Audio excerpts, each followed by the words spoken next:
Oh,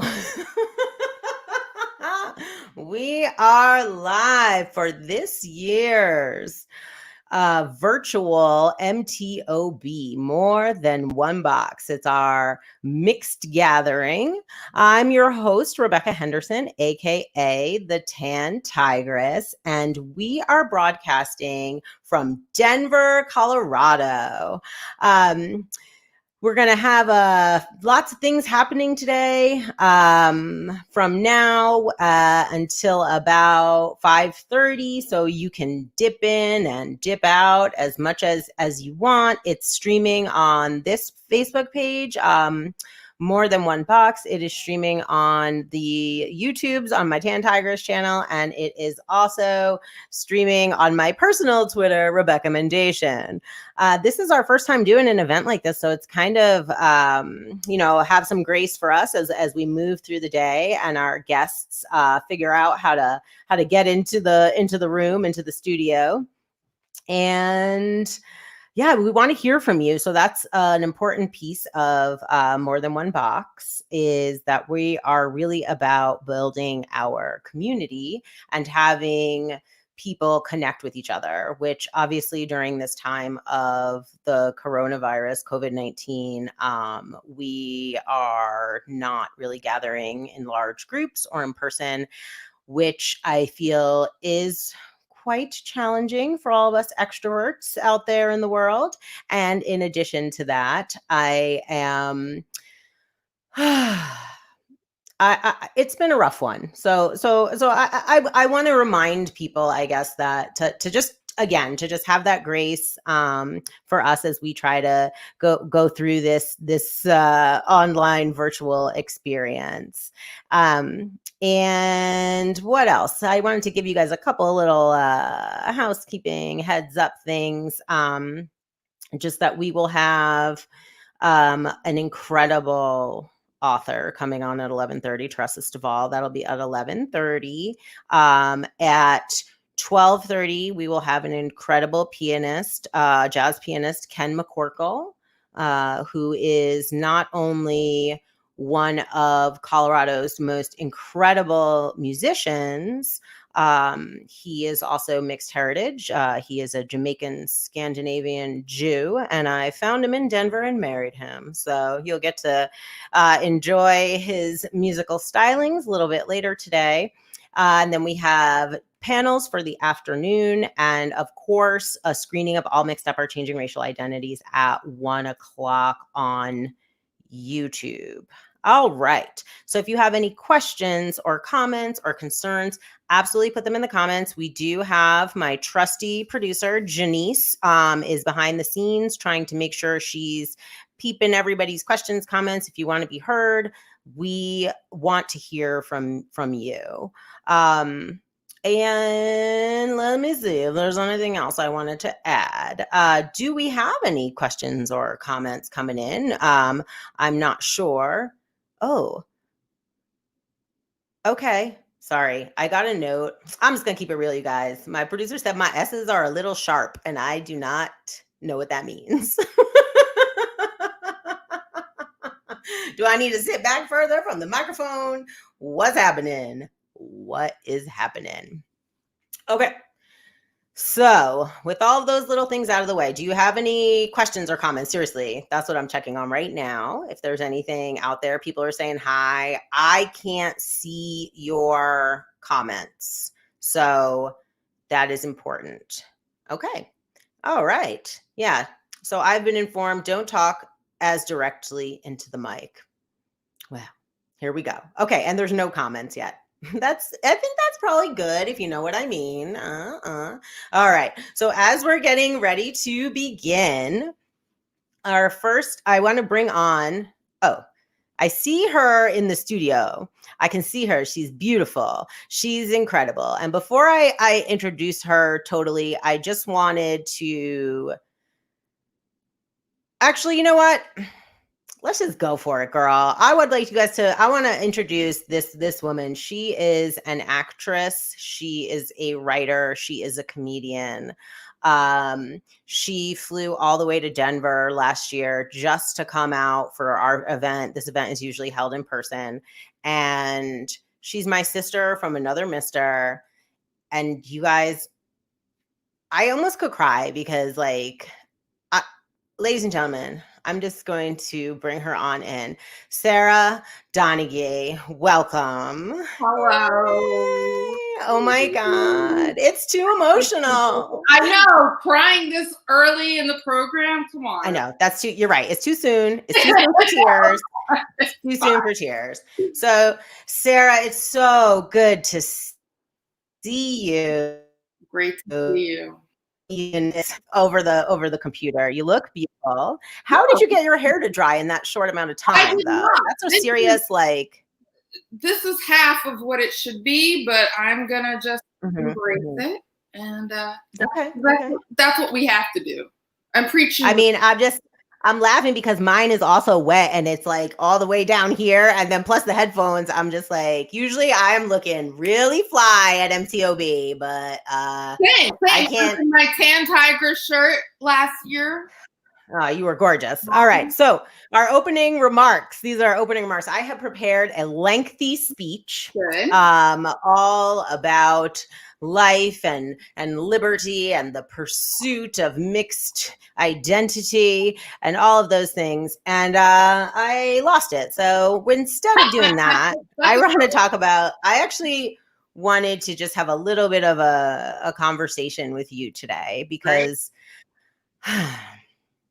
let's talk about how we met. I want to talk about that. Okay. So Sarah, go ahead and you start because you reached out to me. So let's talk about it. We met the old fashioned way on Facebook. This was a few years ago, more than a few years. Regardless, I don't even remember whose post it was, but Rebecca had responded to a post about her light son. And I looked at it and I was like, interesting. And she was just like, well, how do you think I feel? I don't know what it was in reference to, but that's what I remembered. And I was like, And then I looked at her picture like the stalker I am. And I was just like, wait a minute. She looks like this and her son is light. And what I was thinking was, I'm thinking of having a baby. How do you navigate this? So I just was like, I'm just going to go for it. And I messaged her and I said, I would like to know how you're mixed race and how your son presents as white and how you parent him and what challenges you faced. And Rebecca responded, do I know you? Oh, no, you don't. And that's how it began. And then we started talking. We became friends, not Facebook friends. When we met in person, it was like, oh yeah, we know each other. We talked on the phone. It was just, we had so much in common, not just being mixed, which is already a bonding experience, as you all know, but the West Virginia thing. That was the weird part, though. I have to say, when we started talking to each other and she's like, oh, my dad's black and my mom's white. And I was like, oh, my dad's black too. He's from West Virginia. And she was like, my dad's from West Virginia. And then I got nervous. I was like, are we actually? Right. Right. Seriously. Seriously. Yeah. And anyway, I didn't end up having a baby then. And I will say last year at this time, literally about a day after this, Rebecca was showing me Colorado before I had to leave. And she said, so what's up, girl? Are you having this baby? Blah, blah, blah. I'm like, no, I've decided that it's not for me. I would like to adopt. I don't want to be pregnant though. I don't want to have this baby. I've just decided a biological baby is not in the cards for me. And as soon as I came back home, I found out I was pregnant. I feel like I impregnated you. Was it me? Was it me that did it? I had made this decision. I was at peace with it. I was good. I remember being with Kingston, Rebecca's son, who probably wasn't buying it at the time, but Rebecca and Ken were just like, oh, okay, yeah. And then literally 2 days later, I'm pregnant. So now I have a son who is light. And we are definitely going to get into that. Definitely. He's 3 months, 3 months and maybe 2 weeks, 3.5 months. And yeah, he's presenting pretty light. And I want to get into that and how I will raise him and what values I will instill and how I will talk about privilege with him, his privilege. So we're talking about white privilege. We're talking about light privilege, and also how to raise him with blackness as well. So yeah, there's a lot. I can't wait. I think just to have this like very sort of personal conversation about having children, this was something that I took a significant amount of criticism for. And I noticed a lot of it was coming from Black women, like so-called monoracial Black women, because I would talk about my son's complexion, saying, but it was like, it's the reverse of what people are used to hearing, right? Mm-hmm. So I was just commenting on it like, oh, he's so white. Like, it was a surprise. Like, I know that I'm light skinned, but I'm not like white. And so it was very surprising to me when my son was born that he had red hair and blue eyes, and just like, yeah, I know. Doesn't your baby have red hair, girl? He does. Now. But we didn't even know it was red, but I'll tell you, my mom has red hair. My sister has red hair. Two of my mom's brothers have red hair, of course, but it was not on the bingo card. I was like, what is this? Yeah. So it's like, and so to me, it was more when I'm speaking about it, and I think this is something I don't think that gets necessarily addressed, but I think for mixed race people who are multiracial themselves, talking about color and complexion and phenotypes, and all of those things, that is a very normal conversation. I think for us to be discussing it, and it's not usually done in public, right? It's a private conversation. But I think that looking at people saw that as like a criticism, like that I didn't like my kid because he came out white or something so stupid. It's like, do you not even know me as a real person? Like, it's my baby. Okay. And was it online when these conversations happened? Because I want to know more. So who are these people? Were they, you said monoracial people? So yeah, and I don't want to name names because one of them is an Oscar-nominated director.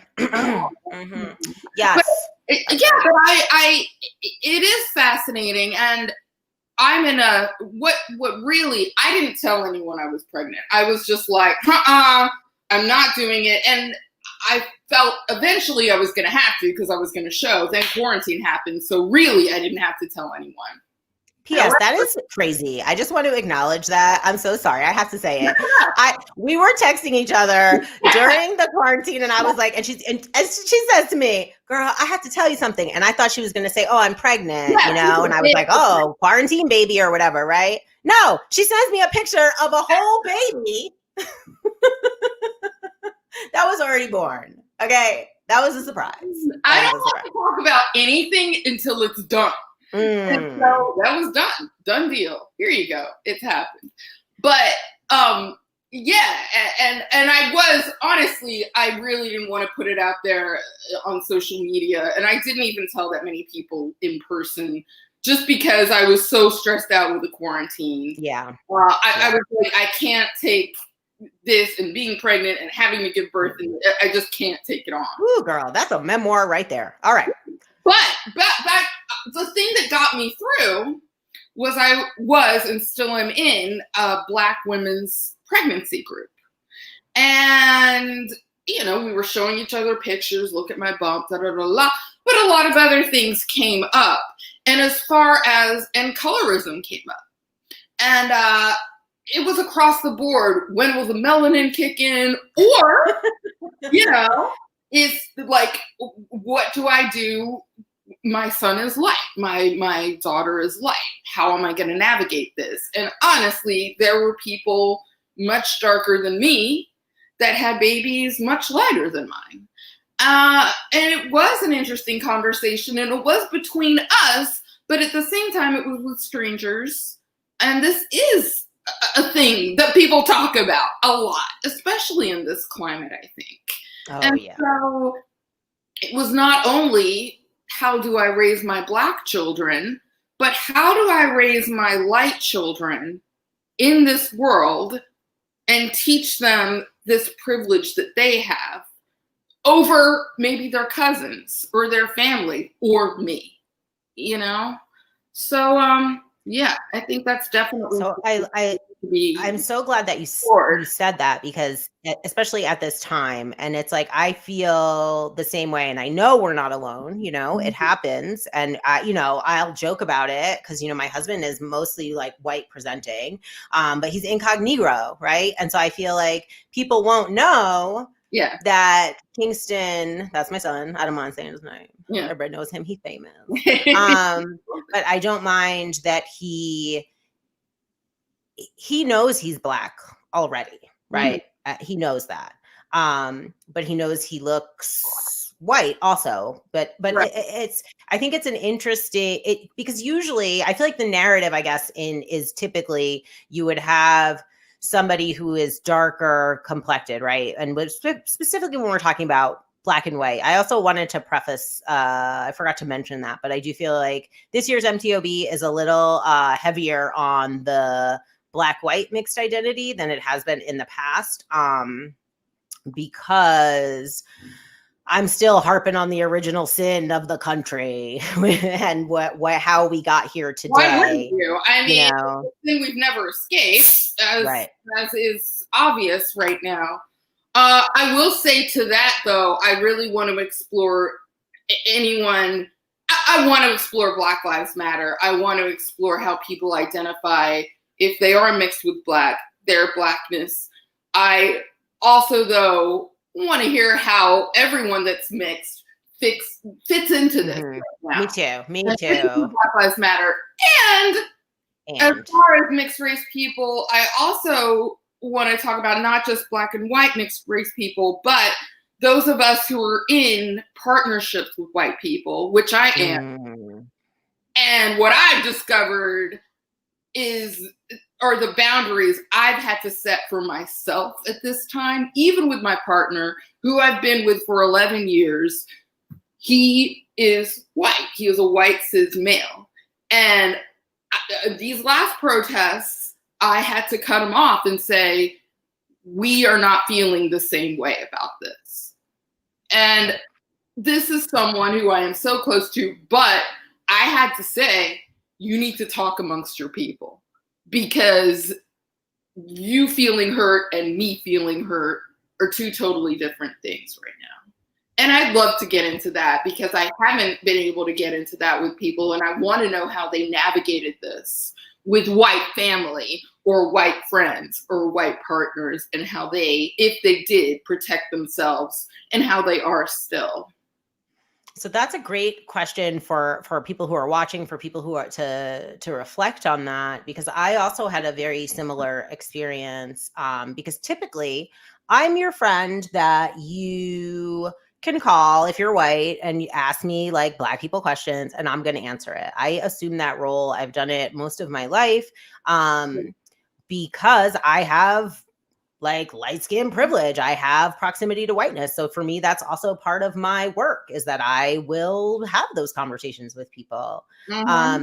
But following the Amy Cooper incident and George Floyd and just everything combined with the pandemic, I had no bandwidth for those kinds of conversations at all. And so I do wonder, because for me, regardless of Ken's phenotypes, that's my husband, right?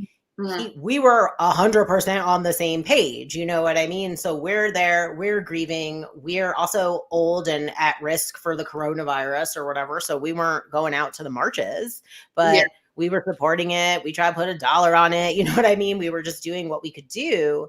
But I feel like, yeah, that to me is the hard part. And then I also, this is something that I think maybe I just want people to like think about, something that I didn't like. And I don't know if you can I don't know, is that someone had made like these signs. They were Black Lives Matter signs, and they were like a hand, like a white hand and a black hand together and like holding hands or something. And then it also said, I'll never understand, but I stand.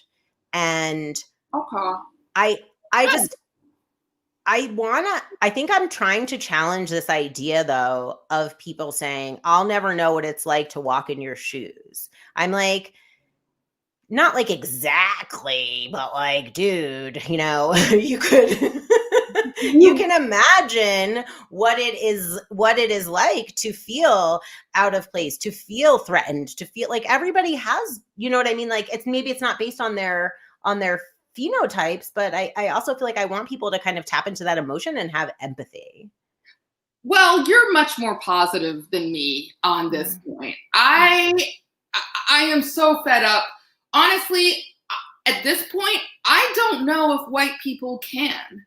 I really don't. I think they can try, but I have gotten into, I'm over it, honestly. I'm over educating. I'm over saying, people are exhausted. We're exhausted. And I am that friend too. And I don't know if it's because I'm safe, because I'm so light, or what. But all of my mom is English and white. I have never known, and all of my family is in England, the white side. I've always grown up as Black in America. That's what I know. That's what all my family is here in America. I'm exhausted. I was exhausted. My dad was on the front lines protesting. And I wanted to go back to what you said about I wasn't out there protesting. We were high risk, but we dropped this, we did this. And I felt in you that you wanted to do more. And when the protests started, this was the first time I haven't protested since I was a kid. And I felt terrible. I had given birth like 2 weeks before. And I was like, I should be out there. I can't believe I'm out there. Da, da, da, da. And my therapist, who is a Black woman, who is a mixed woman actually, but she identifies as Black, which is fine, which we should get into as well. She said, Sarah, you just gave birth. And she said, and here you are crying, upset because you're not doing more. And she said, white people can do the most minuscule thing and pat themselves on the back and feel like deal done. You know, just, Black Lives Matter, good job. Let's go get a cappuccino. Like and she was right. And I haven't thought about that. And it's like, I want to talk about us putting so much pressure on ourselves and the guilt we feel to not do more. And the self-care we don't do because we're taking care of us all. And I really feel at this point in time, we need to do, there's a saying, God grant me the confidence of a mediocre white man. And I've been thinking about that. And it's just like, I'm looking around and it's just like we do so much work and I say we as a collective because I'm always seeing Black and brown people want to do more and feeling bad that they're not doing more. And yet I had to reflect and take a step back. And I see these white people finally marching. finally protesting and saying, I did this, da da da da, I'm so great, you know, and it's like racism is over. And it's just like, this has pushed me to a new level of impatience that I really want to get out. And I really think we need to talk about, and I really think is okay. So I'm not tolerant, and I don't know if that is a bad thing. I think you are exactly what you need to be in this moment, you know? And I think that's for everyone. I did feel guilty. And I know I wasn't alone in that feeling. And I still do, because I'm watching all of my friends and organizers and community people who are just like still doing it and still risking their lives, you know?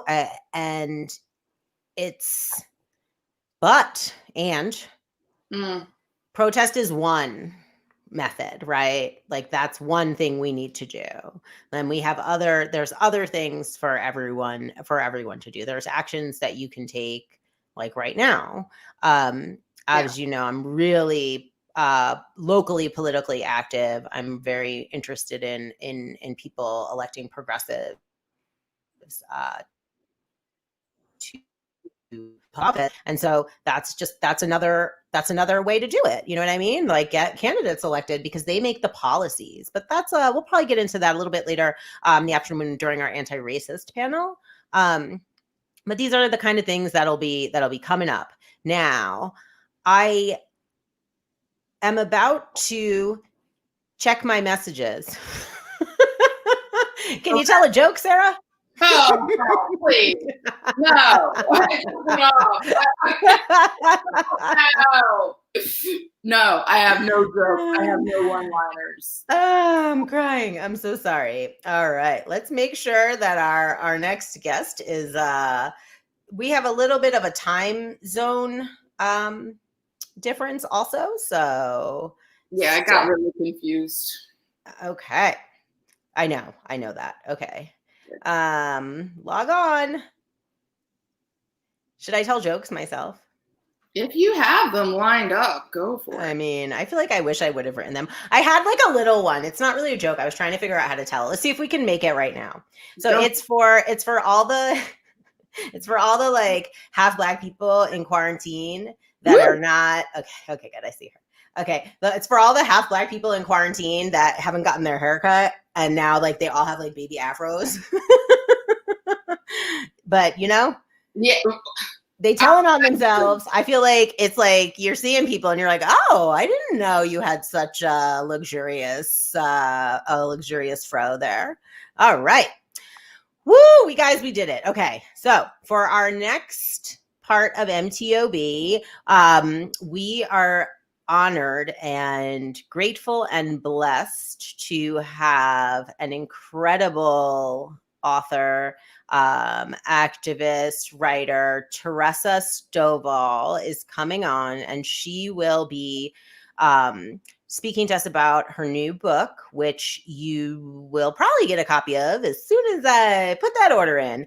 And for MTOB, and we're going to have some realistic conversations. One thing I did want to mention is that I feel like, you know, Sarah, you and I are loving generation babies. You know, like we were born when interracial marriage was legal in the United States. You know, we're part of that sort of the new wave. And I think that this conversation that we are going to be having with Teresa will also be very interesting, as she's a little bit older than us and has a different life experience. So for those of you that are just tuning in, we are about to bring on our first guest. And ladies and gentlemen, I welcome the beautiful, the kind, the fantabulous Teresa Stovall.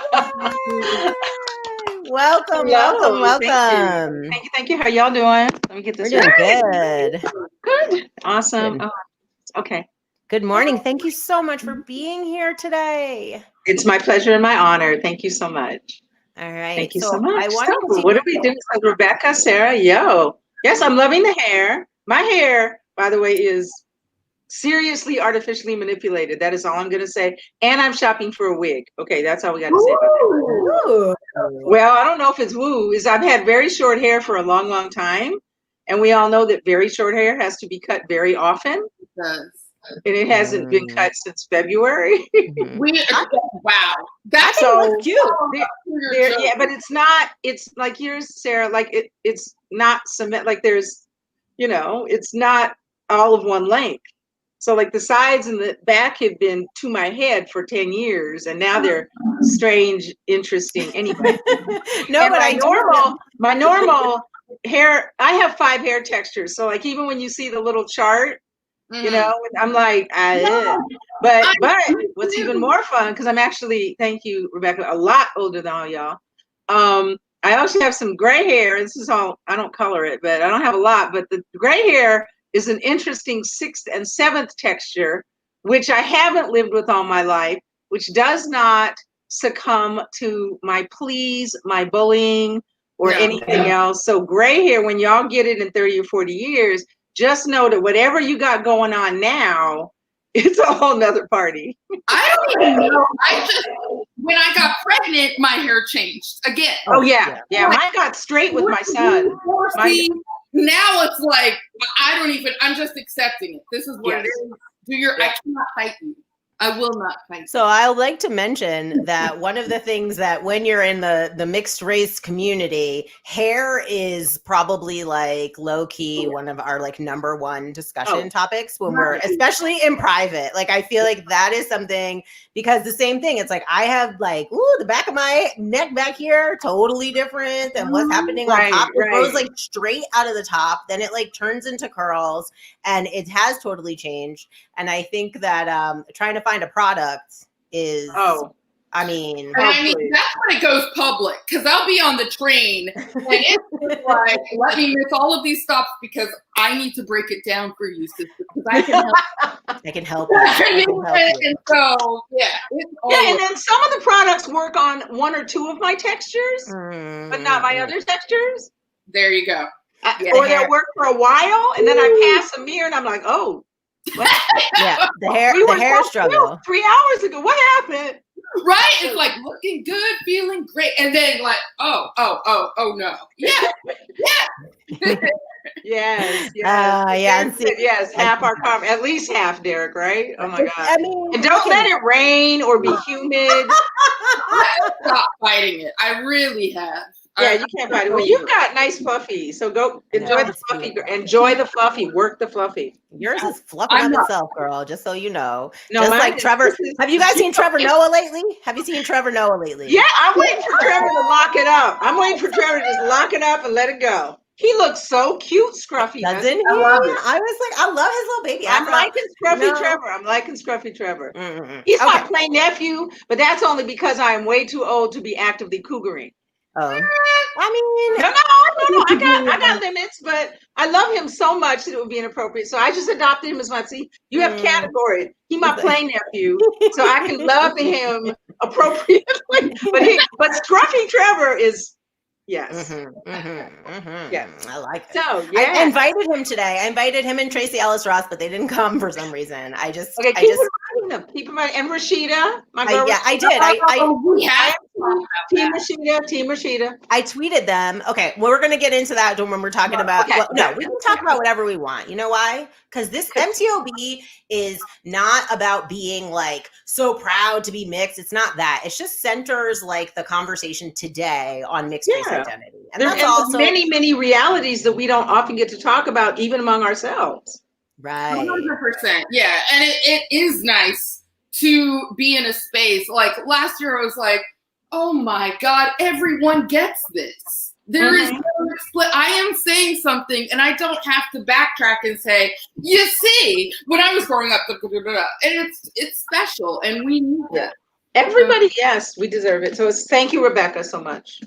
All right, now let's get it on. I want you to do a reading from your new book, Swirl Girl. It's your memoir of your life. I feel like you know which part you want to share. So go ahead and do that. Read as long as you want. We have until like 12:15, but and then we can talk about it. We have some questions we want to ask you, and especially sort of in light of just thinking about us as this loving generation and what our mixed race experience was kind of growing up, that's sort of what we're kind of thinking about. Okay. I would love to. I'm going to share a couple excerpts that are about how people, including our parents, sometimes perceive us and think about our identities. So these are 3 little snippets from my new novel, my new memoir, Swirl Girl, Coming of Race in the USA. We're going to time travel, y'all. So it is 1968. 1968, many, many moons ago. And I grew up in Seattle, Washington. Okay, so Seattle, Washington, baby boomer, 1968. Here we are. So in the 9th grade, and I grew up in the pre-gentrified hood. Okay, before it was gentrified. It's now gentrified. So, but back then, 1968, in 9th grade, I was being bused against my will to integrate schools in Seattle's North End, far from my community. The white students didn't want us there. And I was really happy to make a new friend. She was different, a Black girl who lived out there in the North End and didn't ride the bus across town with the rest of us. She was brown-skinned and the kind of cute that would blossom into high cheekboned beauty. Like me, she had a few pimples and a couple extra pounds. What are you? She asked me.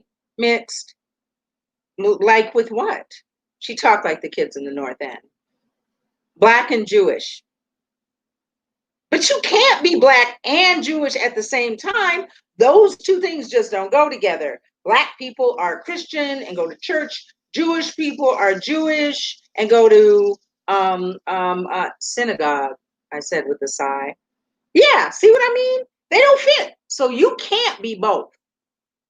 I wondered if growing up in such a white environment had damaged her brain. Then I thought about it. If none of the Black people she'd seen were Jewish and none of the Jewish people she'd seen were Black, maybe it was hard for her to imagine one person being both.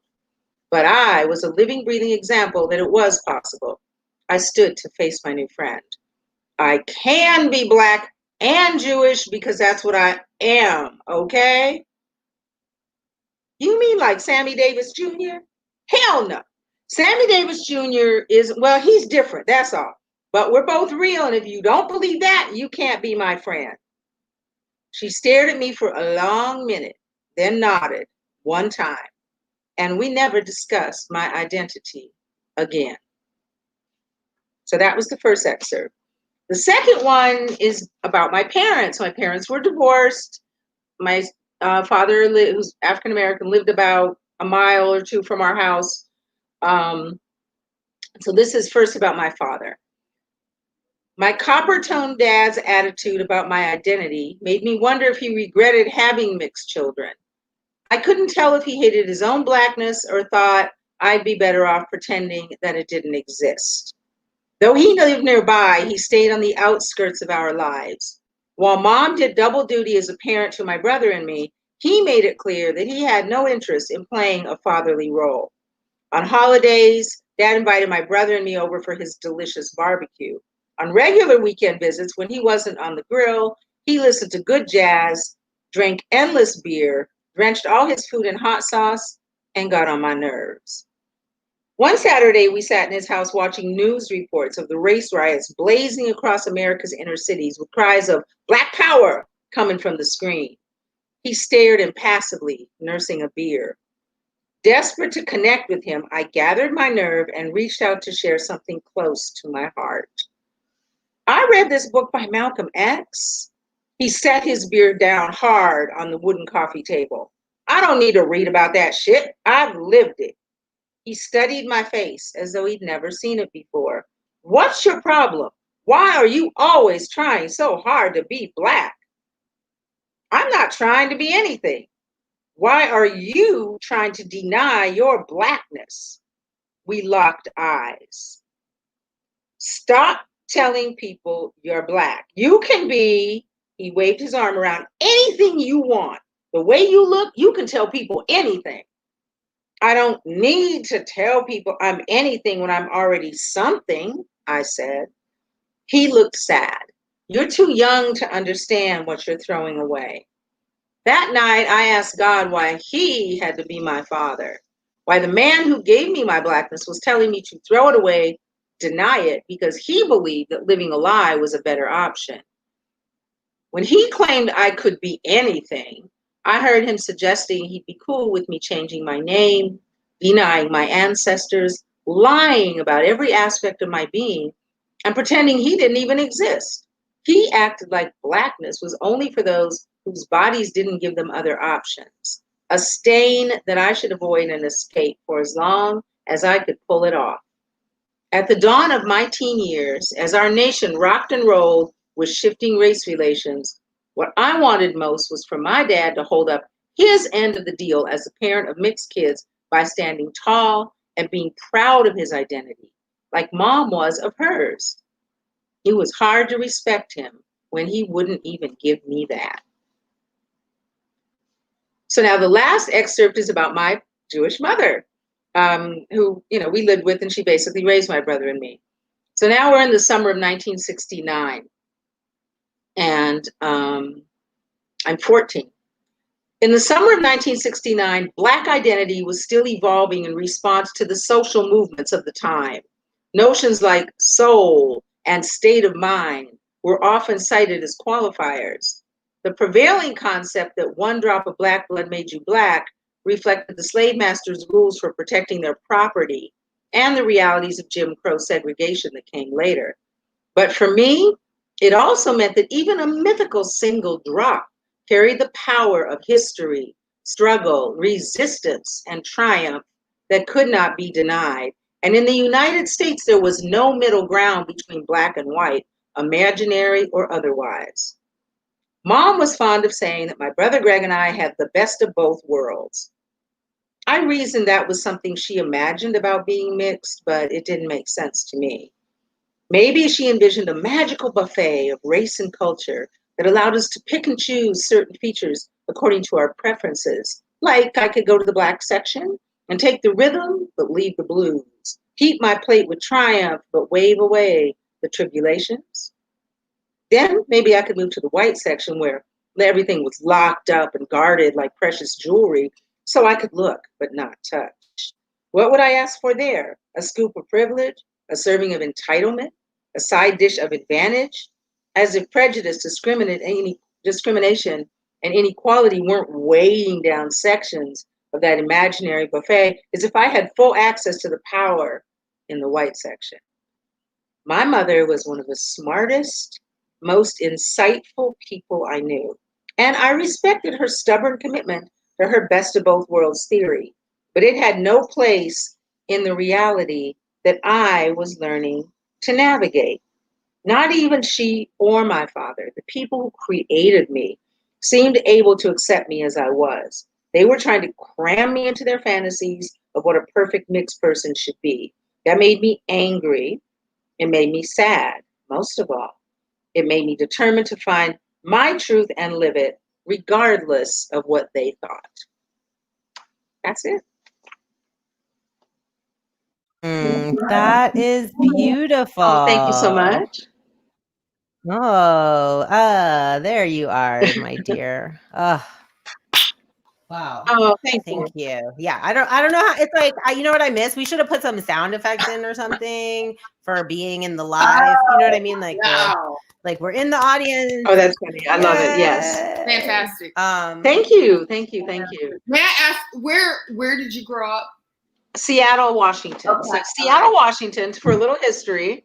So I don't know where everybody is or where they're from. So Seattle, Washington, some things are kind of specific about Seattle. So Seattle never had, of course, actual legal Jim Crow segregation, but they had a lot of de facto segregation.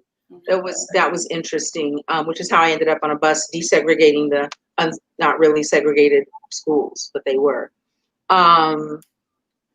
So Seattle, largely white, and their white means a Scandinavian mostly. There's and a lot of Asian people, different kinds of Asian people, because it's one of the main ports, or it was before Corona, for trade to the Asian countries. And then always a small Black population, and many Black people, always very small Black population, maybe 13%. That's statewide when I was growing up, and I think it's about the same. And there were the Latinx people who we just called Chicanos, but they called themselves Chicanos. They were mostly in the eastern part of the state doing, no surprise, agricultural work. And the Native Americans weren't as present in the city. I'm from the city, from the inner city. The area is called the Central Area, or the CD, which I learned lately. I thought it was stood for Central District, but it stood for Colored District. So it was like many places, the center of the city, where Black people and many Asian people lived, which now they've been gentrified almost 100% out of there, of course. But so that's where I grew up. So I grew up in a very mixed, very Black environment, but mixedness wasn't abnormal, and it still isn't in places like Seattle. So that's where I grew up. Nice. That was the atmosphere. In your sorry, I'm here. I'm getting a little bit of feedback, so I was wondering, at that time in Seattle, did you feel like in danger, I guess is a question I'm wondering. Like, was there a risk to your health and safety? Like I don't think I'm saying it quite right, but I'm asking about overall like, because of race. Was it dangerous, I guess? Mm-hmm. Yes. Overall because of race, no. My immediate environment was very diverse, and there were mixed families and mixed people, and Black people and Asian people and white people. I mean, it wasn't kumbaya, but it wasn't. No, I never felt in racial danger in my environment. When I was bused to in the 9th grade to that school, I was. Yes. Yeah. That didn't feel safe. That didn't feel safe. So but in my home environment, no. Now, because of gender, yes, that's a whole nother thing, and that's not really in my book. Since it's not in your book and we have you here. Well, just a lot of, and I do reference it in the book, I just don't detail it because the book is only about racial identity. Just a lot of it felt like the majority, it might have just been many of the boys and men in my immediate environment were very overtly predatory, and the environment was very predatory. So that was just the culture. Mm-hmm. I think the reason that I kind of was thinking about it is also as the sexualization of Black girls and the, like of them being older. I mean, that's very, we know that. That was very prevalent. So I also feel from my own personal experience of being highly like sexualized as like a mixed race person, in my youth when I was young and sexy, y'all, sorry, but people, all of that, like thinking about it, I feel like sometimes we are also, in danger, like the danger increases also because in some ways we're more palatable or something, like, like I don't know. That's quite possible. That is quite possible. That's quite possible. I think I had a sense of it, but just in terms of that, there always felt at risk, but it was a realist. So I'll give you 2 examples. One is in the book, in the opening of the book, because I'm describing the middle school. So for 2 years, I went to middle school in the neighborhood. So it was very multiracial middle school. I don't know the breakdown, but and so in that middle school, if you were a girl, people told you, like when you were moving between classes or moving throughout the school building, that you don't walk near the boys' bathroom because you'll get pulled in and gang raped. So that was just, no, listen, you don't walk, here's how you walk past the boys' bathroom. But what was interesting was, that didn't register to me as unusual, because in my neighborhood where I'd grown up, we had lots of bushes, like blackberry bushes, raspberry bushes, those kinds of things. And we would, just dotted throughout. And when you were little growing up, it was like, you don't walk close to the bushes or you'll get pulled in and gang raped. So that was just a completely, it wasn't like you were happy about, you didn't ask questions. It was just, here's what you don't do. Here's why. Okay, just be careful. And it didn't protect you, but you were always, always, always like, okay, how many feet away could somebody jump out? So you grew up with that, 2, 3, 4, 5, 6, 7, 8 years old. That was just a given. Wow. But, and then other things as well, but that was ever present. That was kind of always running in the background, and sometimes it would move to the foreground. And, I give some examples in the book, just like regular daily things, but that really I didn't attribute that to racial specifics, because that same advice that was gendered, it was given to all girls. Yeah. Yeah. Go ahead. I wanted to switch gears, but if you want no, that's fine, because this isn't, that's not a focus. I really wanted to, that's the first time I've heard that point of view coming from a dad. I was thinking from a Black man raising mixed kids, and I thought that was fascinating. I was wondering, and I loved how you confronted him. Our whole relationship was one big confrontation. But go ahead. What I want to know is, so much. What I want to know, we have siblings, and did they feel the same way? Really? I have a brother who's 3 years younger than me, who's equally ambiguous looking, a little less light skinned, and he did have an afro, which is a through line in my book. But I don't know, I don't know if he felt the same way, although we've talked about it. He liked the book. I was really nervous because he's all in it. I was really nervous about what he was going to say, because I'm like, hey, it's published now, but but we haven't talked about that specifically, and I don't know if Dad told him that. We also have an older half sister who is our father's child, not our mother's, not mixed. She's Black. She's 18 years older than me. So my brother and I grew up with her 2 eldest children as peers. And that's also in the book. So, and then her relationship with him was completely different than mine. I don't really know all the details of my brother's relationship. We haven't done a deep dive into that just yet. My father was a very damaged man who inflicted a lot of trauma on a lot of people in a lot of areas. I just focused on this one in the book. But, so for background, my father, African-American, I'm still learning about his family's backgrounds and migration patterns. I had to learn more just for that section of the book, because I didn't hardly know anything. We were never close.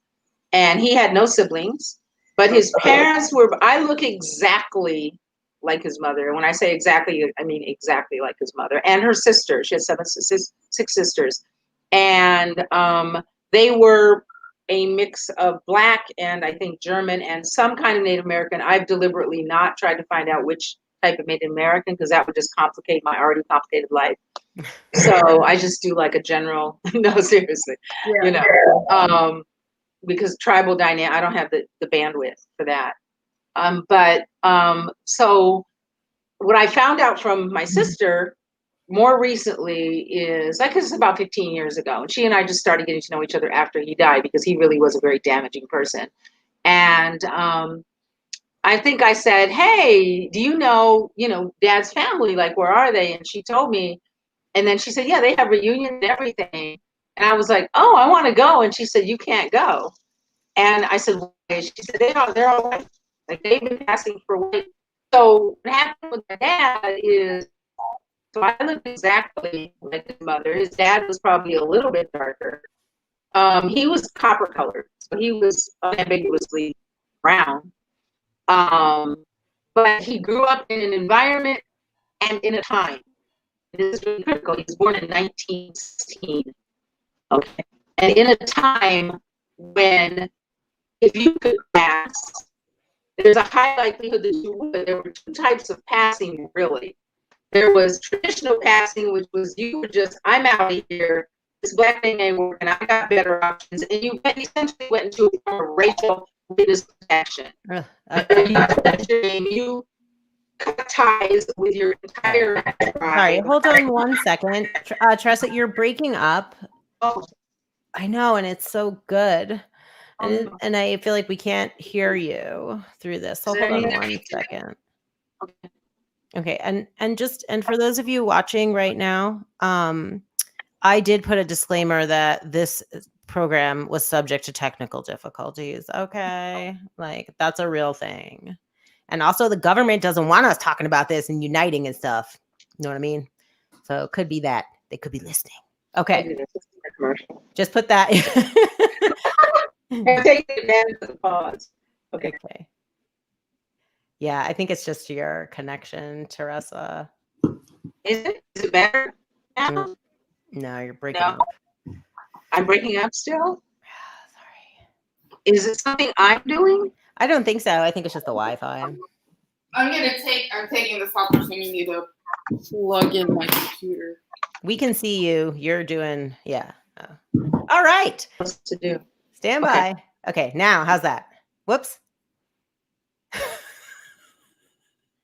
I thought that was a woman standing behind you, Rebecca. Okay, it's Rosa. It's the church lady. My side note, while we're here doing our riff real quick, my husband's late mother was a doll collector, and she actually had one of the largest African-American doll collections in the country. Wow. Yeah. And so he kept a few of them after she passed, ones that had like special meaning. So nice. All right, we're back. So okay, so where were we? You asked a really good question. My father's family. So I learned you couldn't go to your family reunions because everybody was white. Well, no, I could go to my family. Let me explain. My sister knows me. My brother knows me very well. And so, no, it wasn't like you're restricted from going. I said, oh, let's go to a family reunion. And she said, well, you don't want to go. And I said, why? And she said, because they're white. Like, so but let's go back to passing. My father's born in 1916. Okay. So for context, then we'll get to his family, what I know about it. And there were two ways to pass. One was you essentially identify Derek as black. Light skin, racially ambiguous, bluish black woman. Thank you for asking. So anyway, that's why I can't go to the but anyway, but that, we all know traditional passing. You essentially disappear from the world of your family and friends and community, and you go off and you change your identity and often your name and nowadays your social media, whatever, and you are white. You're lying, you're living a lie, and you pass as white. There were other people, many people who pass as white in a much more functional sense. So they would pass for white to get a job and then go home and be themselves. Okay, so they would, hello, and get the job and get the money, and then, after work and on the weekends, they're home being black. So for them, it was just like, a code switch to their advantage because they could take better care of their family or their community or whatever. So there were those things. I don't know the specific history. All I know is my sister said, you really don't want to meet those people. Because I guess she anticipated what I was fantasizing about. And I said, why? And she said, they all have lived, they just live as white. We talked about it just a few weeks ago, and she said, she lives in Minneapolis. She said, if they passed me on the street, we wouldn't know each other. She said, I wouldn't know them. They are, so she had to tell me that. She said, they basically functionally live as white people. So they're not gonna, so she knew if she took me and I'd be like, yo, what's up? How y'all doing? They'd be like, get this bitch out. Are you related to us? Oh dear, what happened? No, just kidding. But that's kind of what we've kind of anticipated. So so that's, not unusual in families, but apparently many people in his family. I believe, my theory is with my father, he was an only child. I know he had one cousin who I met and knew, who he didn't even look very ambiguous looking. He looked black. He looked white. He was black. you know, but he looked, I mean, just, you wouldn't even ask him what he was. Like, you wouldn't even wonder. There was no question. And he's black, you know. And I remember when we go see him, I'd be like, so wait, are you sure? That was my dad's cousin. And I knew some black cousins he had. So my theory, I don't know this, you know, I never validated it with my father, was that having grown up in the time and the atmosphere that he did, that there was potentially some resentment, that there were people in his own bloodline close to him who were able to pass, and that maybe if he'd been able to, he would have. Again, this was never, you know, I wasn't talking to him about these kind of things. But what he said to me it might seem unusual. I don't know. But, you know, when a lot of people, including parents and family members, I think, say that to people who are super ambiguous looking at very light skin. Because, you know, you could, you know, you could. Yeah. Right? I mean, you could. It doesn't necessarily mean white. I can't pass for white. That's also detailed in the book. Unbeknownst to me, my mother's sister conducted an actual experiment in this, unbeknownst to me. And then she told me the results, and I was like, okay. But I know that. I mean, what was the experiment? We're both like, gotta read the book. Yeah, gotta read the book. It's in the book? Okay. I'll accept that. That. It's in the book. Yes. We got the link for the book. You can order it. We'll get that in the comments. TeressaStovall.com. Teressa Stovall, all one word, .com. So independently published with a black publisher. So anyway, ask me more questions. I wanted to, it was just a small piece of that though, of the not being able to pass for white. This is, for me, moving to Colorado, which is not a racially diverse place, was the first time that I have felt like not black, like, but by the way people are like perceiving me. So that has been very interesting to me, but I've never felt like I don't read as black to most people, but I never was reading as white either. So I don't know, like, it's just like this ongoing thing. And I have noticed, I've had a few friends who have moved to Colorado who have said the same thing, where they feel like I'm like whitewashed here, or like, I don't. Well, it varies where I'll tell you, as an ambiguous looking person, how you're perceived and received will vary widely on geography. Mm-hmm. On geography generally. Oh yes, again, but I have a whole chapter where I detail, because I've been, you know, dealing with this every day for 65 plus years. So I detail it in a chapter in my book. It is detailed, but it like a whole analysis of in this country, in this city, in this part of the US. And so, I mean, I could do a whole hour without breathing on that one. So whenever you're any kind of ambiguous looking, my children are both, they're black, but they're super ambiguous looking. And so I raised them to know, I said, look, what people think you are has nothing to do with you. It reflects where they've grown up or where they've traveled, and how closely you fit into what they know that's in their heads. So on the West Coast, Samoan, Chicana, maybe Filipina. On the East Coast, oh, you Puerto Rican, you Puerto Rican, you Puerto Rican. Okay, I'm just giving wild examples that many of us have experienced. I'm in the South, and I'm gonna tell you something. I didn't realize this till recently, because when I lived in Atlanta the first time, I really didn't interact with that many white people, except for professionally. But I worked at Spelman College, a black college, so you know, and people in the South. Before Atlanta was diverse, the first time I lived here in the 80s, it was not diverse. There was literally only black people and white people, and only black American people. Mm-hmm. Okay, where I was just basically read as black, and mixed wasn't even a category. Now it's diverse, and it's much harder here. Now I get policed and asked all the time, which is a drag, because I liked living here because nobody asked or wondered. Mm-hmm. So the first time, but now they do because it's more diverse. So, you know, I know we're running out of time, but just for all ambiguous looking people, and I'm sure you've experienced this too, your environment, it has nothing to do with you. Oh yeah, definitely, Derek. Yes, 100%. So he said in Colorado, Latinx. Yeah, you know, and I've been in countries where they think I'm what they are. So I mean, that would happen to all of us who are light and or ambiguous looking, because not everybody is both.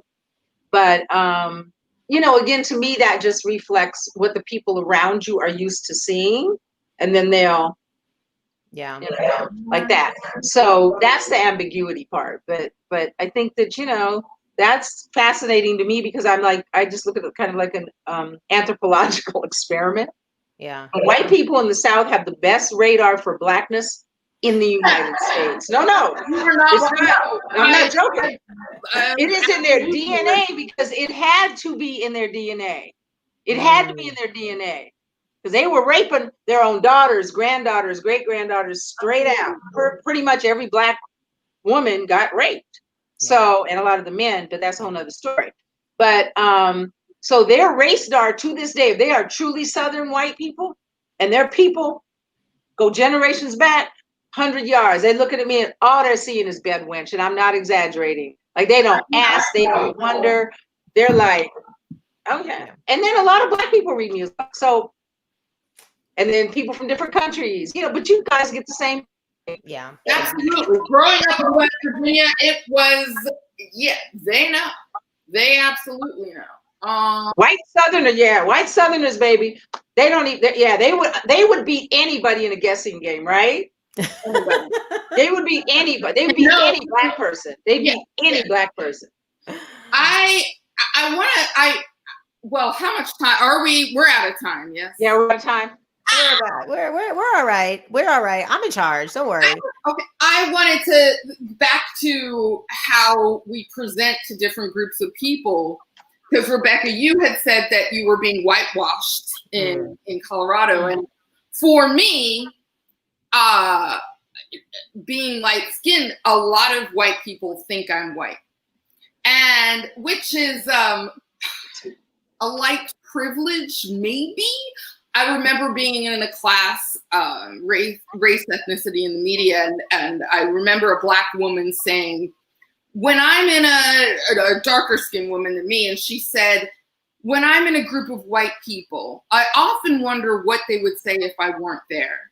And I said, I can answer that question. Yes, we know. Very interesting. Every time I go, which isn't a lot, I'm in New York City,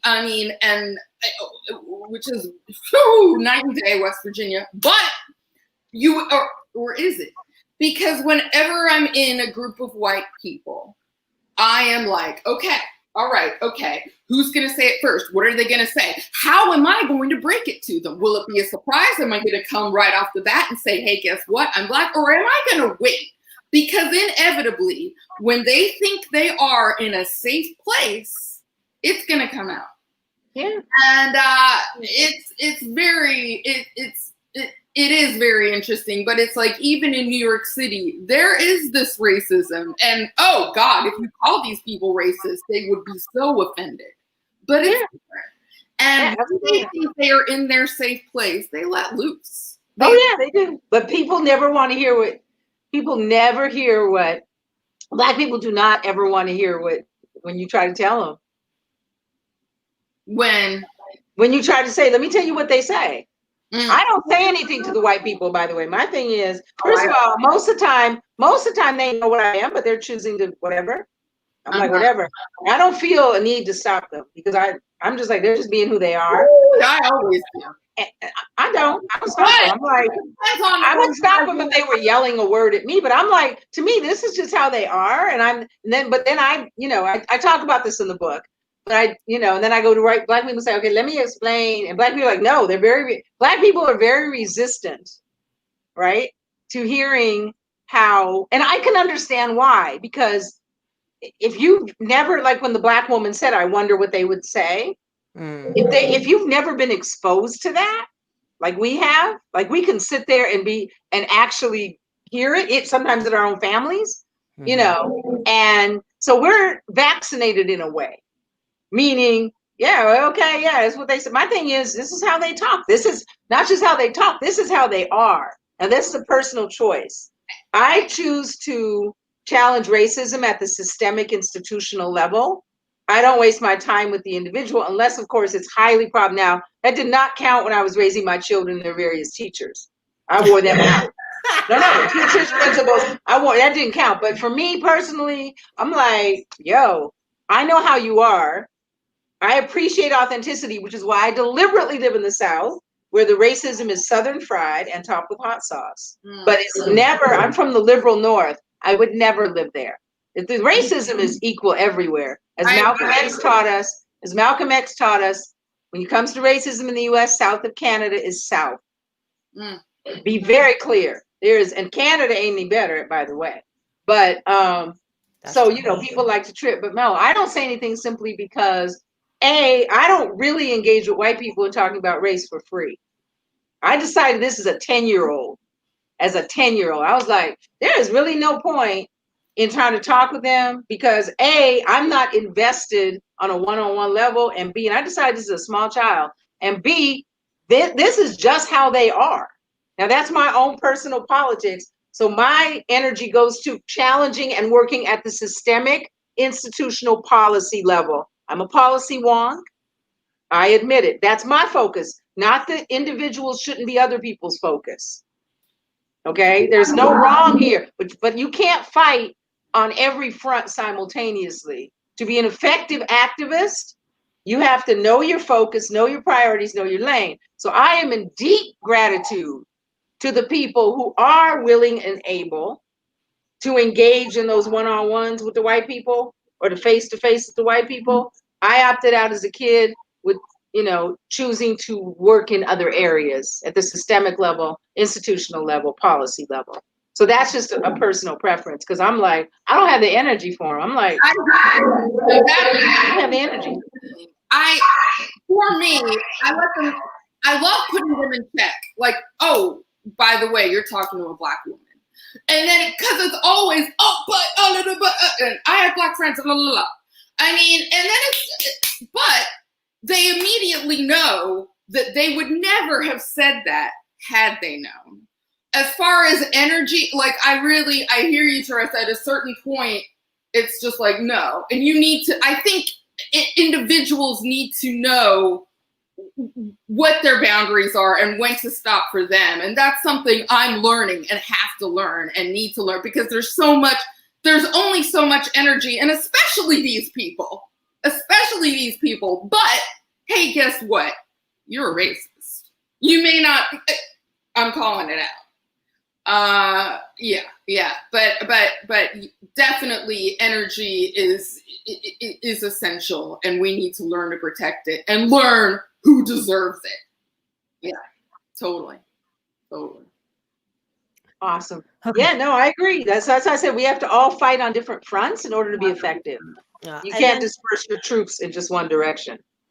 No, and that's why some of us who feel like we have extra privileges will put ourselves in the line of fire over some of those things. At least that's sort of how I'm living my life. And then as we're kind of wrapping this conversation, we could talk about, obviously the three of us could talk forever. And I think it's very, I have a question. I don't know if you can answer this right now, Teresa, but is your book, are the rights, like, are they making a film? Do you think there'll be a biopic possibly? Oh God, that would be crazy. I would like maybe a dramatic film. I don't know, not right now. It's still very new and it's published independently. I'm just still getting the word out. I'd like to just put in a pitch for writing the screenplay. And I feel like, I don't know why, but I feel like Miss Sarah Donaghy here would be a wonderful to play you like in your youth. In my youth? Actually, put that in the thread. I mean, you did just now. So is it Janice? Janice? Yeah, Janice. Yeah. How to say it? Janice. Who do I want to play me? So what's really interesting is that thing just comes up. Yes, Sarah, please. Listen, it would be so surreal to see that, but it would be a good period piece, actually. But so the book goes from the day of Dr. King's assassination, which was Thursday, April 4th, 1968. For people who are boomers, you don't even have to explain it. For younger people, it gives, background on that day before the incident was known. And it goes through a 40-year arc to a few days after President Obama's first election. Girl, I'm telling you, don't be selling the rights to anybody. Okay. That's what I'm saying. Just wait. Think about me first. Okay. And because I already have a vision, I can see it. I'm gonna work on it in this quarantine. Okay, well, read the book. Tell me your vision. Janice says we have a question from the comments. And Janice said something when we were talking about passing, I just wanted to acknowledge, because I'm intrigued, but I get it. It's when we were talking about passing, she says same things happen when you pass as heterosexual. And in some ways, I would imagine, because I don't know, I'm cis hetero, right? That the whole gender sexuality thing, when it comes to passing, etc., is probably way more complex even than racially. I Not necessarily. Well, I don't know. I'm saying I imagine. I haven't I'm muting everybody. Hold on. Everybody got muted from that. But only because there was some feedback. I wanted to just say that I wanted to throw in during the break to throw in it's about a 7-minute piece that is featuring me and another woman, and it's about passing, and she is bisexual, and her idea is that she passes as heterosexual. And then my piece in the conversation is around about people mistaking me for a different identity than I am. And so I think I didn't say, hold on, I see it. Oh, no, the real reason I muted wasn't to make you be quiet. It was because I can hear you on mine and it's like messing up the audio. But I will drop that link for people to kind of to check out. I do think that is a larger conversation. I did think it was very interesting. The filmmaker, Jaime, was very, I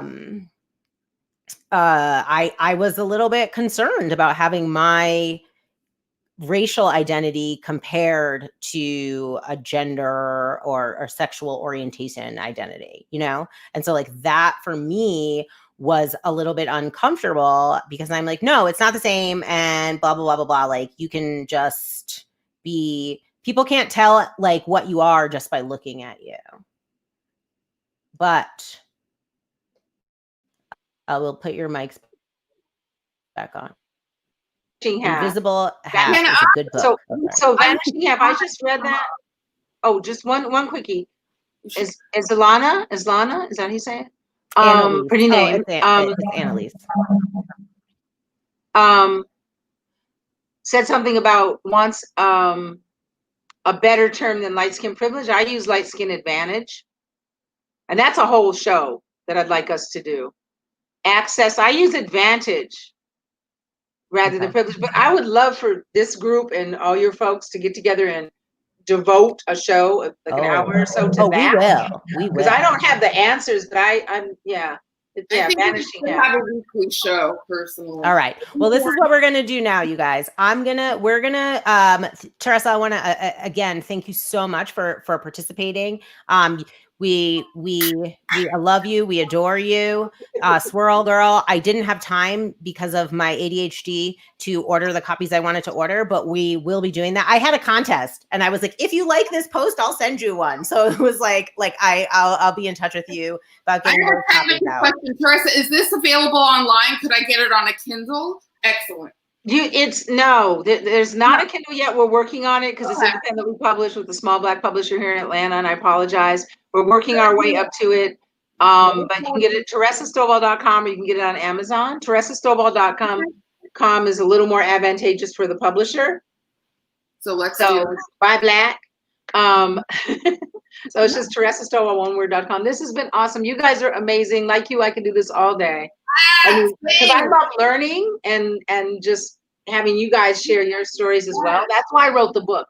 I wrote the book because I'm really always hungry for other people's stories. And I figured it's like, okay, I showed you mine, you show me yours. Mm-hmm. Yes, I love it. All right, guys. So what's coming up next for our live viewers is we are going to just take a quick little, it's like a break, but not like a break. It's because I have to move the computer so my husband can set up the piano. So in the meantime, go ahead and check out this video.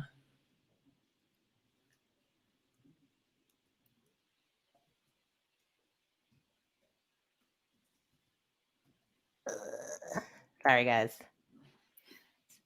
Here it is. Should have been in the links. Our all-in-one marketing platform helps you market your business smarter with a marketing. Am I live? What's happening? Skip ads. Okay. Sorry. It's on the YouTubes. Oh, Gabi. How can I share your screen, says Janice. Okay. I can't. You have to do it. What? Because Ken has to set up here.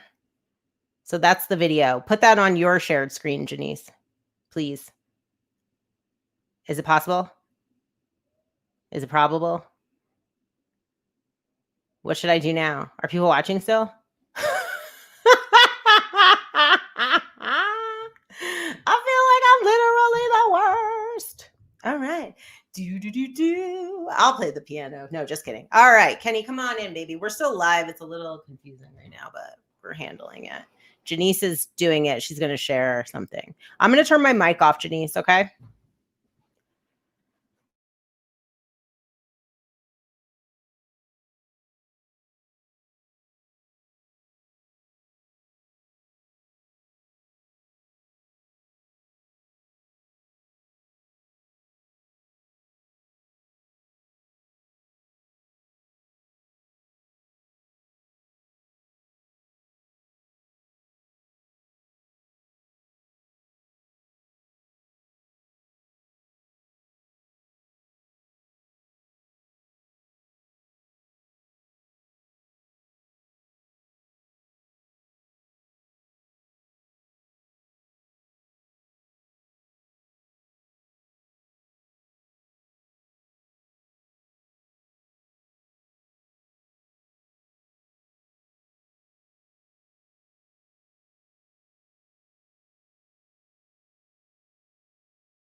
Woo!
Keep going. All right.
Woo!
That was incredible. Can you do some more? I'll do one more. Make it a long one. Okay.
world, babies. All right. Before we head over to the YouTubes to watch the film. I'll do one more. One more.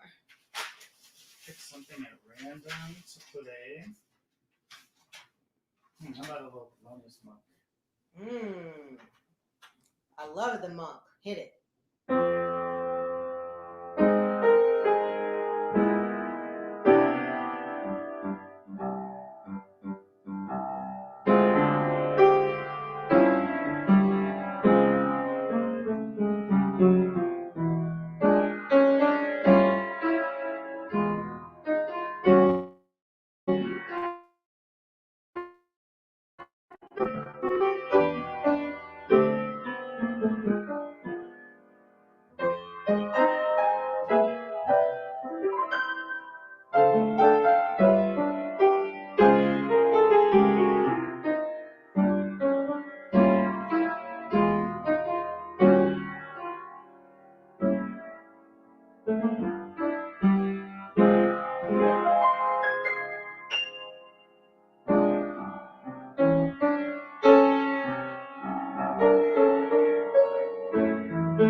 Woo! Take a bow, beautiful husband. I'm gonna go sit right there. And Okay. as soon as you move. All right. Oh, it's hard out here. Ladies. Oh, one more time. Let's give it up for Kenny McCorkle. Yay! That's my husband. Stand by. Okay. All right. I even have a microphone. My Kenny is the best. Can you hear me? Am I on the screen? What's happening? Okay, you guys, we're back. And thank you, Andrea, sorry. Well, my dearest darling, so what's up next on our agenda is one, I'm just wondering how people are doing. I can't really see the comments. I looked on my phone for a minute. Does anyone have something to say at this time? No, not at all. All right then. Okay, so Sarah, I'd like to bring Sarah Donaghy back in for a few minutes as we get ready for the film screening. Yay! Hi, girl. You backity back. Okay. Oh, I tried to unmute you. Wait, unmute. Hold on. Gwen! Sorry. Can't unmute your guest because they chose to mute themselves. My bad. It's all good. It's all good. Oh, did Yay, you like that? fun! Wasn't that a lovely musical interlude? Ah! So what I think was funny is sometimes I like to share parts of my personal life, and my husband doesn't enjoy that. Typically, he's quite a private and reserved person. So him coming and playing for us today was his way of showing me that he loves me, even though he didn't want to like speak. He didn't feel like talking, y'all. Also, because I didn't ask him in advance. He's a very, that kind of person. But I have been thinking a lot. We did lose Ken's father this past November, and I was hoping we could all take like just a minute to be thinking about some of the people that we've lost. And I know it's a lot, and I know it's kind of heavy as we're going into the next part, but I'm really worried about us people, like about how we're going to cope with all of this loss and grief and all the things that are happening right now without making time for it. So for everyone who's watching and like tuning in to be part of this community, just because we're not streaming doesn't mean we can't still have a community and to connect to people. And even though I know that sometimes it feels hard online, and sometimes we don't want to get on another Zoom, we don't want to talk to somebody, we want to be in touch with people anyway. So there's that. And I would also like to give a shout out to Gwen Farnsworth, who is one of our most incredible behind the scenes activist powerhouses in Denver. But don't tell anyone. She's always like, don't tell anyone. No, I just told everyone. She's got the skills. But I think we're going to start screening the movie at 1. It's on YouTube. And just a tiny bit of background on it. It's a 40-minute short doc. It is a series of conversations. It was always designed to be watched in community.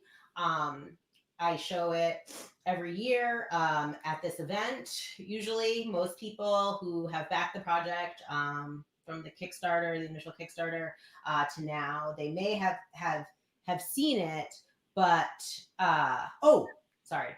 Time zone, y'all. We're Mountain Standard Time.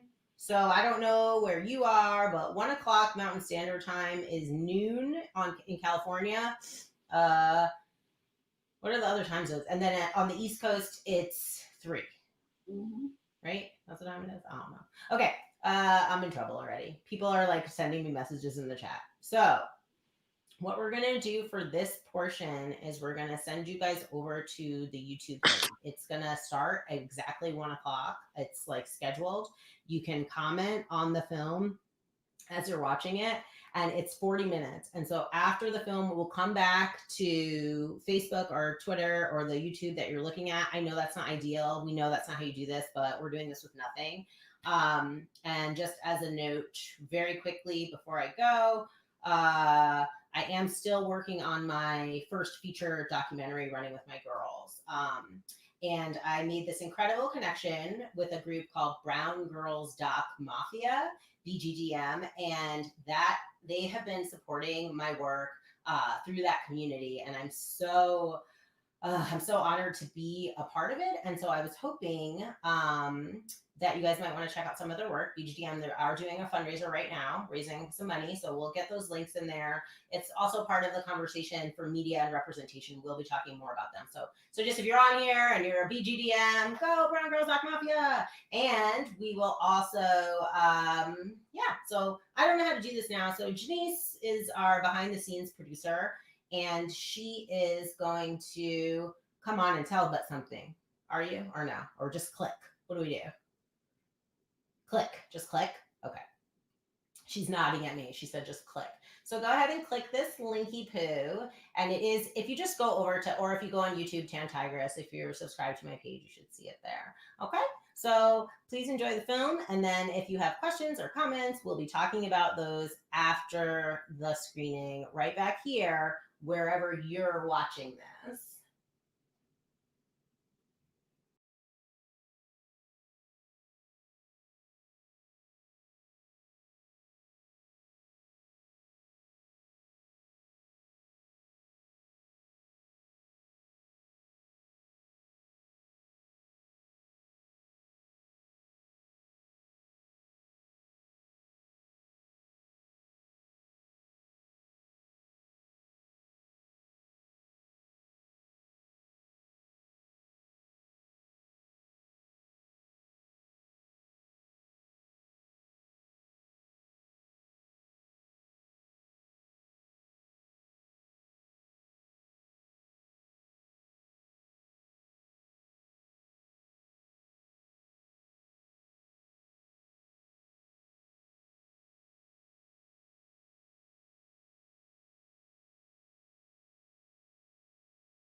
Hey, I can't. Hey, Janice, can you hear me?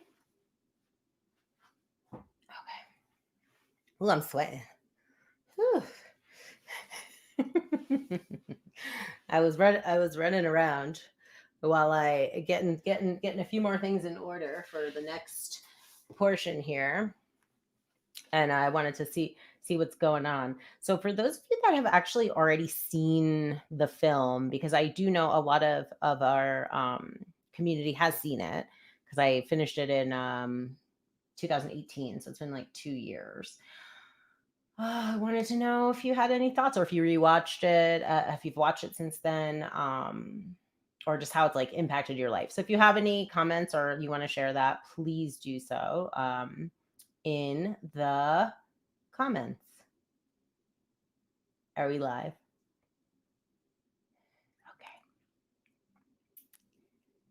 Okay.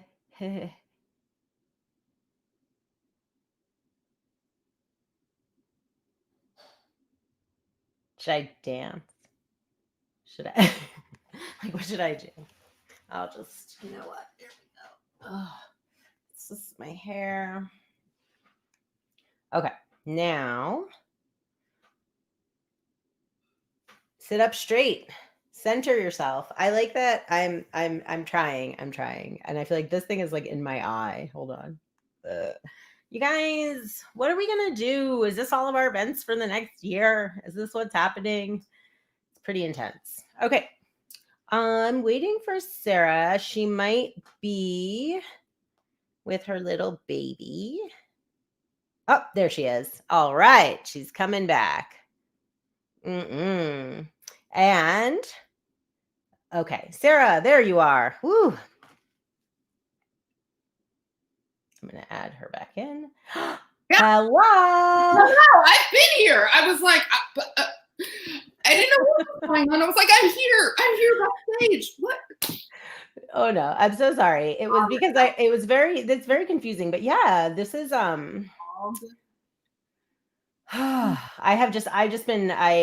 was sort of in and out, like catching snippets. I've seen that film obviously a million times, like making it. But I've just been thinking about what other my next project actually. So I don't know who's watching this right now or who's going to watch it in the future, but I'm working on sort of incubating this like truth and conciliation, like a personal truth and conciliation project, to have some sort of generational healing with my white family. And it's just on my mind. So I have been thinking a lot about that, and what that may look like. What does it look like? I want to know more about that. What do you mean? Can you say more? Well, I feel like all my ideas get stolen. No, just kidding. Oh! I'm not even kidding, because I want everybody to do it actually. But it's because I started working on this project with a friend of mine who also ran for U.S. Senate, Stephanie Rose Spalding, and she didn't make the ballot, and it was a whole big thing. But one of the projects that she's been working on is this truth and conciliation piece, which is, I had first heard the term like conciliation from, he's like a third party candidate. I can't talk about it because everyone gets all mad, but I love him. I'm not voting for him. But anyway, my point is, he introduced me to that terminology by saying, for the United States, like for us to move towards healing, we need to have reconciliation, except that reconciliation implies previous harmony. And there's never been harmony in the United States around our biggest problem, right? So it's like a conciliation. So we have to come together. We don't have like a shared history. We don't have a shared common memory. So just kind of thinking about that. And I have lived most of my life, sort of the story of my life is, my mother married a Black man and her parents were furious, and that was that's just part of my story. It's part of my life story. And now my grandparents are deceased, but I had been doing some talking with some family members around my great grandmother, who was far more accepting of my parents' marriage than her own parents. That's interesting. Which is interesting because we don't have in common. Actually. Yeah, you're really quiet. I'm so sorry, Miss Donnie. Turn it up a little bit. Yeah. So anyway, that's all like personal, stuff. But I think about it because I have a friend of mine. He played for us, and I know he wanted to be here today. Kid Astronaut, one of our favorite musicians and friend to MTOB. But he asked me that once, like, why do I always hear you talking about your Black family, not your white family? And I feel like white people get enough hype. I don't need to hype them. They're everything. You know what I mean? Like, it's not, but at the same time, I also come from like a pretty amazing line of slaveholders on my mom's. That's interesting. And so that's kind of a well, and it is, and it's just, this project is sort of in my head, and I've been, I have to finish my other project. Speaking of which, if anybody has $1, put it on there. Yeah. Running with my girls. I'm a constant crowdfunder. Yeah. But because my great aunt, some people know this, some people don't. My great aunt was a woman named Jane Jacobs, and Jane Jacobs is like revolutionized like modern urban planning. You know what I mean? Like, she's like, have you been to Greenwich Village and Washington Square Park? I know you live in New York, Sarah. Obviously, yes. Right. Those things are there because of her and the activism that she did and protected from Robert Moses from like putting a freeway through the middle of it. There's a great documentary about her called Citizen Jane. There's a fantastic biography that I'm still like kind of working through for other personal reasons, but it's very interesting, I guess. Maybe not. I don't know. Just, I don't even know the words for it, but it's like to think about, I'm sitting here like going through the genealogy on my father's side, right? And where we stop at, 2 generations, and then it's just slave rolls, Yeah. And then I'm looking at reading this book, and I'm reading about how my great-great-grandfather had 12 slaves that he bought, specifically big women for breeding. And it's like, I'm a big woman. Nah, okay. Yes, I am. And so, but I'm just saying on both sides, because come on now, I don't know that he had sex with his slaves, but like that's pretty common. Very safe bet, I would say. So just thinking about it from that like DNA perspective, and I think that's also part of why I was a little bit more focused on like Black, white this year, a little bit, just I think in my own mind too, of like trying to figure out like, that was news to me, to be honest. I was like, oh, I didn't know that. Yeah. Well, no, I mean, it's not. It's like, what are we doing? That is your story. It's my story, I want to know how you found that out, though. Was it a 23andMe thing? Did you have to do your own like digging? No, it was in her. It's in the family records. We have it written on a piece of paper. Like, but it was in the biography. Because I haven't, like, my grandmother spent, I don't want to say her, over 2 decades, like, trying to find how we came to be. And it was really hard for her. And I haven't done Ancestry or. Don't do it, girl. They got our DNA. Sorry. You did 23andMe, I thought. I did. And now listen, this is what I always say. When I say I did a DNA test, like if people who are interested in that, I did 23andMe. This was when Obama was the president. So I feel like I wasn't really thinking like ahead to like possible rounding up and like genocide at that time. I know that sounds kind of scary, but it's like Blackstone is like this super conservative company. And they bought Ancestry. They like, so I don't know. I just think that on one hand, I'm like, on the other hand, I'm also kind of like, dude, They have our DNA. Like from our blood draws, from our, you know what I mean? Like I'm just like, Yeah. I can't worry about every single thing. I And know. it's also obviously like water under the bridge now.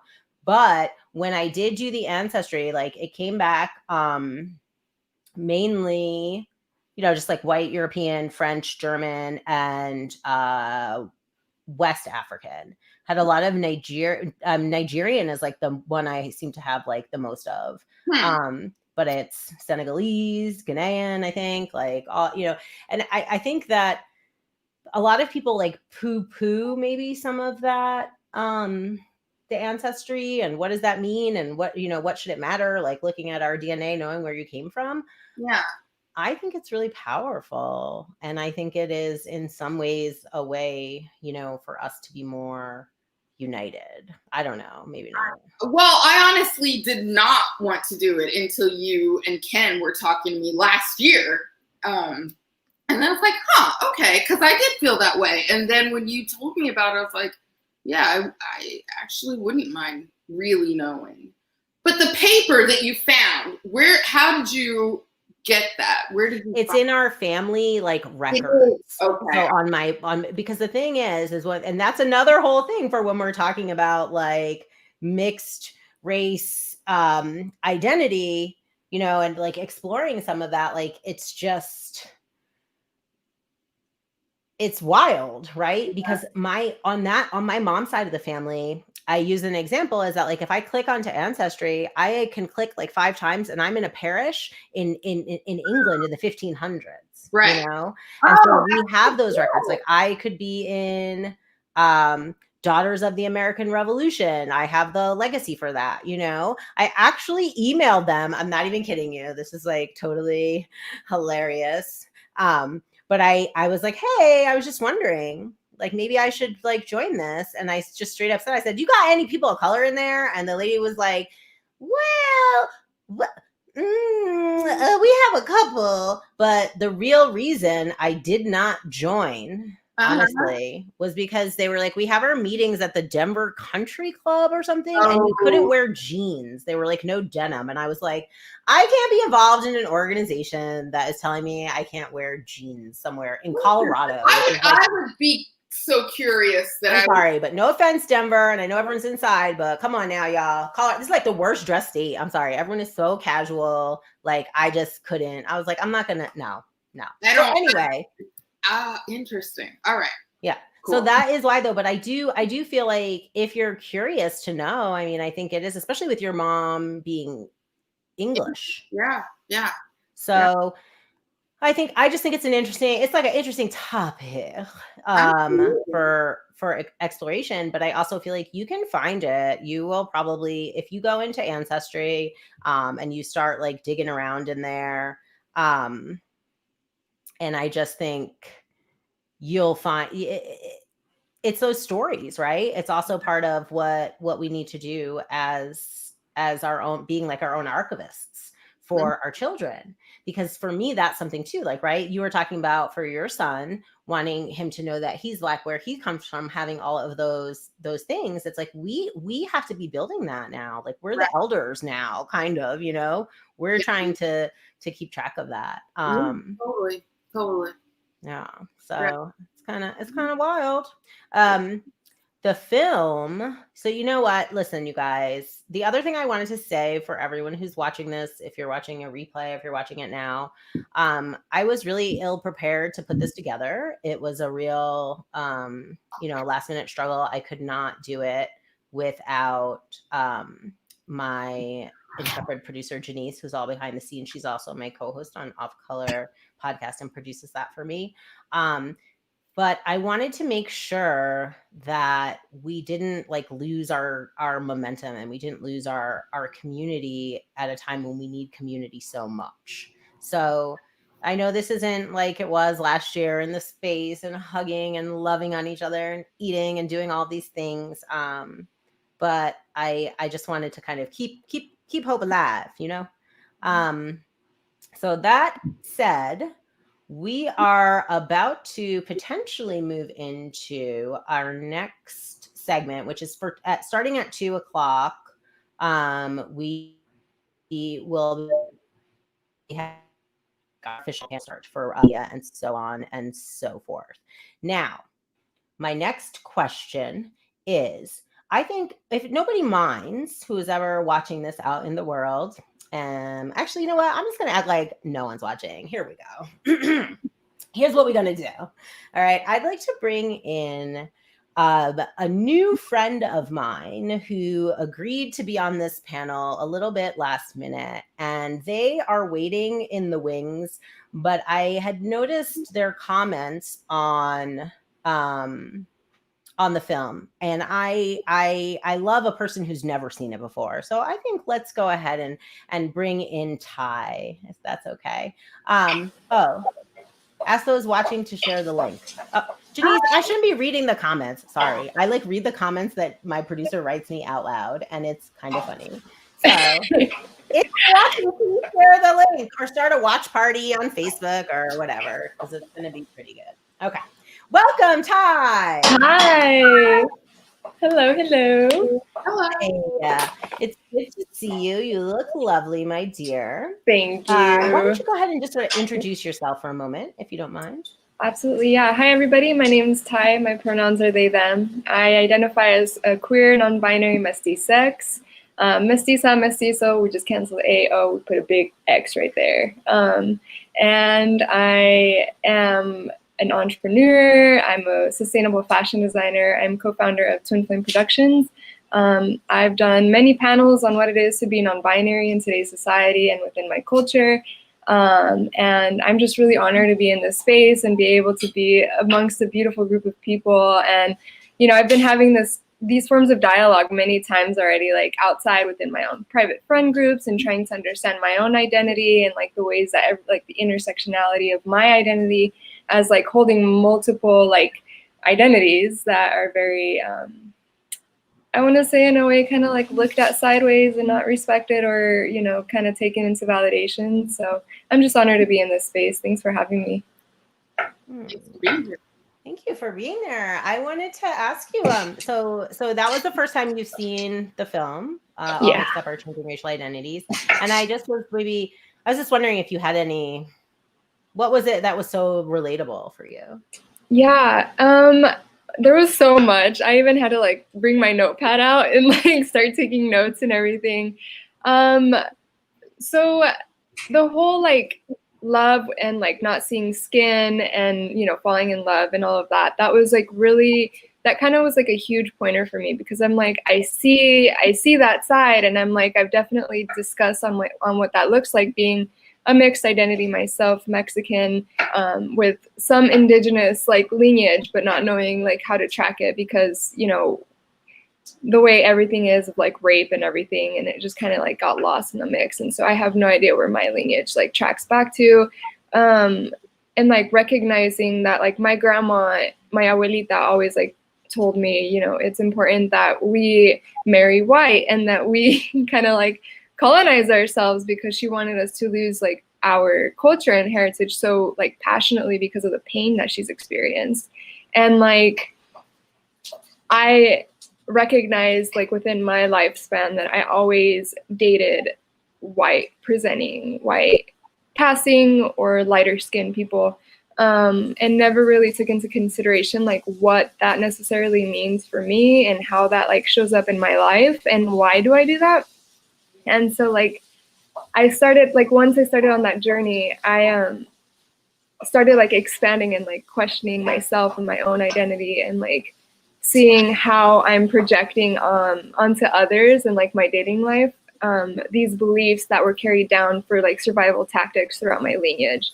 And, you know, I'm like, I was just like so pulled, like push and pull within the, like seeing other people like talk about very similar experiences and how they like, you know, are Black mixed and date white, or, you know, are like me, Mexican American and date white, and like how like love is love and like I am like here for it. But then also like hearing one of the indigenous individuals that was like interviewed on the film and how she expressed how she is like they're losing the bloodline, and like it's dying out and the culture's dying out. And then like I go back to the whole like date within the culture, and like, but how do I do that when I have like multiple like variables to who I am? And I don't know, that was just a really like interesting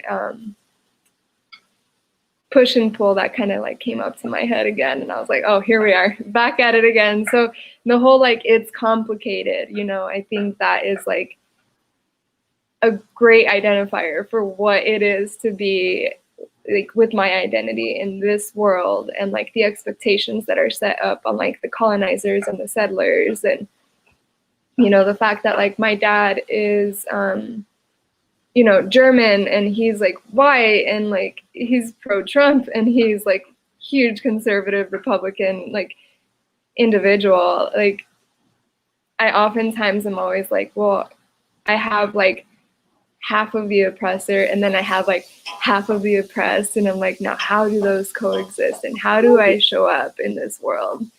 I mean, this topic, like I can go on forever, but that was basically like my stream of thought, and like where I started to like just, you know, continue. And like all in all, I think, yeah, like love is love. Like identifying with my identities, like I fall in love with who I fall in love with, and like that's it, right? My partner, we're non-monogamous, but we're open. Like we are open relationship, and her identity is like Filipina, and like we're able to always connect on like the fact that like we have like this minority identities, and that we have like our own individual struggles. So we're always able to relate in that way. But yeah, I mean, it's just like this spiral that continues to just like, woof, you know, and being queer also has like so much to do with everything as well. And like being queer within a culture, and how, you know, it's like ongoing, and like not wanting to erase our lineage and continue on our traditions and our culture, but then also like,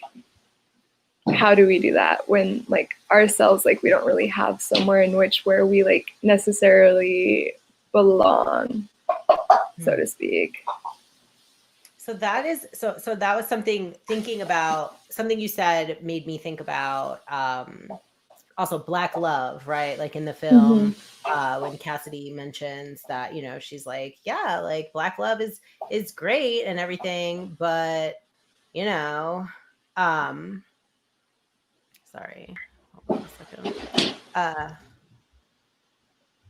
second. Yes, and then how do you like reconcile that in your own like romantic partnerships when you're, you know, and so I feel like I did fine. I married a mixed race person, so I'm like, I kept it in the family, you know. But then but then on the other side of that, it's like all of this stuff, all of the bloodline and all that is all from like white supremacy, though, you know, like to me, that's what it's rooted in.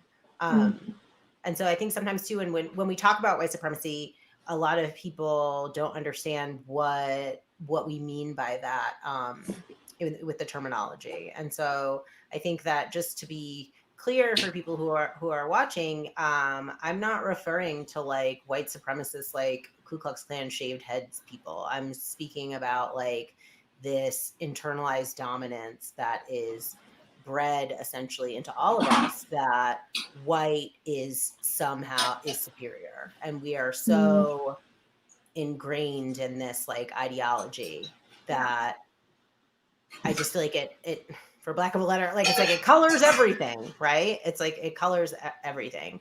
And so going to thinking about the indigenous like blood quantums versus like the one drop rule, you know, when we're talking about it as far as like they wanted less indigenous people, so you got quantified by, you know, half, 1/8, 1/16, 1/32, you know, and it's like the bloodline, right?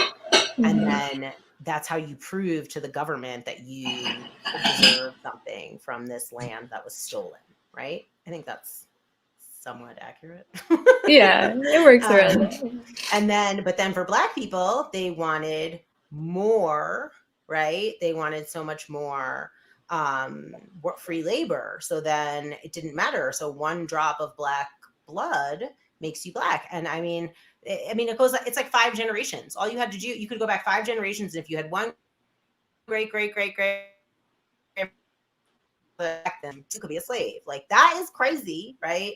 But it's also part of the history of the United States, and I think it's also a huge reason why we're where we are today, right? Because people don't know that. Even they don't have that. They may even have the idea, oh, one drop of black blood makes you black, right? One drop. People have heard that, I think, but why?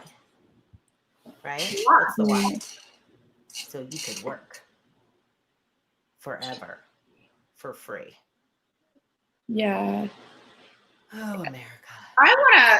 Is this an open discussion? I'm not sure what's going on. Nobody knows what's going on. Because when I'm organizing something, this is what happens. Okay. I really, Ty, how you said your dad is a Trump supporter. Oh, yeah. I heard that too, girl. He has a mixed race child. Mm-hmm. And a queer child. Mm-hmm. So how does he reconcile that? Like, I really am trying to know, and I think this does speak to a lot of people, especially mixed race people, who have this in their family and somehow have to navigate this. And if you don't mind talking. I absolutely do not mind. I speak so openly about this. So my dad was out of my life. I didn't grow up with him. I have a very complicated family dynamic, family like tree, as a lot of us do, right? But he basically left our life at a very young age. He was out for like multiple years, like about 8 years. We kind of like he came into our life. We got to know him. I grew up like not knowing his political views. Like for me, I viewed dad as like a cowboy, like wannabe, because I call him a wannabe because I'm like, no one in our family are like cowboys or anything. They're like huge, like grew up in the city, everything. So I'm just like, okay, whatever's going on, I don't know. I think he just fell in love with the like animals and whatever, you have it. But I think he was like really influenced because he originally met my mom in Boulder, Colorado. My mom comes from Mexico and she went to college in Boulder. And so they met in Boulder, Colorado, and that's where I was born. And they were both young parents. And so from my knowing, my dad used to be very like liberal and like free and like free thought. And like, he was like huge about like queer and everything. And I don't know what happened, but they got divorced, and my dad like developed this like rage around like my mom's culture and identity and like around my mom. And so he was out of our life, and then we met him and started creating a relationship with him. And like I never really like took into consideration what his political views are, like really understood anything because I was really young. And I also had a lot of health issues. I'm neurodivergent epileptic. I've survived brain surgery. I've been in a wheelchair. So I had a lot of things that I like had to grow up from. So like my view wasn't like who's dad and like what are his ethics and like what does he believe in? What does he stand for? I never really like was like that until like more recently that I like grew up and I like started to like create my own platform and the work that I do and the like activism. And I was one of the first public speakers at Women's March on Denver 2019 as a non-binary. I started creating this platform for myself, and I was like, wait, Dad, I'm like, who'd you vote for? Like, what's going on here? Like, and we had this conversation, and I was like, and he told me, and I was like, okay, so you do know that I identify as queer and I'm Mexican also, right? Like, you do know that, right? And he's like, yeah, but you're also white, like German, like, but you're also white. You also have me in you. And I'm like, that doesn't like, I am not you. Like, I am me. Like, you generated me through my and like boom, like merged together here. Hi, hello. here I am. Like that is invalidating my identity and who I am. And just like on the side note, like he has Mexican neighbors who like come from Mexico, they speak Spanish and everything, and I like would go visit, and he'd always ask me, he's like, can you go over to the Mexicans, to our Mexican neighbor's house and like ask them in Spanish to like stop playing the music so loud, or like all this stuff. And I'm like, and I literally like on the side, not to be like rude or anything live, but you know, we're here, it's open discussion, I'm being raw with everyone and transparent. But like I'll go next door, I'll speak to them, and I'll be like, my father is an asshole, don't listen to him. Like, and I'm speaking in Spanish in front of my dad who doesn't understand anything. I'm just like, he wants me to tell you this, but you know, do whatever the hell you want. Like, don't let him be a white, like controlling neighbor and whatever, you know, and like, if he continues to give you problems, let me know. So like, I say that in Spanish and my dad doesn't know what's happening. And then I'll just like tell the people, like, just act cool, like nothing's happening. And like that you got the message, and like, we'll just be on our way, you know? And I don't really know how to like have these conversations. I've tried, and he just like, he overlooks a lot of things. It's like he lives in this reality based off past experiences that he has personally had, and has developed this like conclusion and like result to like reason his anger instead of like looking at his anger and his experiences, and then like projects it onto us as his children. It's actually really interesting because like I, within my family, I look mixed in comparison to my sister. My sister, she came out white, like lighter hair. She's like lighter complexion. She's lighter features.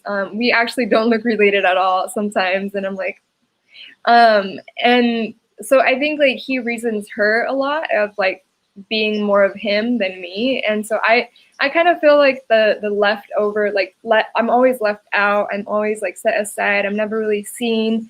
And so, you know, that kind of like translates into like my Mexican family and like identifying as queer and always being like left out of the conversation of the family, like dialogue of like activities that are going on, being taken into consideration that like maybe perhaps I want to be a part of this event also, and I want to see my family also, and like my family is also like not political but religious, and you know, I think politics and religion go hand in hand and like have like a huge effect on like these, you know, let alone like beliefs that kind of like trifle down into like who we fall in love with and how we fall in love and like how we raise these children that we create and, you know, so forth. Like I have cousins who are white, blue eyes, and then I have cousins who are brown, dark features, like indigenous. You can see the indigenous lineage in our bloodline, you know, and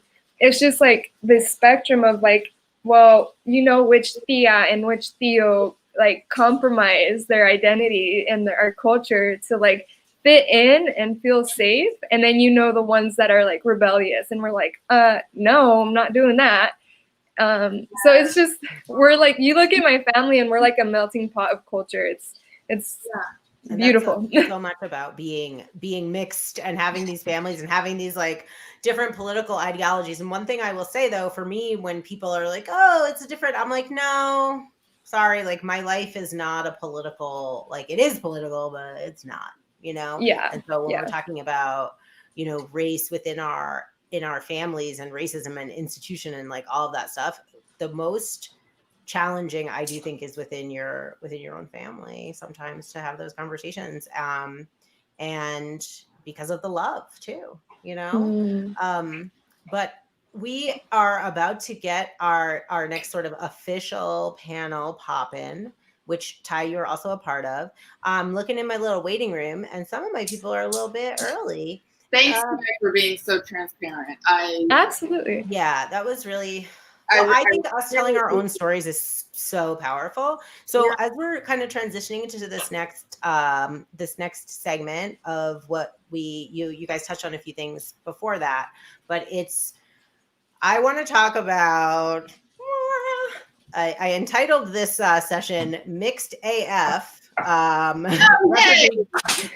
representation in the media. And so I did want to bring on, I have a few guests waiting in here, and I'm going to bring them on one at a time, because in this platform, you guys, that we're using, there's going to be so many little heads, and I think it might be hard to see who's talking.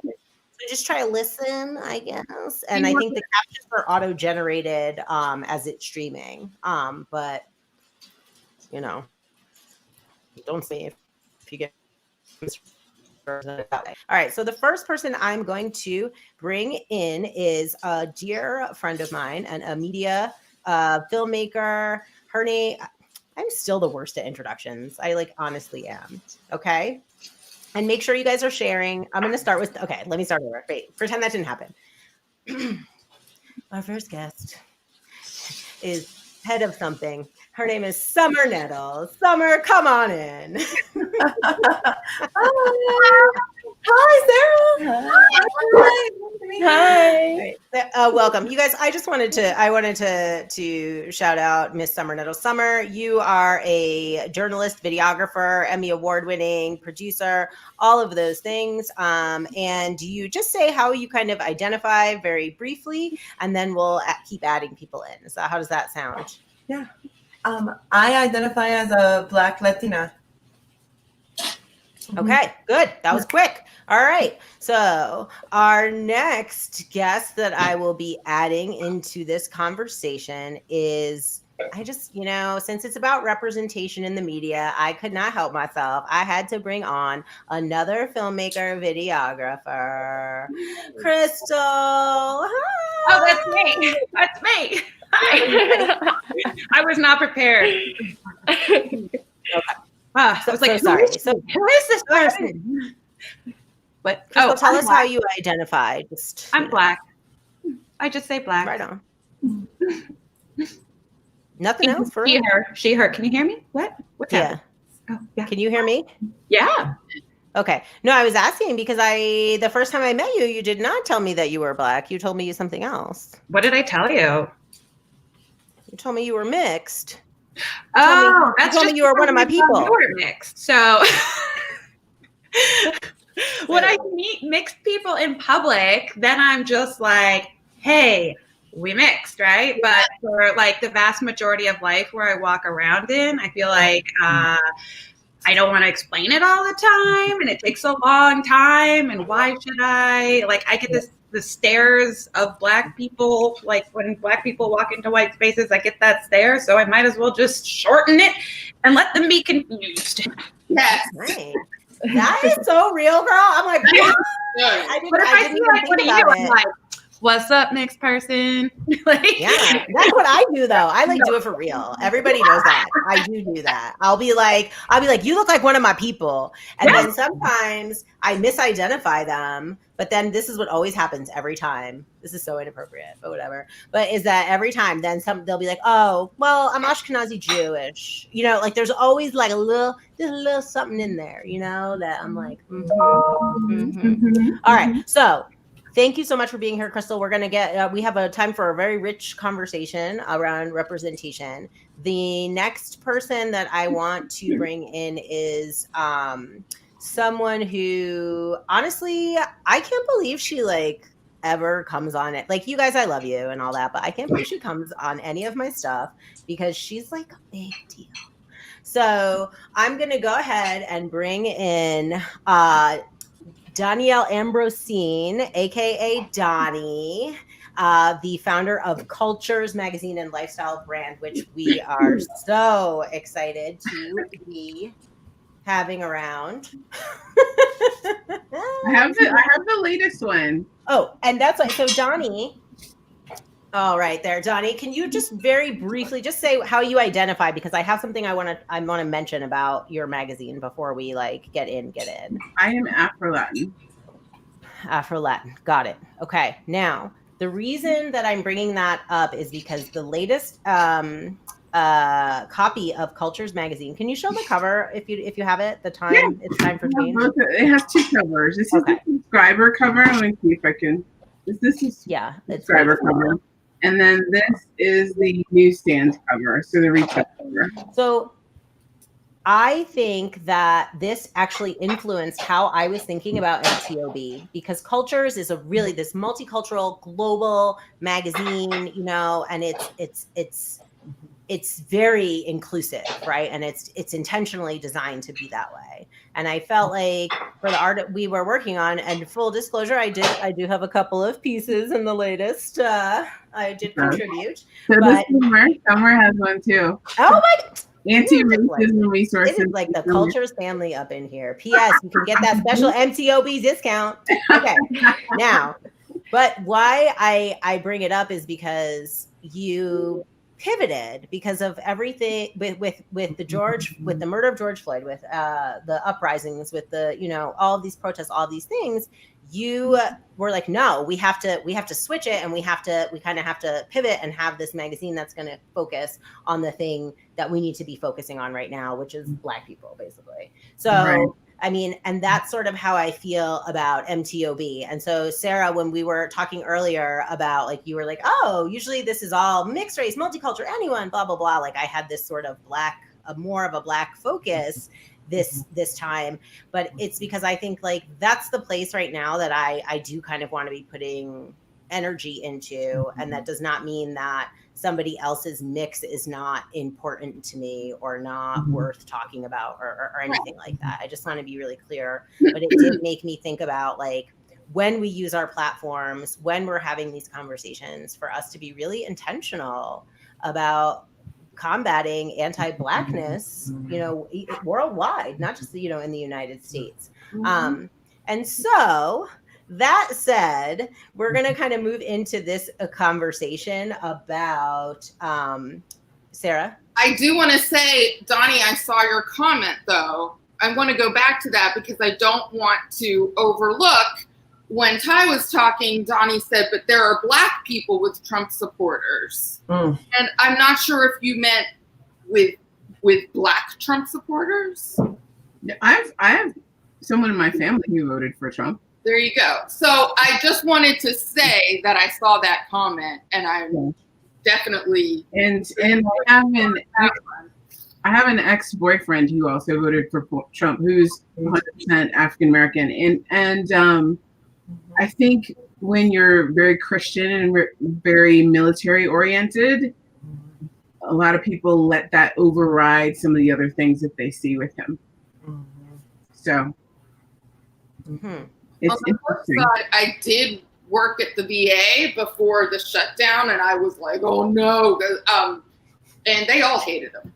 So they couldn't even have his picture in the rec room. So, and I don't know how they feel now, because I don't discuss this with them. Once I heard, I didn't care anymore. Yeah. That's enough for me. Okay. So sorry. All right. So just wanted to say, the comment was not disregarded.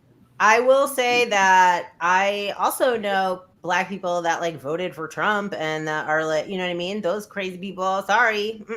I give them 2 thumbs down, but that's just my personal opinion. Well, that's the white supremacist in oneself that you were just talking, or the white supremacy, and dismantling that or embracing it and we can go right on. And so we want to move into yes, that's our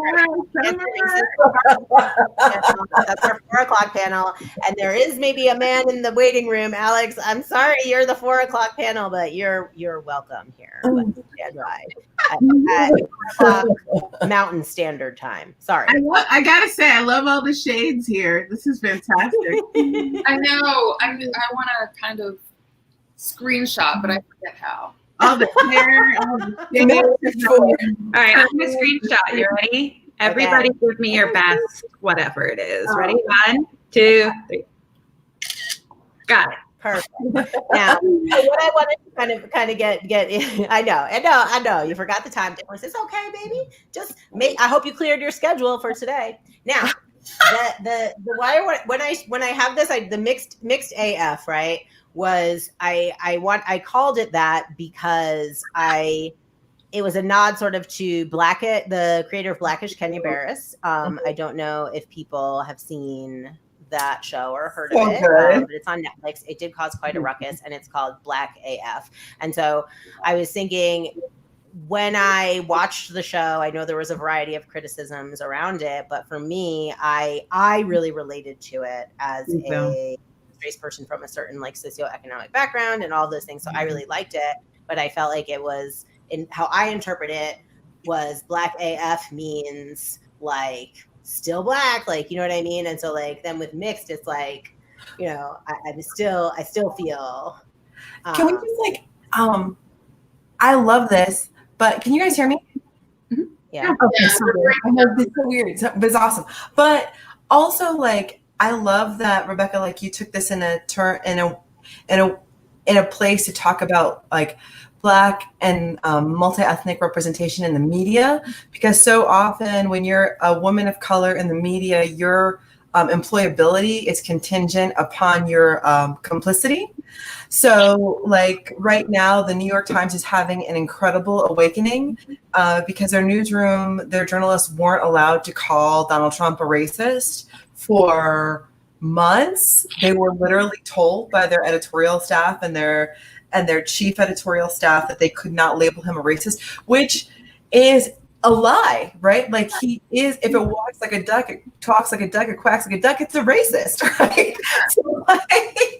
So I think it's a very interesting space for like women of color and multi-ethnic women to be in, because we often get, we either have the right curl pattern or the right skin tone to get in front of things, right? You got the curl pattern, girl, and the smile and the beautiful Nubian. It's gorgeous. Anyway. I was once told that I was a really good bridge between communities, and I was like, cool. Okay. I'm ethnically ambiguous. I'm Puerto Rican. Yeah, that hair, those curls are popping. You know, so like having mantle, like and being able to traverse in this space, though, also sometimes really silences us in a way that I think like Nicole Ari Parker's 1619 project really allowed us to break through, because it kind of forced the conversation to happen, you know? So yeah, I don't know. I mean, that's something that like I definitely wanted to discuss, though, like in this Black as Fuck, like, yeah, absolutely, because what you're saying, Summer, really goes into what I was hearing, and maybe I was hearing this because it does relate to us, but it's like, Rashida Jones isn't Black. Why is she on there? She's too light to be Black. And you're talking about these, and I saw her and I was like, yes, finally, because when I've gone to auditions, they're like, you don't even look mixed enough. And it's just like, what? And there was so much talk around that, and that's really what I focused on. And it was so disappointing. And now the same thing is happening with Kamala. Kamala. Yeah. Don't get ahead of me on my points, you guys. I'm like the worst moderator.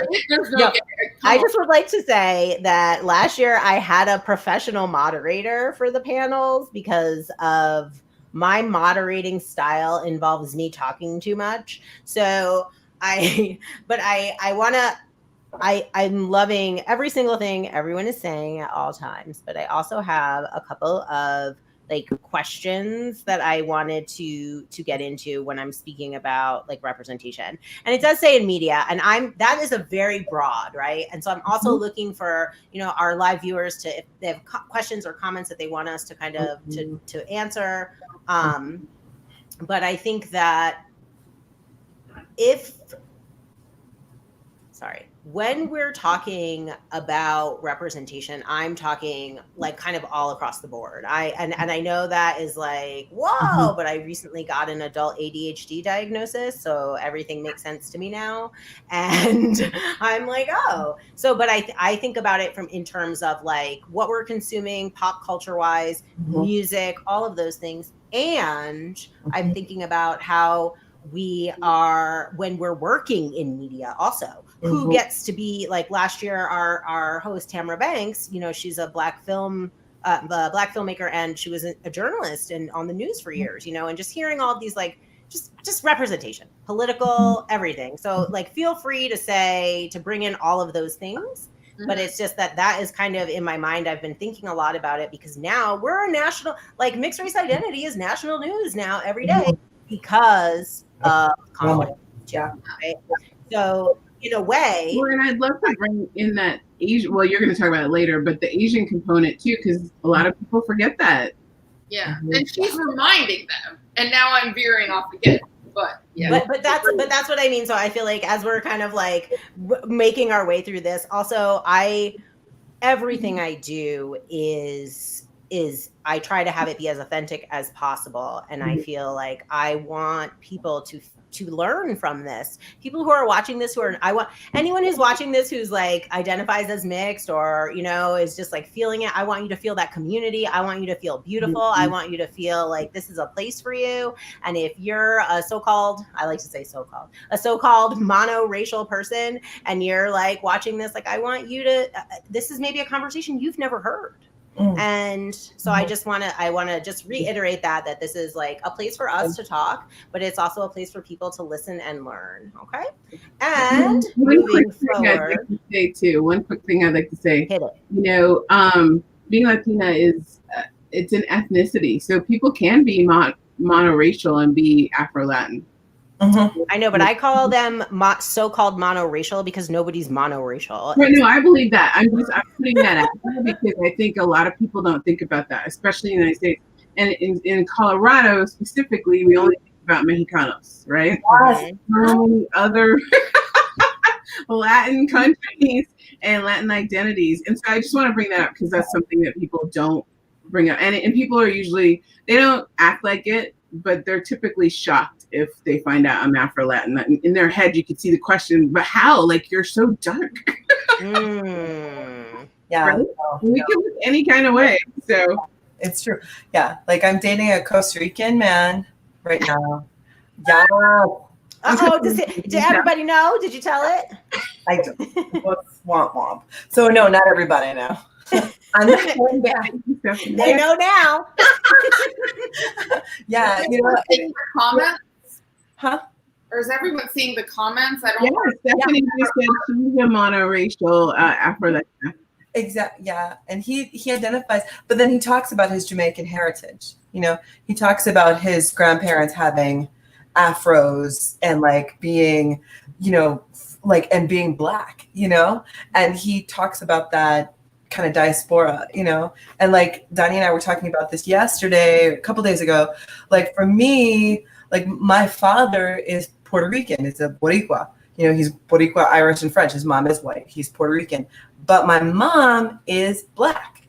And when we talk specifically about the island of Puerto Rico, what you're talking about is an island of people that were definitely enslaved, that definitely worked on plantations, that definitely worked in sugar, that were freed of the Spanish, the Spanish, you know, by the United States, and then presumed that the land of Lincoln was a free land, which it wasn't. And many Boricuas didn't find out that we weren't really equal until they enlisted in the United States military after they elected to become a member of the United States via the Commonwealth.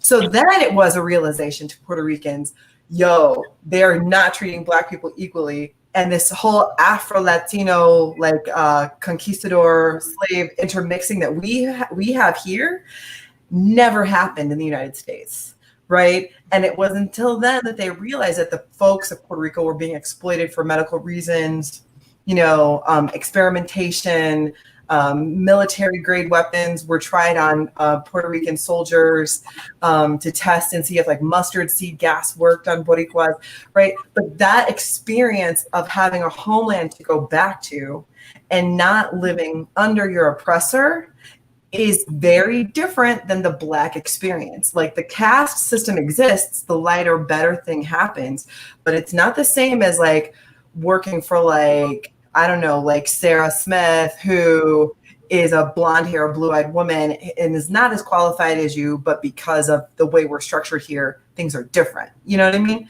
So that's one of the reasons why now I identify as a Black Latina, because my mother and my family very much identifies with that civil rights experience from the United States. But like when I go to Puerto Rico, I'm like, oh, my heart, my soul feels right. You know what I mean? And that it's just it's a thing. So yeah. Yeah. Nah, that was a lot. No, that's what MTOB is. And so normally we're not just like all just we're like together, and it feels a little different than like this, But yeah, something that it's about like finding that place. And so I feel like one of the reasons that I love the work that Donnie does is because it's so much about like kind of building that space so that you can have that feeling like in your heart, right? Donnie, can you speak a little bit about why you started Cultures, and what is your goals for this publication? Yeah. So it's an in-between space, right? Cultures represents people who are in between culture, race, ethnicity, nation, or location. So I grew up in 5 continents. Well, I count Central America as a continent, but it's not. So 4 continents and 7 countries.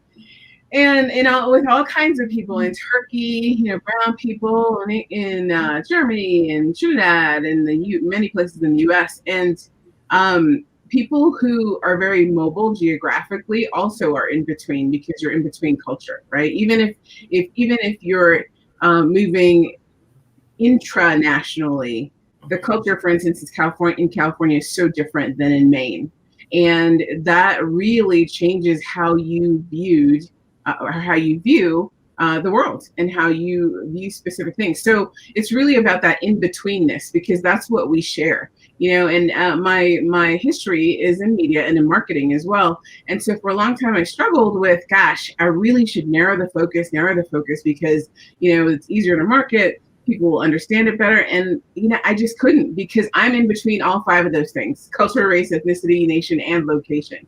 And I wanted a place where people who had any of those, or who were like me, could feel like they were with people that that understood them, right? I'm sure that all of you feel. I'm going to take a guess and go out on a limb and say that I'm pretty sure all of you feel that you're always the one having to understand. Like, you get how other people feel, but it's harder for them to understand you and where you're coming from.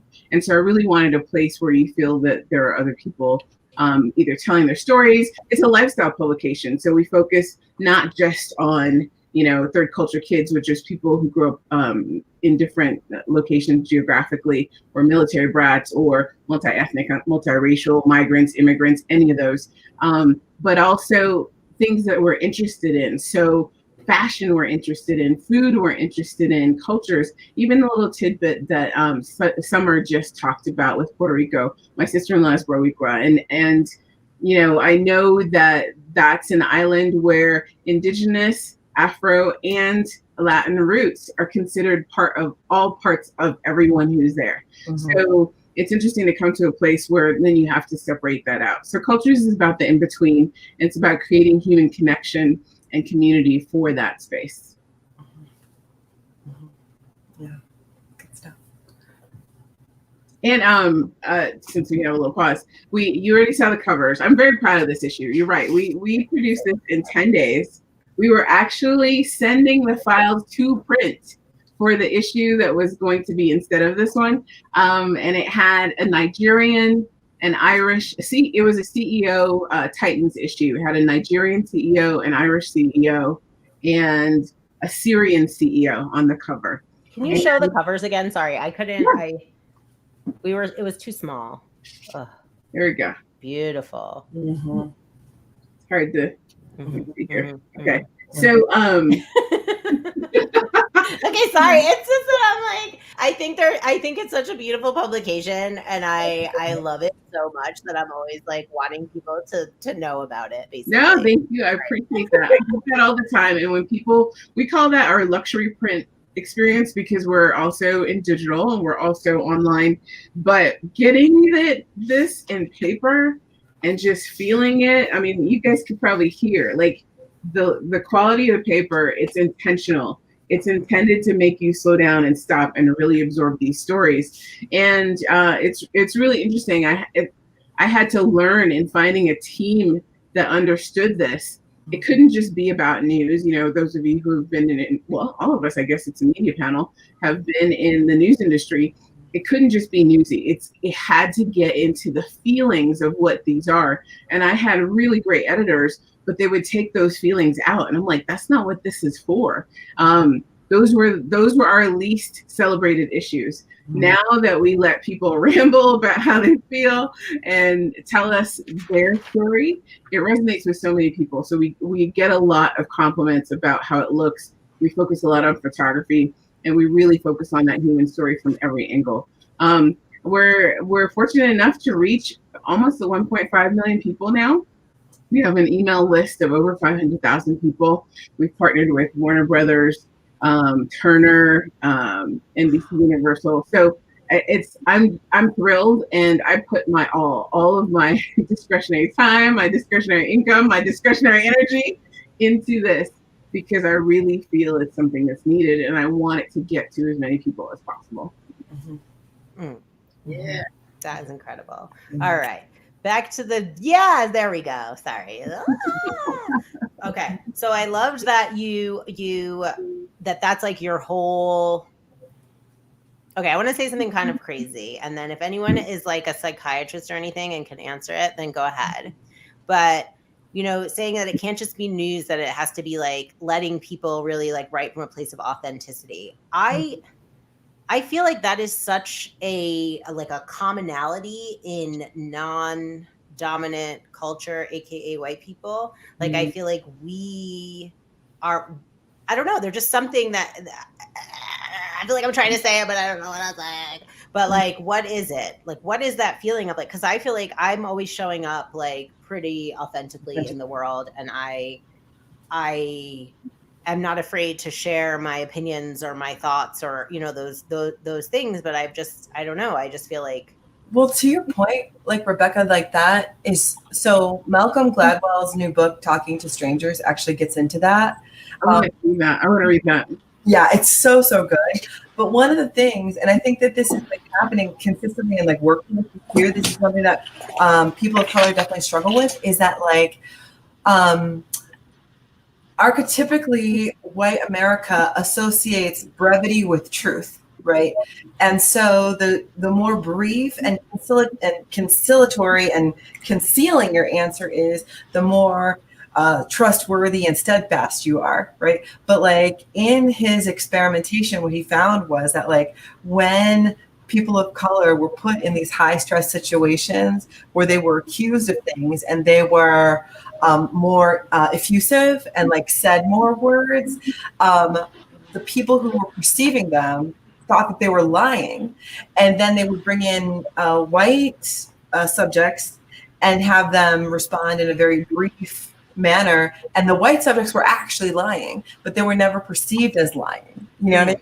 And I think that plays out in so many ways in our judicial system, in our media, in the workplace, right? Like we are an effusive people. We are trained to speak truth to power, and it's always interesting to me even to hear people say they grew up not discussing politics and religion in their home. I think in multi-ethnic families and in Black families and Latino families and probably Asian families too, it's a staple, because it's like the only way you're going to know, what the bumpers are on the track to keep your car inside, or you're going to go off the road. So yeah, I think that's such a powerful statement. I think you're right on. Like we are more outgoing and more talkative and more, Well, so. In this community, tell me, each of you, what you think. I think we don't hear these stories very often. Where all of us are doing it, so it's getting out there more and more. And Candy Birth that you mentioned earlier, Rebecca, people are putting the word out and they're putting their truth out. But when you haven't heard this, like you're ready, you want to hear it all. You give me all the words. Tell me the stuff. Yeah. You just don't have it all. I also think there's some what you were saying, Rebecca, is that we are so used to presenting ourselves and defending our identity and coming out all the time. Like, it's just like, this is already ingrained in us. So it's just like, we already have this vulnerability. It's like second nature nearly. So I think there's a big difference there with white people, because they, in America, in the structure of this systemic racism and this white supremacy, they don't have to be like that. And like what you were saying, Summer, it's just like, so with us, we're already there. Because we always are having to be. Yeah. I think it's still exhausting, I think. I mean, I may always push. Well, I shouldn't say always. There's times I don't push for it, because times I'm like, look, whatever, I'm out. I don't feel you today. But this to me is a place where you can share all your feelings and have people get it, right? Like, you don't always want to be that vulnerable. You're always vulnerable, to your point. But sometimes you don't want to put it all out there, because they're not going to understand all of it. They're only going to understand a little piece. And even that piece, sometimes you have to explain and explain and explain. It's tiring. It is, but it's always there, is what I was saying. Even if I choose not to engage, yes, it's present. Well, it's so interesting. Like you're saying, it's always there. And you were saying that people told you you're ethnically ambiguous, but when people look at me, they think they know exactly what I am. And then when you hear my accent, you think definitely, oh, you're African American, and that is so far from who I am. And so then when I act like me, now they're perplexed. They did not expect this. Why do you eat that food? Why do you talk like that? What what are you wearing? All of that. Yeah, it's very interesting. Well, not interesting. It's very telling how comfortable people are with others' identities and with other. I can't see anyone. With how other people identify. I mean, you're telling them and you're telling us, this is what I am. This is who I am, and yet it's very hard for others to accept that. Not even get that, but accept it. Yeah, I had someone randomly walk up to me on the street in Los Angeles, and he was like, "Are you Pacific Islander?" And I was like, "Nope." And he's like, "You're Pacific Islander." Like, no. And he's like, "I know people from the Pacific Islands. You're Pacific Islander." And I was like, "Dude, I think I know." Yeah, I was with a stranger who was just telling me like, and I was just like, so I think about that like almost every day. I'm like, how, on what planet would I walk up to like a white person and be like, "You're German," like, "You're German," and then like, I cannot imagine Ireland. I'm like, "No, you're German," and they're like, "We're from Ireland." I'm like, "Nope." Yeah. And I will say, and I'm sorry, no, Rebecca, we can go back to this, but I don't know about you all, although I think I might, that we're reliving this with Kamala, because there's all these people. Oh, no. All right, fine. We're going to go. Fine. Look, I'm going to skip ahead. Here's my notes. The people have all these spoken, notes. Rebecca. The people have spoken. The people have spoken. It's time to talk about Kamala Harris. But it's just like, it's first day when they announce her for the first hour, and I'm hearing this, I'm just like reliving it, because all of a sudden everyone has something to say about her identity. And she's saying, I can identify as mixed and Black and African American, and so many people are telling her no everywhere. Well, what's interesting to me about it is like, I think it's very revealing, because we're at a place right now where part of our country thinks that you should not be an immigrant to be here. But then like right away, like white people will identify as Irish or German or Italian. So like, what do you think that makes you? That's very interesting to me. Like, you're gonna walk up to me and ask me where I'm from. You know I'm American. You know you're an immigrant too, right? Like all Wisconsin is eating like lifsa or whatever, like Swedish unleavened bread, right? Like, what are you saying here? So I one thing I just wanted to add to that just very quickly. You know what? I'm going to stop qualifying what I say and I'll just say it.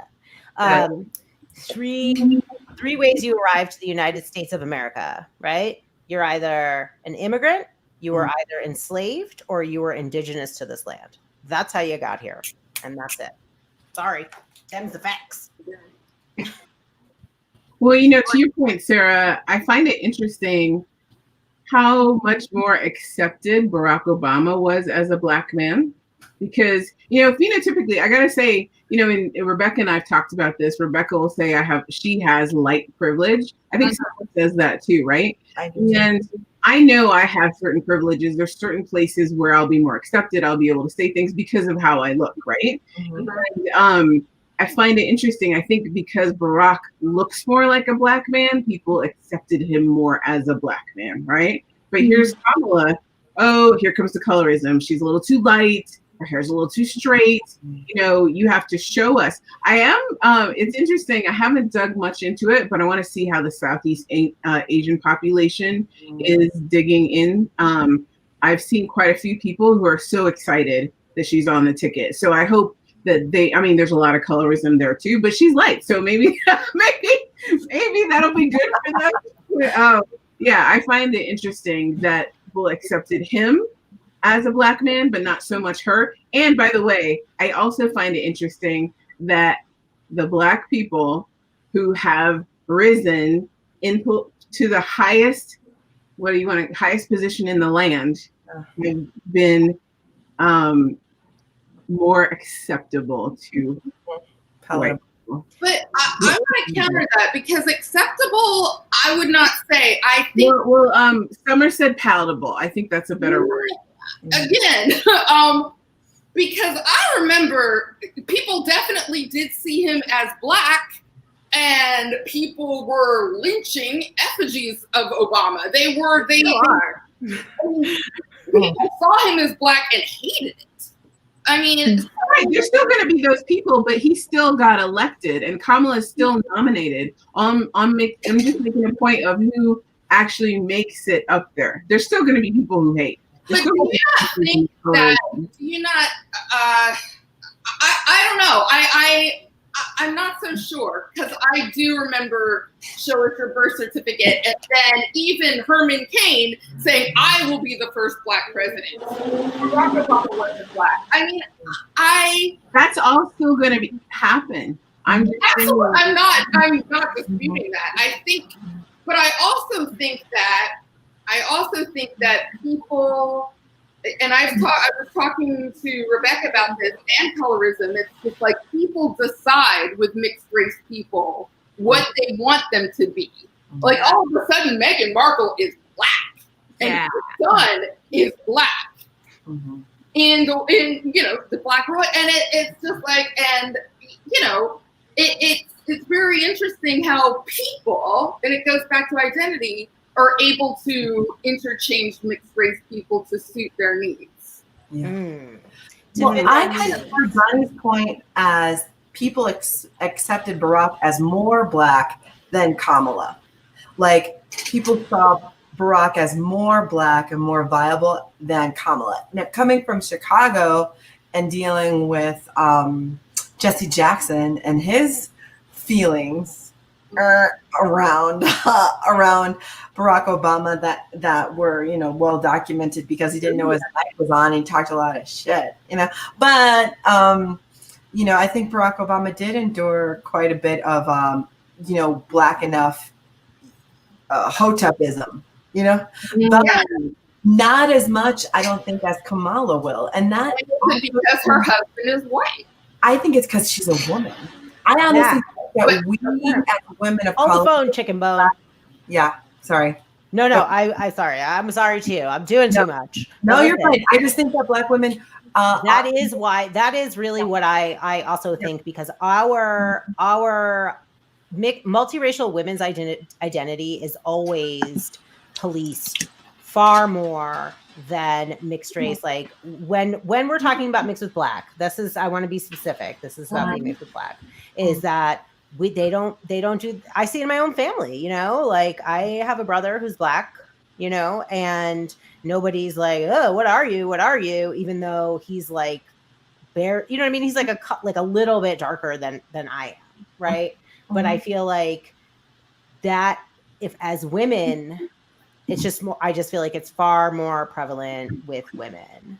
You know, I just wanted to kind of like touch in a little bit on Kamala Harris and just kind of talk also like I think in this sense we're talking about light skin and being Black and being female and also running and how that's like not a commonality and like not a lot of the times it's like successful. But I think for me being incoming standing from a trans non-binary point of view also, I think like a lot of people in my community, for instance, have been saying how like Kamala Harris, like in their identity that they hold, like how many incarcerated transgender people have like the surgery affirmations like been denied and stuff. And I think there's like takes so much into consideration like when it comes to sexuality, and not to get into that because this is about race right now and we're talking about that, but I just wanted to give that like perspective too, and like within the queer community and why a lot of people are like, oh, like, and even then like that also like kind of applies to like a lot of different things around like Barack Obama and presidency and like, yes, the morals of like the skin color and everything also, but like looking into like the values and the ethics within like touching queer community. And I think oftentimes like we're left out of the conversation of the dialogue. But I'm not here to make it about that. I just kind of wanted to like pin that real quick too into the dialogue. I think you should, Ty. I think you should talk about it. I think it does come into it. I think this is your truth, and that's why we're here. Yeah, absolutely. I think oftentimes like I find myself in these conversations and these dialogues with a lot of cis-assuming, hetero, female-identifying powerhouses that are so beautiful, and I love to be in these spaces. Like, I am just so honored to be able to share these spaces and be able to hold these platforms. But I also like to bring into like dialogue, like the non-binary, the trans view, and like start talking about us often. And I think like this is when I start like inserting the fact that like Black trans life matters and like the trans community and the like suffering and the lives that have been going on or that have been taken from us and like the constant struggle that we're having to battle like on our own and in silence. And I actually just did a little art piece in honor of like a few people that have just recently been murdered and like an issue that's been going out here in LA of 3 Black trans women that were assaulted out here in Hollywood. And it's just been like, so when are we going to start bringing into the narrative like and predominantly focusing also like on Black trans and like the fact that like how are these electives that are running for office and running for these powerful positions within our political system, how are they also representing like our corner of everything, and this is a little piece that I did.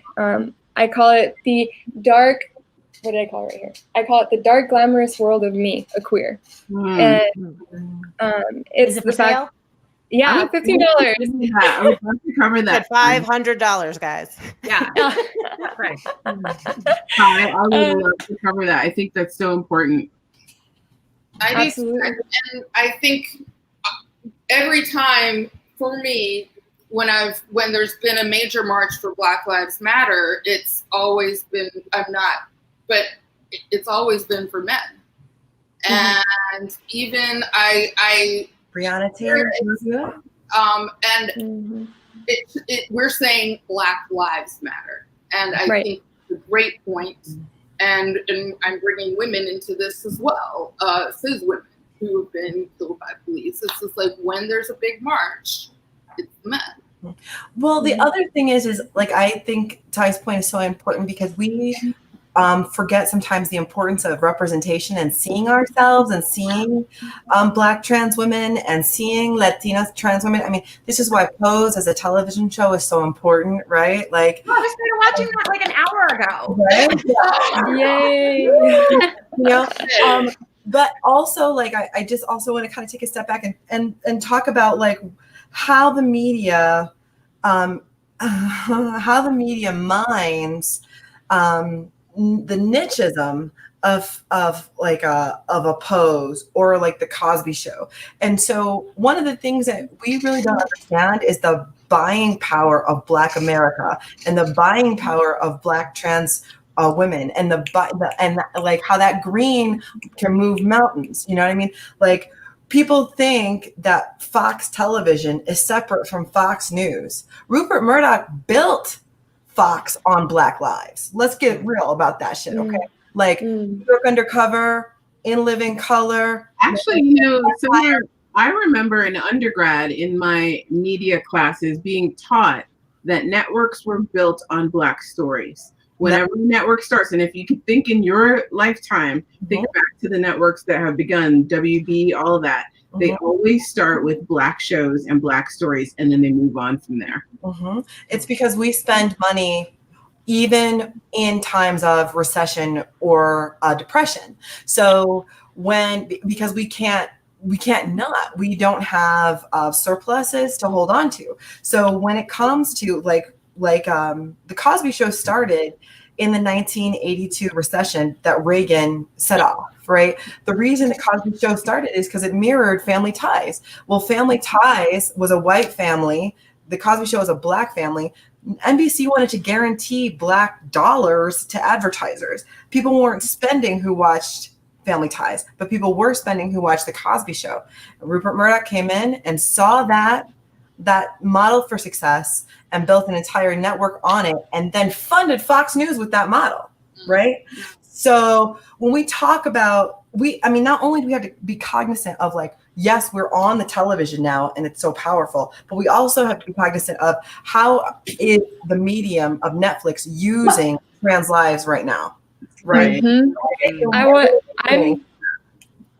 I'm so glad that you talk about that. As I was doing this little piece, I was actually talking about, I wrote in the back, a little bit about what I was feeling. If you don't mind me reading it real quick, it's very raw.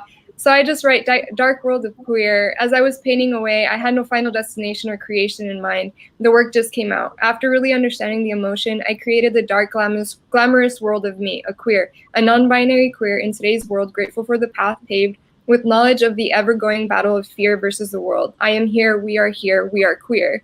And my internal dialogue was basically how, I don't know if you can see, but I add color right here, and then I add blood, red in representation of the blood.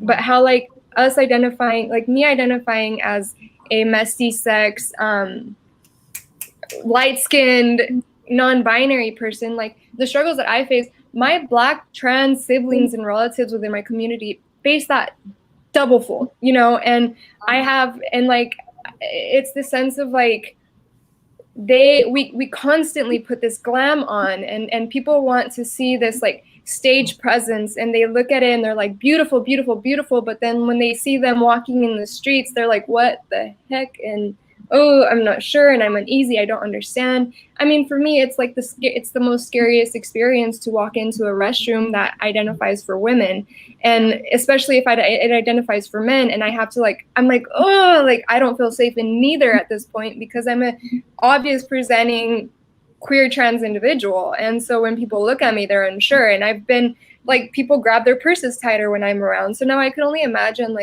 how it is. I will never know what it's like to identify as Black trans, and it's important that these narratives are not only just televised in media as this and that's why we always say people fantasize what it is to be trans, but they're so afraid of our realities and who we are, and so it's how do we talk about Black trans matters, trans matters, mestisex matters, without fantasizing it, and actually understanding that this is a reality, and just because it's not your reality doesn't mean it doesn't exist, And Ty, I think the reason people are so fearful, to your point, is because they know how they act and how their friends and family act, right? It's not a safe place to be socially or even physically, and so that's scary, and they don't ever want to be in that position. Absolutely. Yeah, it's really I find myself as a light skin within the community who's working really hard to continue to develop a platform, so that a safe platform in which my siblings can then come on and feel like they can express themselves freely with the support of a community that is going to back them if anyone were to get negative backlash or whatever, and I think it's very important for my work, even though I experience a lot of different forms of oppression within my identity, I'll never experience the levels that they do. So it's my work to continue to create relationships and connections with Rebecca, for instance, so that way when they're ready to speak up about their experience and be heard, it's safe enough and people are aware. And like, I've been able to kind of like normalize the dialogue within these like spaces and conversations so that we're not fantasized and fetishized, you know, and it's more like we're taken serious. So I take that into like a lot of the work that I do personally. So that way, then like, I know that they're safe, because in reality, I'm not going to cuss. I don't care about money. What I care about is being heard and being seen and being respected and valued and not monetized. And so in the end, like, I can do this, and I've been doing this since I was the age of 15. I've been creating spaces. I've been talking like this for a long time. And it's not about until like a year ago that I actually started getting paid for this type of work. And even then, like, I'm like, I don't care. Just as long as you develop this and you create a relationship with me strong enough, so that way when my siblings are ready or they need a space or they have something, like, here, you know, like, we can help, you know? Yeah. Can I just... That's a great point, because Pose, but it is a soap opera. It's a good soap opera, but it is. And that's a great point. That's a great point. Well, it's for entertainment. It's gold starism, right? So like, this network now gets a gold star for doing this, but what is this network actually doing in the trans community, right? Like, same way that Rupert Murdoch monetized black visions, like black people, right? Like, you monetized it, but then you used the money you made from it to build a whole network that's dedicated to pushing narratives of oppression and straight out lies, right? And the other thing that Ty, like, I think that you said that's really important to me is, like, it's not about the money, girl. Yes. Or I'm sorry. I'm so sorry, Ty. As Rebecca says, squirrel. Yeah. Squirrel, yes. Squirrel. But yeah, my friend, it is about the money. I mean, in terms of your value and your worth, I think that is like such an important thing to have recognized. I think our society often ties like being honorable with being broke, and that shit's done. It's 2020. I need to be honorable and also paid. So like, we came to this conclusion. Okay, like, stop exploiting me. I also feel that with shows like Transparent and with shows like Pose, a lot of people are saying, okay, that's done. Now we can move on. It's like, no, this is the beginning. All right, we have these. Let's continue. And it's the same with Black shows. And it's the same with mixed race shows. It's like, okay, we're starting. This isn't like done and done. Let's move on. And that speaks to the money, Summer. Like, it really does. And it's like, okay, you've opened the door for us. Thank you. Like, yeah. I think that there's a lot of responsibility on myself as somebody who just started watching Pose. I'm literally 30 minutes into the first episode, but I made sure to, make sure that my education continues outside of that context. Like, the reason I have Netflix is for entertainment, but like Ty was saying, like, I don't want those bodies to be a source of like, oh, because that's how they're presenting, this is now bringing me light and joy or whatever. Yeah. So I want to make sure that I have like a fuller context for the trans experience as it is lived by people. So like making sure to read extra books, making sure to listen to podcasts, just have in-person conversations and continue like friendships on like a real level is like super important to make sure that those messages from the media aren't our only messages. And that is the really important thing. Yeah, I mean, like, I'm going to keep watching Pose. Oh, yeah, no. Yes. Do it. I'm going to say, too, like a well-rounded idea of what the reality is, so that when you do see things that are problematic in the media, you know that that's problematic. And you're like, oh, wait, hold on. Like, and then you can talk about it with other people, you know, and make sure that that message that it's problematic doesn't die with you. You know? Absolutely. And I just want to insert. Oh, sorry. Go ahead. No, I was just gonna say, as far as Pose, I was working at this hospital with kids, and primarily transgender kids, and I was playing this warm-up game. I was teaching improv, and it was, I had tears in my eyes when I was like, okay, everyone who relates to me, come to the circle. And I said, I like this music, blah, blah, blah. And I said, I like Pose. And everyone was like, whoa! And it was incredible that they had this show that they could watch and actually see and know. And I was like, it was amazing to me that these like 13 and 14-year-olds were like, yes. And so I mean, representation so matters. It is. So, and that's the start.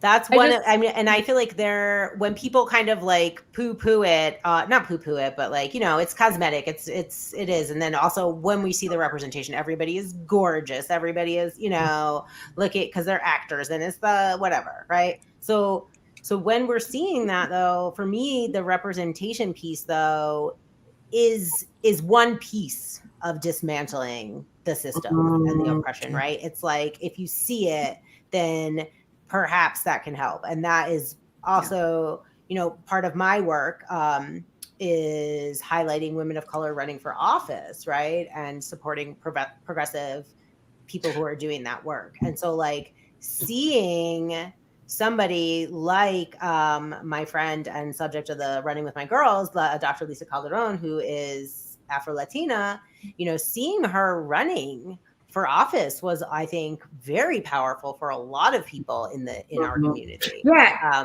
And just seeing it, and then we also have our Candice Ibaka, who, spoiler alert if you watch my movie, she won, but she but having her be there, it's just it does mean something. And having Kamala be in the running for vice president, and let's just keep it real, Joe Biden, come on, y'all, you think he gonna make it? Come on, Kamala gonna be in the White House. Okay, sorry. Oh, y'all, come on. I get in trouble every day for saying it. You don't look that evil. Okay, Rebecca. So Rebecca showed me a copy of Running with My Girls, and my first response was, why hasn't this been picked up yet?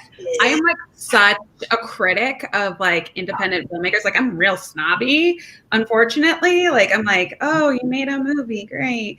And her at the end, I was like, holy cow, why is this not around the world? Like, why is it not? And so unfortunately, it's like the Netflixes and the Amazon Prime that get their version of what these, they make the decisions about what gets seen by billions. Mm-hmm. And I'm like, how come smaller filmmakers can't like these are like where the real down, and it kind of mimics the pattern of the theme of the movie, where it's like, how come the real people like that are really in those communities can't get to that next level? It's kind of like that with filmmaking as well and media as well. You know what I mean? Mm-hmm. No, and I'm so glad that you brought that up, because that has, this is my third film. It's my first feature, but I'm a member of this group called Brown Girls Doc Mafia, and I think Summer, you might be in it, Sarah. I'm not sure if you're in it, but it's this. It's because it is that, and it's like, and it was so funny because I don't even know if I should be saying this, but oh well. But like they're launching this huge fundraiser, GoFundMe, BGDM, like put some paper on that, like to support, because they're supporting people like me, right? Yeah.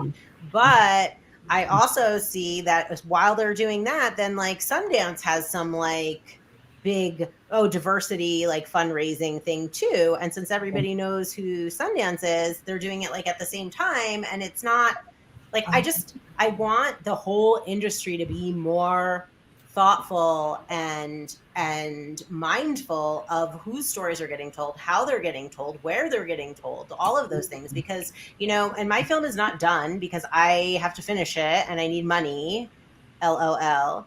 But that's part of it is, we're in post-production right now and we're so close to being done, but I am skeptical of getting distribution because there's just so many things out there, I guess, and so I don't want to put that negative energy into the world, but I also feel like distribution is the hardest part. And I want, and I think that that's also part of why I just put all mixed up onto the YouTube today, right? Because I'm like, you know what, I'm no one's ever gonna buy. Oh, girl, we need to talk. We need to talk. Well, a couple of reasons. So Rebecca came to Sundance with us. And it's unfortunate. I was looking forward to Cultures being a sponsor at Sundance next year, and who knows what's going on with COVID? Like everything's disrupted. But she came with us last year, and we've talked about this whole funding thing. So I go to a lot of different festivals and television and film places around the globe, like Sundance, and they all have these diversity initiatives. Let me tell you, and they're all doing these things. Another one is Pop Collab. Actually, Pop Collab just did this Becoming America Fund, and I find it interesting because for me, I find that the in-between voice is a difficult one to get out there, right?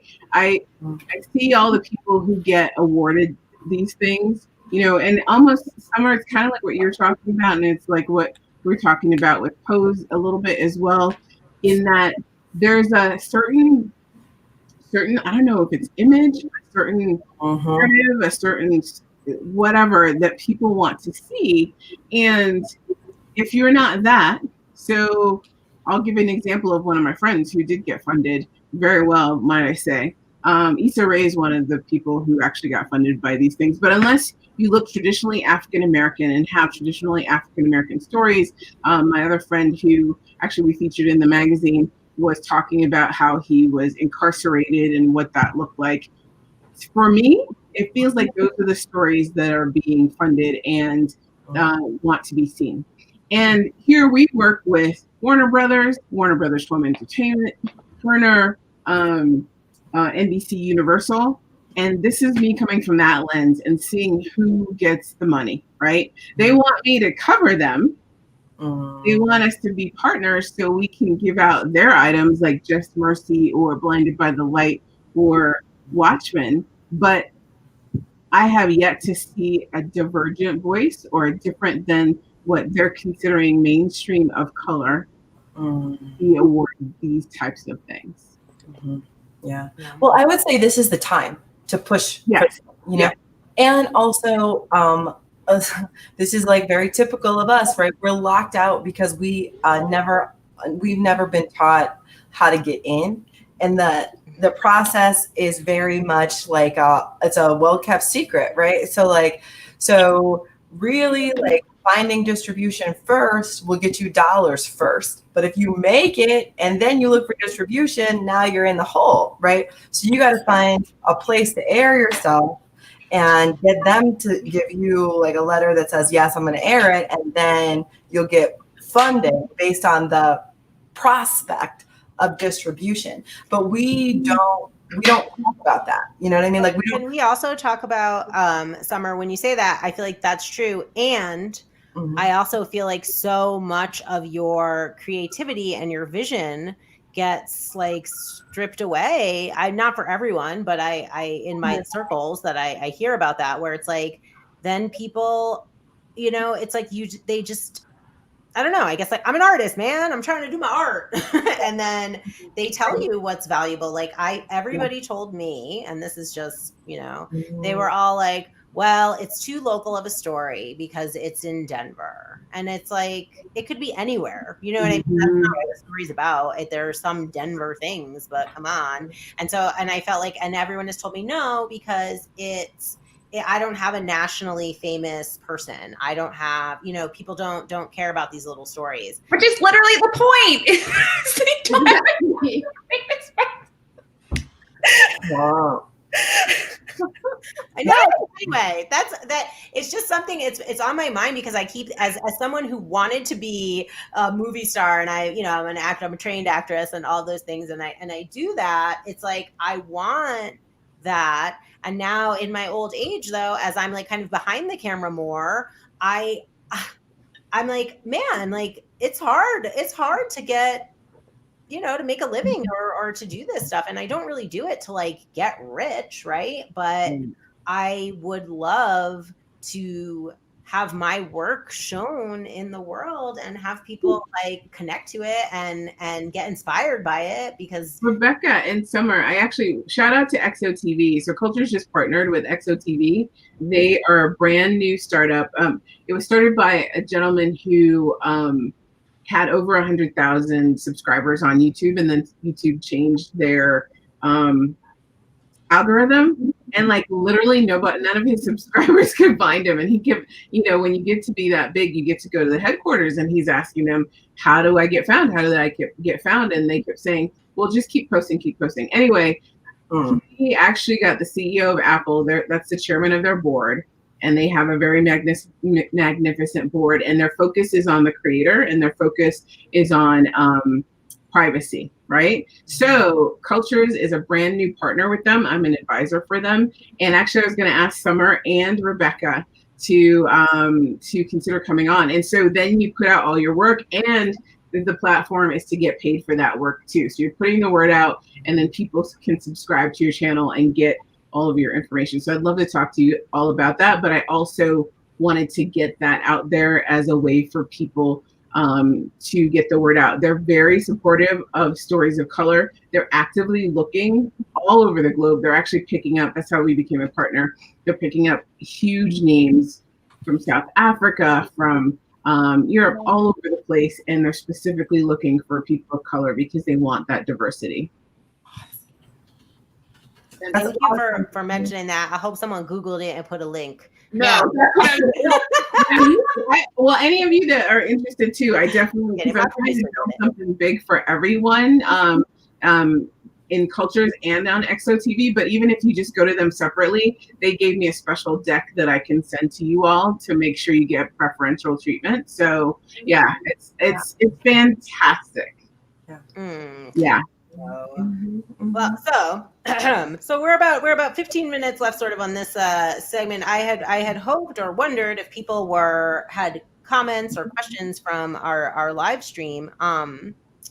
If not, okay, that's fine.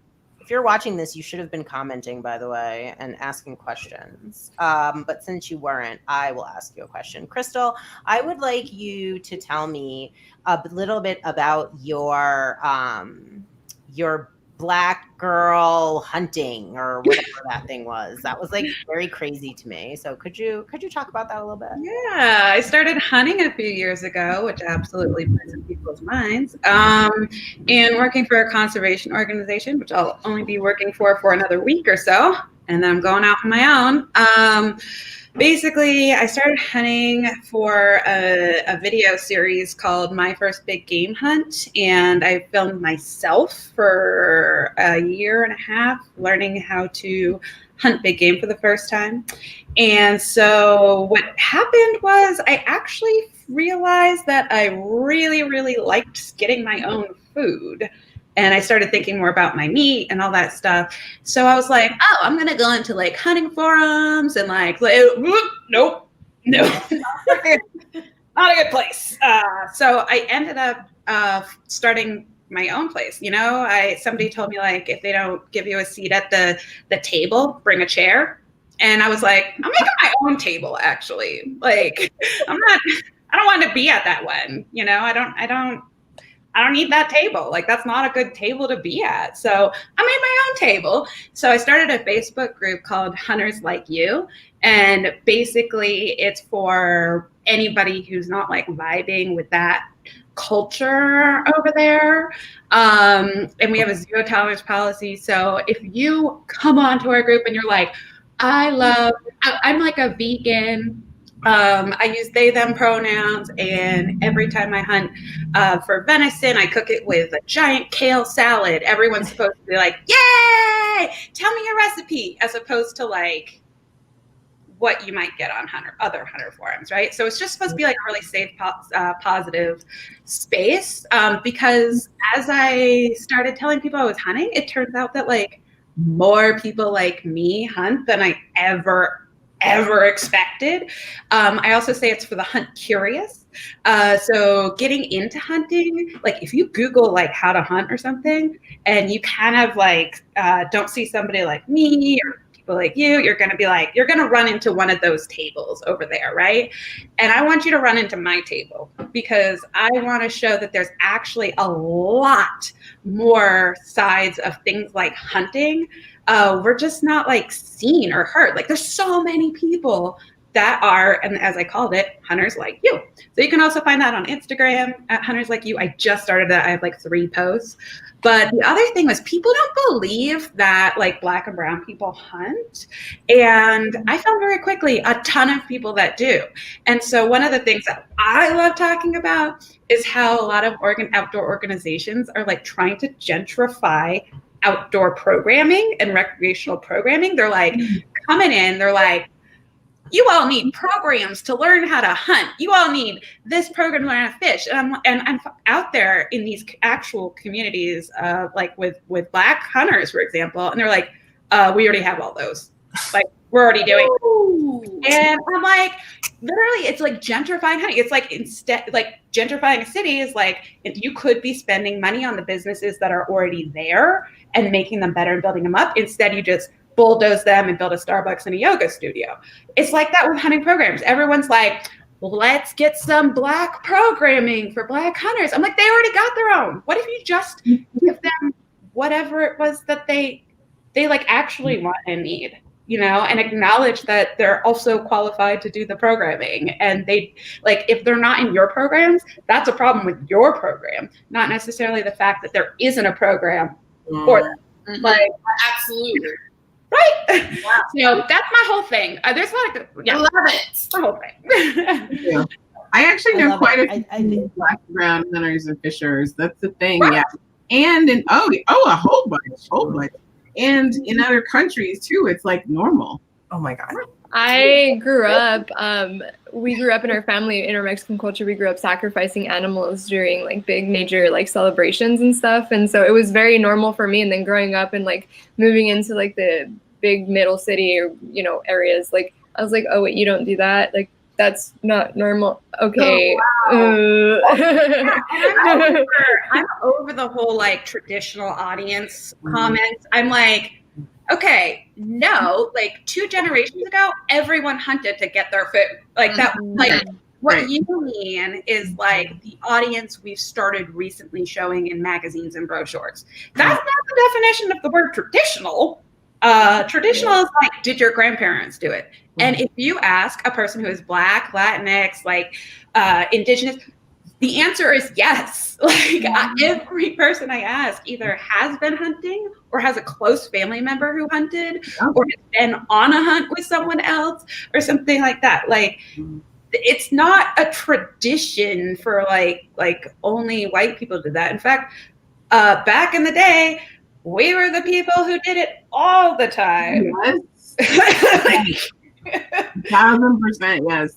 And so much what true. comes to my mind, and this is from, I grew up in West Virginia, where I saw, when you say that, I picture these white men in camo and deer heads on the wall. Like, and that's dismantling I need to do. But yeah, you're absolutely right. Well, yeah, my head is hiding my turkey butt. Oh, I can see it right there.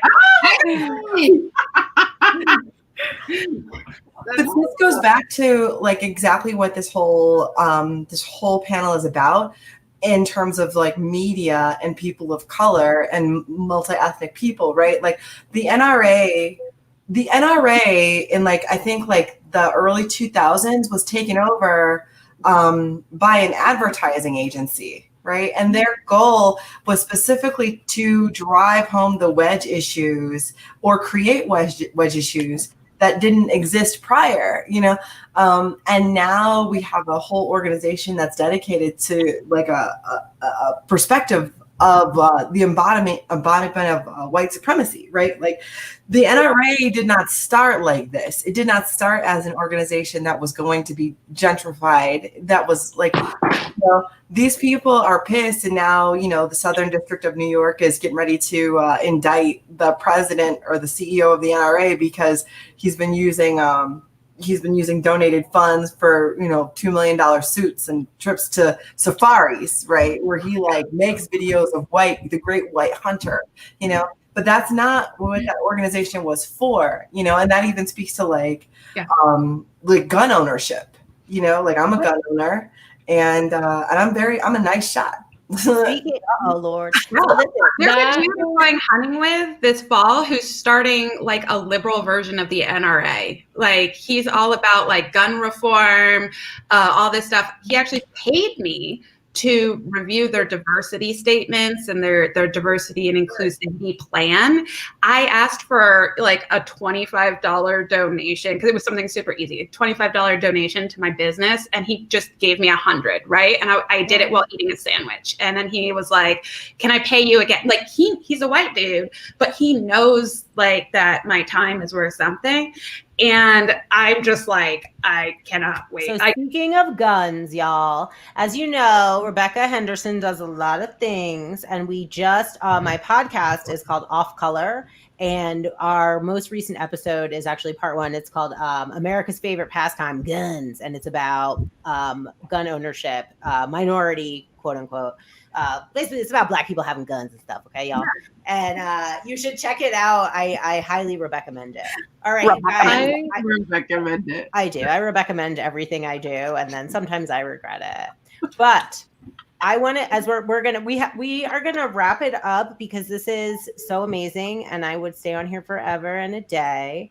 And I think that these kinds of conversations are so important, and I love having them in front of the entire world, right? Because that's what we're doing right now. The other thing I wanted to say is if anybody would like to we're closing up, and I know that my dear Sarah has to do baby stuff or something. And so like, sorry, I don't know. You guys, if you're thinking of having a baby, I wouldn't. Well, shoot. But, I'm sorry. You're not recommending. I was like, oh, okay. No, but I wanted to add, I wanted to do like a couple of little closing thoughts for people. If there's, something that we kind of like didn't touch on that you'd like us to explore on MTOB on a monthly basis or something around that. I really appreciate you guys being here. You are my sisters, you're my family, and I'm so proud of us for like pulling it together in the middle of this dumbass pandemic and like our race war and our pending civil war and no elections and all that stuff. And we're just, you know what I mean? Like, I think we did a really good job. So as always. I do. So let's, Sarah, I'm going to let you go first in case you have to run. Okay, hon? Okay. Why don't you just give us a little. Yeah, I'm going to have to run too. I know. Well, fine. Everybody run, but first say your thing. Go. I don't know what thing. I'm really happy to be here. I want to continue the conversation. Obviously, I had a lot to talk about. So, I mean, anything that we covered, we can go on and on about colorism, identity, explaining things, being vulnerable. Like, those are just a few topics that it can always be dug into. But I'm so grateful for this festival and this gathering, and I think it worked out great. And I loved meeting all of you and re-meeting all of you. Last year we were together. I know. And you guys, it's not over, y'all. We have our next panel is going to be at 4, and that is so if you can tune in, please do. But that one, and that's what I put my dear friend Alex, he's in the waiting for that one. But that is, we will be talking about, sorry, I'll say that after. Finish. Yeah. Anyway, okay. And we have to talk about, well, that's another thing. Clearly I have a lot. We're sisters. Thank you. Thank you. Bye. Bye, Sarah. I love you. Thank you. Bye. All right. So sorry, friends. Okay, now go ahead, quick. Who has something they want to add? You know what? All of you are fabulous. I had a fabulous time last year. Again this year, meeting the most amazing people. I love it. Seriously, I want to cover all of you. We definitely have to connect. These are the stories that I like to highlight and the voices I want to amplify. This is fantastic. Ty, your art was beautiful. So I want to see Alex too. Are you recording this, Rebecca? I hope you're recording this. I don't know. Oh, yes. I hope you're recording it. Yes. Unfortunately, we're on deadline for the fall issue. It's got to come out very quickly, so we're going to print. So I do have to go, but I can't wait to connect with you all and talk about all of these issues. The hunting is fantastic. Like, that needs to get out there. We have a columnist who focuses on hunting and shooting and outdoor sports. So it's wonderful to see more people. Also, before you go, Johnny, though, I wanted to mention also something that Crystal is working on that is so dope that I'm really excited about it. Can you just tell Johnny really quickly what you guys are working on right now? Yeah, Parker McMullen Bushman and I are doing, we started a tech startup. People like to brush it off as a nonprofit. And I'm like, nope, 2 Black women can do a tech startup.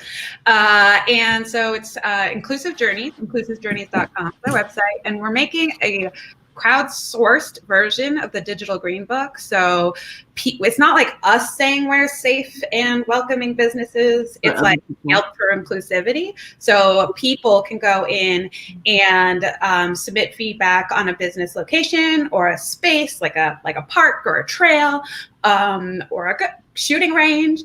And then we provide the businesses on the back end with data so that they can have actual data-driven economic incentives to change their practices.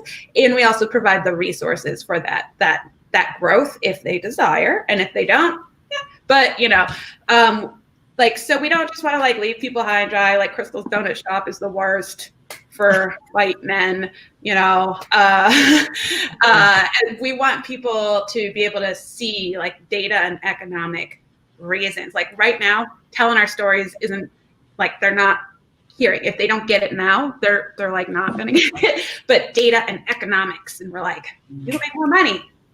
How about that one? Yeah. Love that. Inclusive journey. I love it. I'm a huge fan of that. Fantastic. Thank you so much, Crystal. Yeah, that was awesome. Okay. And I want to talk to all of you about XOTV too. So that's great. Thank you, everyone. We'll get together. Thank you, Donnie. Yeah. I guess I'll just really quickly say my wrap up. I started my company, Greater Purpose Media, in November, and I'm working on my first docu-series. It's a 6-episode documentary series entitled She Quit, and it's about the exodus of Black women from traditional workspaces because of the impacts of on our health. I quit. I know, and I'm actually getting ready to start producing the sizzle reel now. So I'll be looking for those She Quit stories and why you left. And there's 4 pillars within the structure. It's mental health, physical health, financial health, mental, physical, financial, and there's one other pillar that really is impacted. In terms of it might be promotion, promotion in a work environment. But basically the first episode will break down the problem and why we're quitting. I mean, to be frank, Black women aren't on target to make as much as our white male counterparts until 2119. So Black women right now make 61 cents for every dollar a white man makes, and we won't make that money for 100 years. We won't be equal to our white male counterparts. White women are on schedule to be equal pay with white men by 2055. So they're just 35 years away, and we're 100 years away. So so I'm looking for those stories. Reach out, summer@greaterpurposemedia.com, and let's get it cracking. Because if we don't tell them, no one will. I volunteer as tribute. Yeah, I'm in, girl, because you know what happened to me. Mm-hmm. All right. Mm-hmm. Yes, Crystal, yes. Yeah. I just want to go ahead and plug in really quick too. If anyone is seeking to shop sustainable and everything beautiful, I am co-founder of Twin Flame Productions out here in Los Angeles, California, Tongvaland. And essentially what we do, we're donation-based, eco-centric, gender fluid clothing brand. And what we do is we take the clothes and we repurpose it, we redesign it, and then we sell it out back to the community. We have a segment for the Artist Empire where we support artists of all walks of life and walks of path who are wanting to do their art and live through it, but like don't know much about the business side of everything. And so we work with them hand in hand, and they sell their collections on our website. And it's for Black, Brown, Indigenous communities. We do a lot of advocating for them and platform for them within the LGBTQIA community as well. So our goal is to end fast fashion and save the environment through fashion. So yeah, you can find us on their website also at twinflame.productions, and our Instagram is twinflame.productions as well. Thank you. Yeah. All Hey, right. Rebecca, can I make one recommendation for a future episode before I go? Yeah. You can only, is it going to be like a Rebecca mendation, or is it going to be like? I have no idea. So I was hoping you could do more than one box folks who are adopted by white people. Yeah. Do you see? Like my beloved mom and dad who I love. I'm sorry. There's so many different In the perspectives. film, one of our that is actually, so I've heard that story so many times where it's a lot of mixed race, like half Black, because they had to get rid of that Black baby before somebody found out, for whatever reason. So it is very common. Yeah. So I would love to have you on for that. And I do have lots of people who I share that story. Okay. All right. All right. Thank you guys so much. And for the rest of everyone who's watching this, if you're still watching, I'm still here. It's 3:30. We're going to just take a little moment. And at 4:00, we will be having our second panel discussion, which is entitled Mixed Babies Ain't Saving the World. So it's going to be all about that anti-racist lifestyle. And we have some guests coming in, some parents of mixed race children, in addition to the product of mixed race and all kinds of good stuff. Okay. So here we go. So we'll just be posting up a little something here. And I didn't fill this 30 minutes. So everybody just relax. I'm going to bring on some celebrities. Stand by.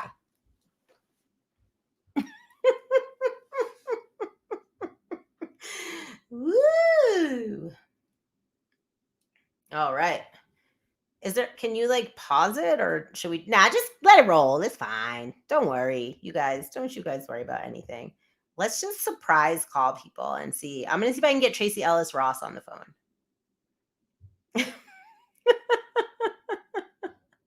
I think I'm in trouble. Okay. Can I share something? Can I show a video? Is that legal? All right. I'm going to put up a video that I made. Stand by. Okay. Don't worry, you guys. Nobody worry. Nobody worry. Downloads. Okay. Almost there. All right. So remember when we were talking about Sundance with Donnie? So I have this very exciting video. I don't know if I'll be able to do it. I'm going to just try. And you guys tell me if it works, okay? Oops. That didn't work. Everything's fine. Don't log off. Everything will be fine soon, you guys. Okay, share screen. Does this work? Yes. Share. Okay, here we go. All right, I think this will work.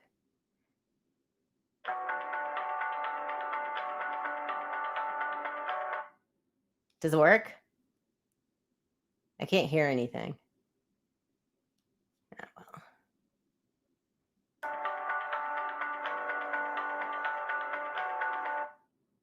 So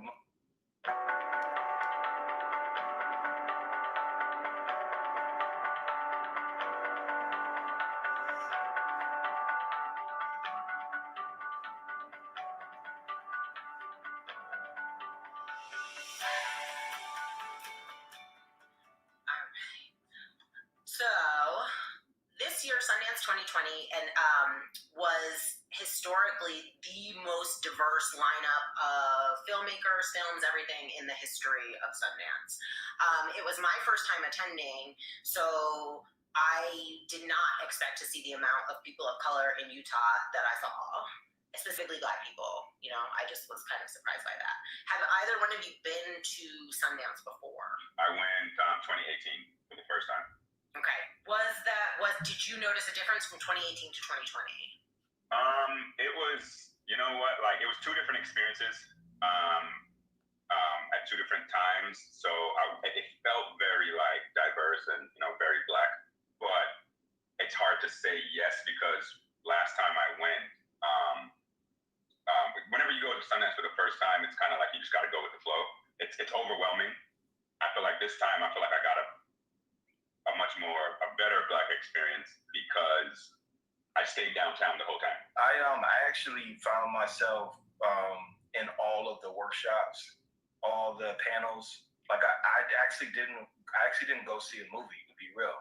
I went to network, and I was networking sun up to sundown, and just and supporting some of my people that were on the panels. I've spoken in Utah before, but it was good to see so much color, and not just Black, brown, just so much color populating in there.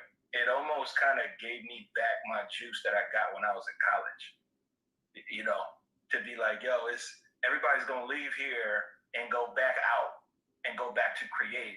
I like it when things work out perfectly because my perspective is that I went to Sundance, I didn't see one movie, I spent the whole time like networking and meeting people, and I feel like that is like one of the best things that came out of it for me. And a lot of my networking happened in lines. Like a lot of my networking happened in lines waiting for a movie. Why were you attending there though, specifically? Why were you at Sundance?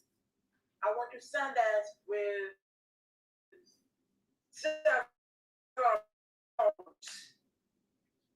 First goal was to win my team because I went first time in 2014, and everything was new experience for me. When the first time I went in 2014, I had no idea what to expect. So last year, much clearer vision of my purpose, the reason why I wanted to go to Sundance, and that reason was to raise awareness. I wanted to have my voice out there to speak my thoughts and my concerns. There's no sympathy for deaf, Black, POC, filmmakers, writers, directors, producers. We're offended. We're overlooked.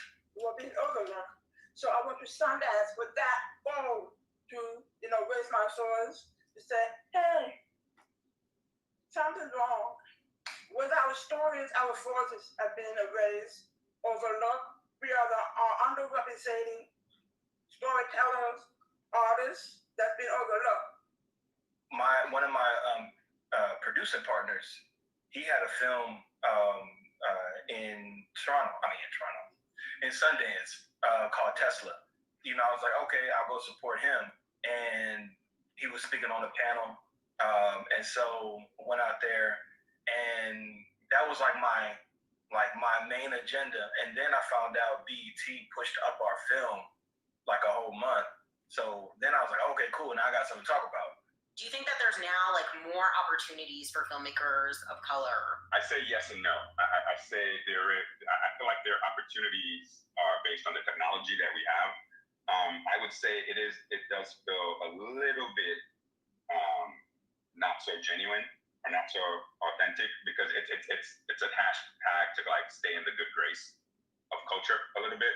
So if you're a filmmaker of color who wants to create outside of the standard, like create on the fringe of what is the standard, it's going to be harder for you because if they see you're Black, they want a Black struggle film.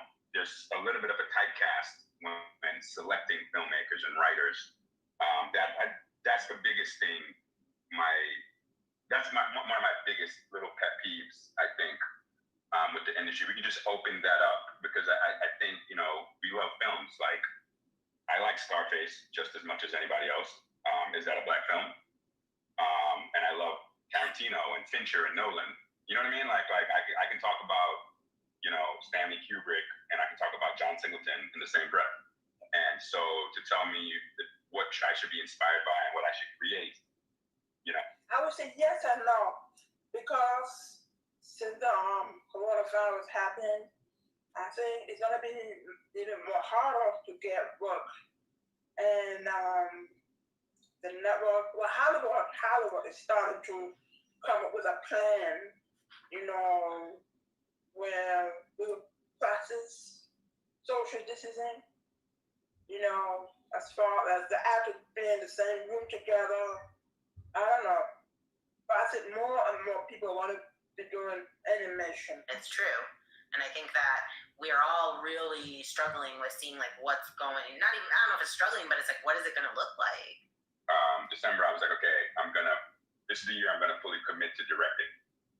And I'm going to step back from animation. I'm going to, retire as an animator and focus on my directing. And I was like, I'm going to move. I was living in like Miracle Mile. I'm going to move to Hollywood. I'm going to walk to the ArcLight. I was doing like 40 Q&A screenings. So this is still January. This is right after Sundance. And I'm like, I'm going to move to Hollywood in March, mid-March. I got it locked in, all of that. And then Rona ran into us. It changed everything for pretty much everybody, like on the planet. And I was like, I don't want to just scurry back because I'm afraid, right? Because of the Rona has changed it. It's I got to get my stuff together. I got to be strategic. I got to be smart, but I'm still going to push forward. Outside of it being a global pandemic and it being really bad in certain areas, it's going to lead through who's really creative and who's been getting by throwing money at stuff. Because now you're going to be forced to be a filmmaker. Because stuff has to go on, right? And just like me being an independent filmmaker who utilizes the studio when it's time to get distribution, I'm used to, small crews, get in and get out, quote unquote, staying in one location and shooting it out, So you're either going to adjust or you're going to get left by people that already have been adjusting before this even happened. This is a time where this is going to be a new renaissance that's going to happen, and it's going to be a creative renaissance because you're going to have to figure it out. And then I just really want to thank you because I've been so sad, like her giving me this assignment, like got me out of bed, you know what I mean? So it's like it's good for me. So thank you. And stay safe and wear your mask and don't believe any conspiracy theories unless I tell you it's true. Funny. Gotcha. Will do. God bless y'all. Bye. Bye. You too.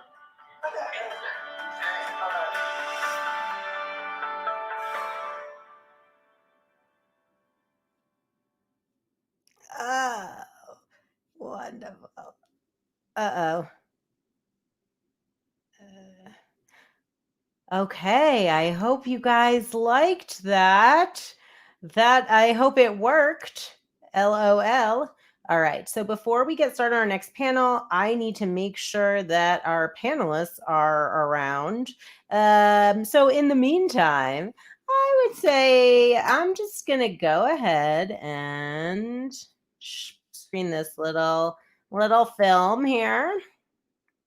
That's about 7 minutes. It is by Jaime Asafa, and it is okay. So I think I can. Am I sharing? Oh gosh, who's having fun? So sorry. Okay. Stand by, friends and family. Okay, I think I can do this. I can do it. Here we go. All right. I got it, you guys. Is it happening? There it is. Even though I don't look black, I still feel black. I get upset because I'm like, can't you see that I'm who I am? This black part of me that I feel so strongly identified with, people, they can't see it to the point where like sometimes even think I'm white.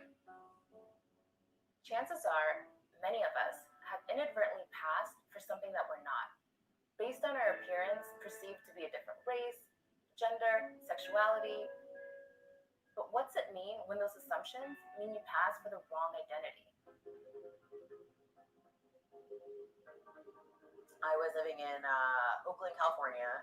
This guy got on the train and he wanted to like squeeze into my seat with me. And I was like, ugh. And I got up and I moved. He turned and he was like, "You white bitch." And I was like, dude, I'm not white. I took umbrage at him not calling me a bitch. I was mad because he called me white. My father is Black from West Virginia, and my mother was white and from New Jersey. People typically think that I am Latina. Partially because people always think that I'm Latina. I just learned to speak Spanish. No voy a trabajar, pero no estoy seguro. But at the end of the day, I'm not Latina. I'm Black. That feeling of not being fully seen isn't exclusive to racial passing. My dad, bless his heart, has had his own journey to come to understand what my identities are. We always had a rule growing up. If you were dating someone, you'd have to sleep in separate rooms. I was dating a woman, and my mom, in a very well-intended way, said, well, I think he thinks of her more as your best friend, so I think you could probably get away with it. And I was pissed. That invalidates the legitimacy of my relationship with her. The assumptive heterosexuality is that we just think of it as a friendship in your mind. As a straight passing bisexual woman, Emily attributes her ability to pass more to her gender than her sexuality. Society super likes to conflate the two. Oh, I've got my gaydar, right? Whatever that means. And so people can clock folks within the queer community. Wrong. I think that I'm a pretty good example.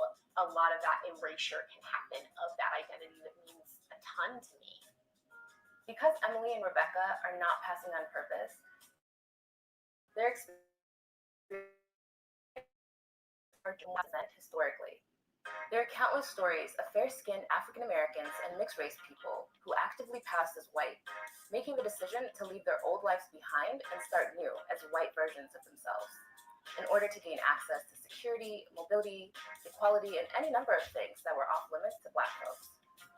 Many have made the case that the concept of passing hinges on the one-drop rule, an early 20th century social and legal principle that says if a person has even just a drop of Black blood, they're to be classified as Black.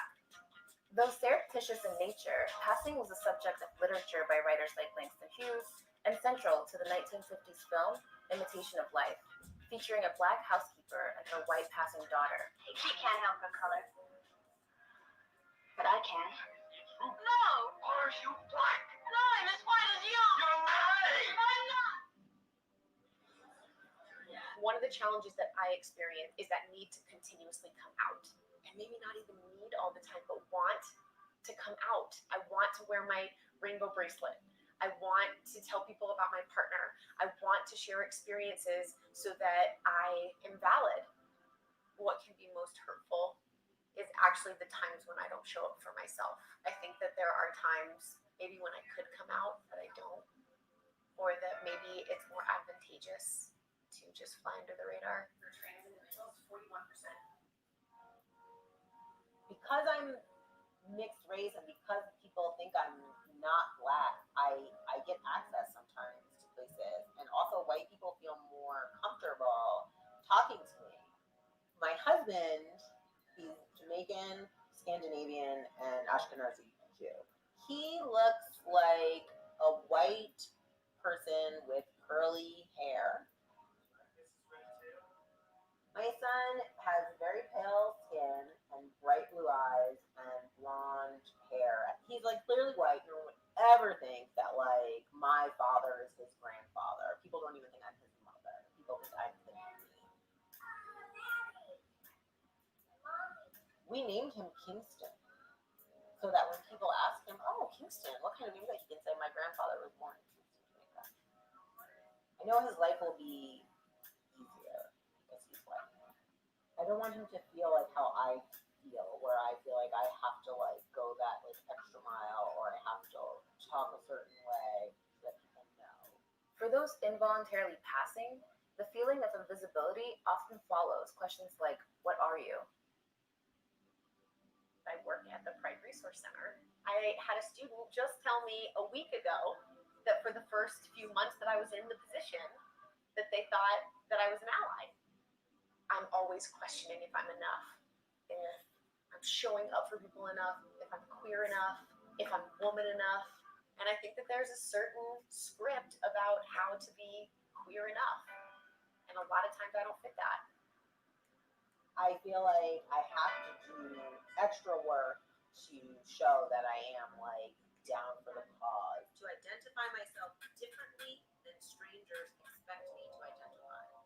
This film project I'm working on called All Mixed Up Are Changing Racial Identities. And a lot of it came from when my son was born. I was like, what does race mean? And like, how is he going to be identifying as Black? So I wanted to talk to other people about that. Not to keep the races separate within our society, we constantly paint pictures of these dichotomies. You're either man or woman. You are Black or white. You are gay or straight. The responsibility that I have as someone who is passing to not take the easy route, to always actively work against all forms of oppression. In many ways, Rebecca and Emily only underscore what we know to be true. Our perceptions of race and gender are subjective, and their experiences show how we act on our perceptions carry real consequences. Thanks for watching. For more left field videos, check out our tag series. Here's one about Stella, a former pastor turned drag queen who now preaches self-acceptance. Whoops. Oh, hello. Okay, I hope you liked that. That name is spelled wrong. It's Haimy. Jaime. Sorry, but I have to say it. I know it was last minute. All right, who's there? Let's get this next part of the day popping over here. We just have a couple of people coming in. In fact, you know what, Alex, I'm going to bring you in. You've been waiting for so long. We're going to go where before we kind of get started. I like to just add you. Here it comes. Get ready. Action. Okay. Oh, I did it. All right. How's your setup? Good to see you, Alex. Did were you able to watch the film? Good to see you too. The Jaime SFS piece? Hello. I'm sorry? Uh-oh. Can't hear you. you. Do you hear me? No. You don't hear me? Oh, wait, I hear you, but it's a little bit, Okay. My son is playing video games, so my bandwidth is low. Tell him to stop. This is important. Yeah. Well, I think I might have to change positions because I got to get closer to my thing. All right. Yeah, I'll be right back. Okay.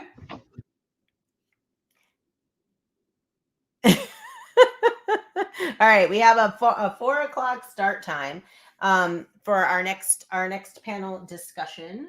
So what you'll need for this one, if you're watching live, is you need to, I would love it if you have a place to take a little note for yourself for things that you're going to be maybe learning or things that you're going to want to be trying after this little session and conversation. I am going to go ahead and freak out. Stand by. Oh no, my producer's shaking her head. She says, "Don't freak out." You guys, I want to do my stand up now. Okay, here we go. Just kidding. So the next section we're moving in. I'm just waiting on a couple of people to hop on into the room. We are looking for oh, I see that. I like that comment. Parker. Yeah, get off that internet, suckers. All right. Whew. This is a little bit long. Every day, I'm like, this is like a little bit longer. All right. Where are my guests? So we will start We'll give it like 2 minutes. No, what's wrong, Janice? I can see you. You okay? No? Shaking your head? Oh, okay, that's bad. Okay, we have some signal issues. I feel really justified, though. I did say on the invitation that this program is subject to technical difficulties. Okay, so I apologize for whatever action is happening. So now that one has disappeared. So what we are going to do is also, okay, make sure my people are here. I'm choking. Stand by. Okay.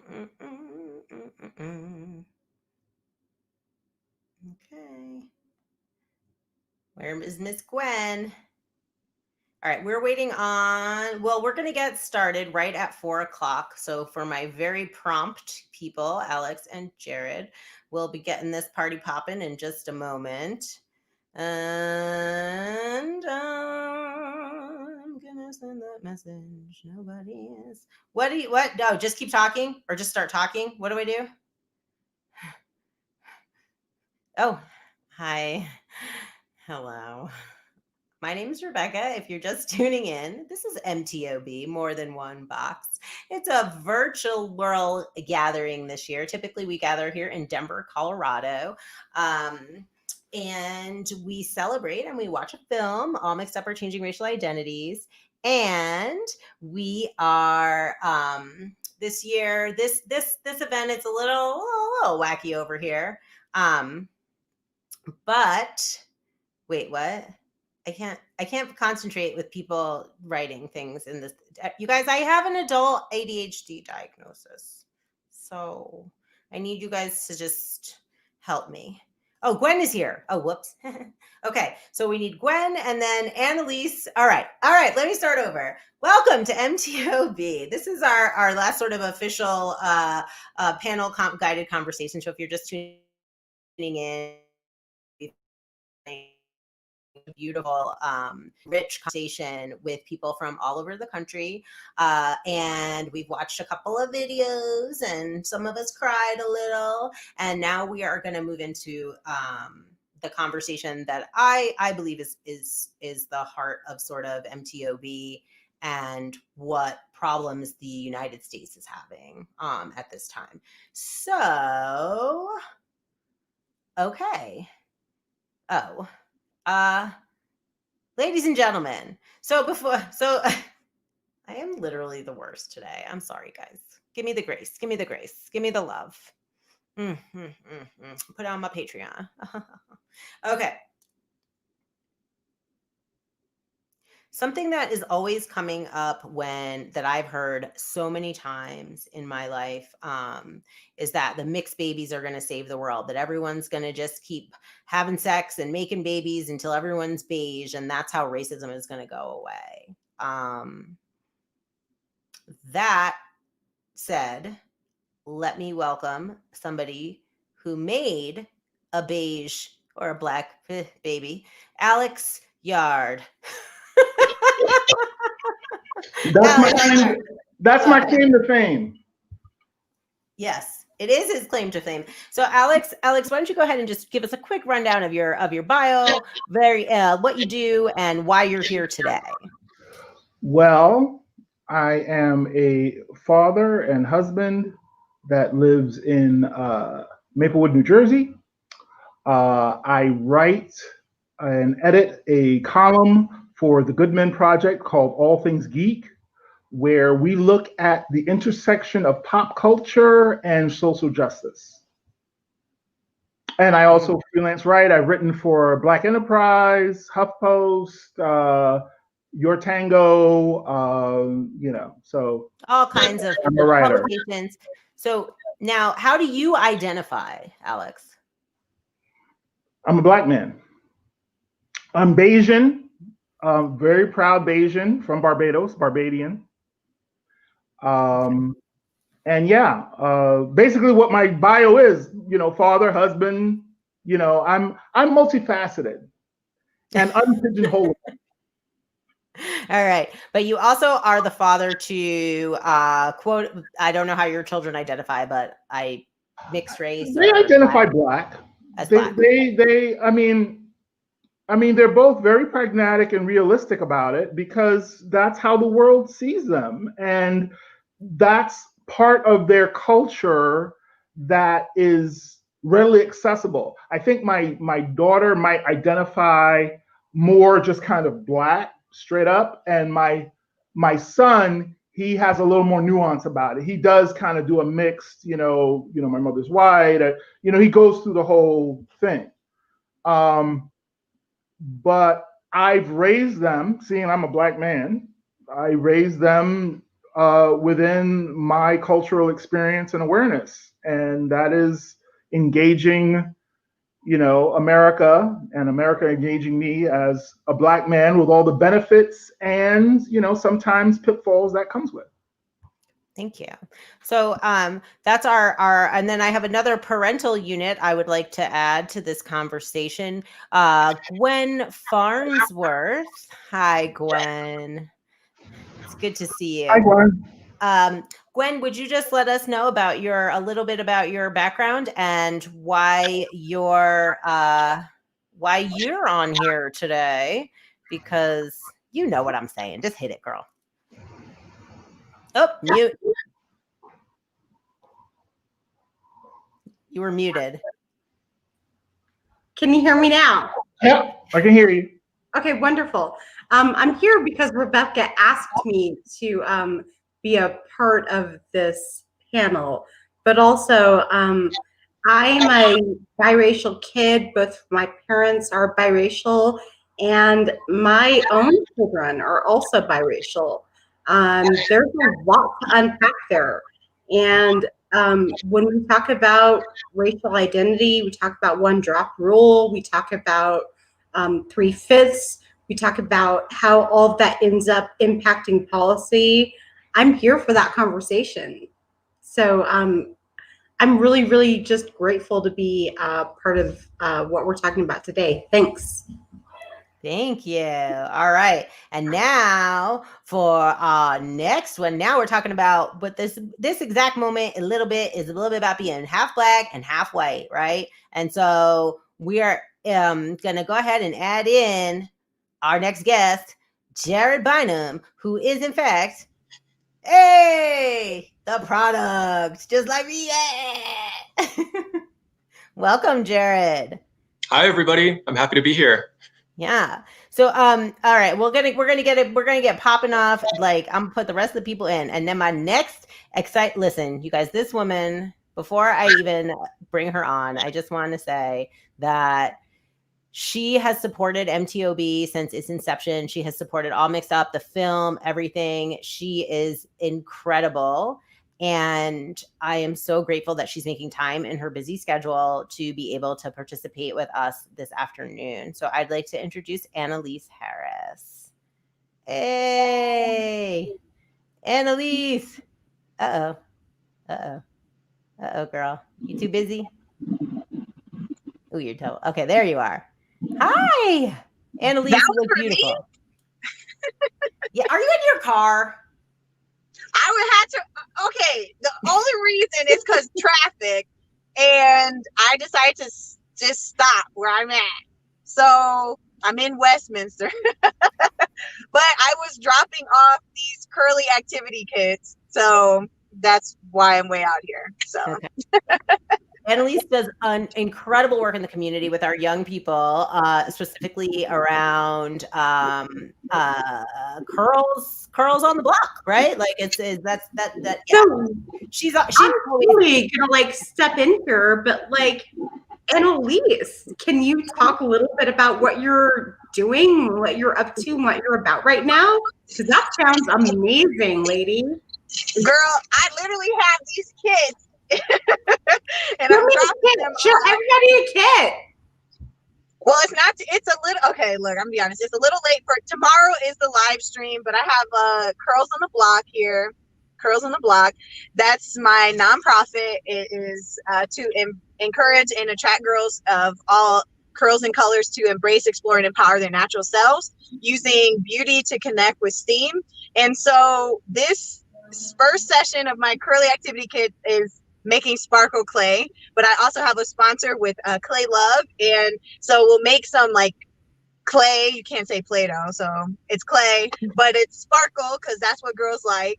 And then they'll also learn the scientific definitions for all of the ingredients that they can use to make the clay. And we'll also learn about how clay can help brighten your skin and just be good for your body. And so that's the whole premise of Curls on the Block. It's like make science, tech, engineering, art, and math for the curly girl, which is however you need to define that. But for me, I go through the curriculum with the perspective of a young Black girl. So that could be a mixed Black girl, both parents identify Black, whatever. But I've had white girls with curly hair, Mexican girls with straight hair. Like, they have a good time because at the end of the day, it's about making things relatable. And as an educator, that's what I really enjoy doing. And to be honest, Rebecca, you did this great intro, and then I like clicked the screen and I jumped off. But I didn't know you were talking about me, and then I was like, oh, that's a really cool person. I love that I love that whole answer. Thank you. I'm getting it down to 30 seconds. That was my pitch. I tried. But I'm really grateful to be part of the panel and also part of this more than one box. And I can just say that I identify as Afro-Latina. Of all days, I didn't wear my curly hair out. It's just too hot and there's ashes coming down. I had to protect the curls, so I'm just to be honest. But my dad is Puerto Rican, my mom is Black, and I grew up with my mom and siblings who are Black. So I'm Black, but as far as like being counted and being part of a deeper conversation, I do explain where my green eyes come from. I'm like, I'm Puerto Rican and Black. Okay. So, but so I'm excited, and I will say that it's been a long journey to accept that it's okay to be mixed, because a lot of times it's like, well, if you're saying you're mixed, you feel like you're better than or whatever. So for me, it's like, no, I have an opportunity to respect both of the cultures that, influence who I am on the day to day. And so I'm just glad that we have this more than one box. So, and I, like to share my experiences and learn from other people. And I really like to learn where there's people who are more than just white and Black, and who are mixed with other things than even Black in general, because a lot of times mixed, it's like, oh, Black and white is it. And I'm like, I have friends who's Puerto Rican and Japanese. And like, I was like, where are you from? I was like, what? Who? You can mix like that? That was in college. I was young, but it was a culture shock in Omaha, Nebraska, that this chick from Hawaii was Japanese and Puerto Rican. And I was like, wow, I see it. And so we were able to have like a really cool conversation. And so anyway, thanks, Rebecca, for making this space. I love it. And that was something we had been talking about, because I do feel like typically in the past, MTOB has been a bit more universal around what we're talking about when we talk about mixed race, right? Like usually we have I would say a more diverse crowd, I would because of who's showing up. But because I do feel like time and place matters. And I think that right now, America is in, you keep hearing people talking about this like battle for the soul of the nation. And, and that's what the Democratic campaign slogan is, sort of, and I just think when we're starting to talk about what the future is going to look like for this country, I mean, one of the stats I show in my film is that multiracial people are the fastest growing demographic in the country. And something that will happen for our children is that they're not going to grow up in a majority white country, because the United States will not be a majority white country by, I think, 2043 or something like that. In part also because of how we are, how we categorize ourselves in how we're categorized by others. So for the purpose of this particular conversation, one of the reasons I wanted to have you, Annalise, is that I know your mix is Black and Puerto Rican, but it's also because of all of your anti-racism work. And that is a big piece of this, that is what I'm hoping this conversation will be about. And I'm really hoping that people who are watching live streaming will want to chime in or ask questions, because I think it will be a little bit, maybe even a little bit more serious than I typically am. But I can't help it now. I can't do it. But that was sort of it. And so I feel like I wanted to first kind of go through what your experience was, Jared. I'd like to talk to you because you're the youngest. You're just a sweet little thing. And so I keep thinking about I've framed it in my experience, right? Where I'm this loving generation baby, where I grew up with all of this, like, I have a lot of anger even now, about being mixed race and about racism in the United States. So that's something I'm still like on my journey, and I feel kind of surprised at this age that I'm still thinking about those things. So I have noticed it seems that the youth are doing a little better, but I am not totally sure. Can you speak to that a little bit, Jared? Yeah. So it's interesting to pose the question like that, right? Sort of like how's this like integration worked out for the younger generations? And I have to be honest, I'm mostly here to like learn and listen from you guys, because a lot of work has been done and continues to be done.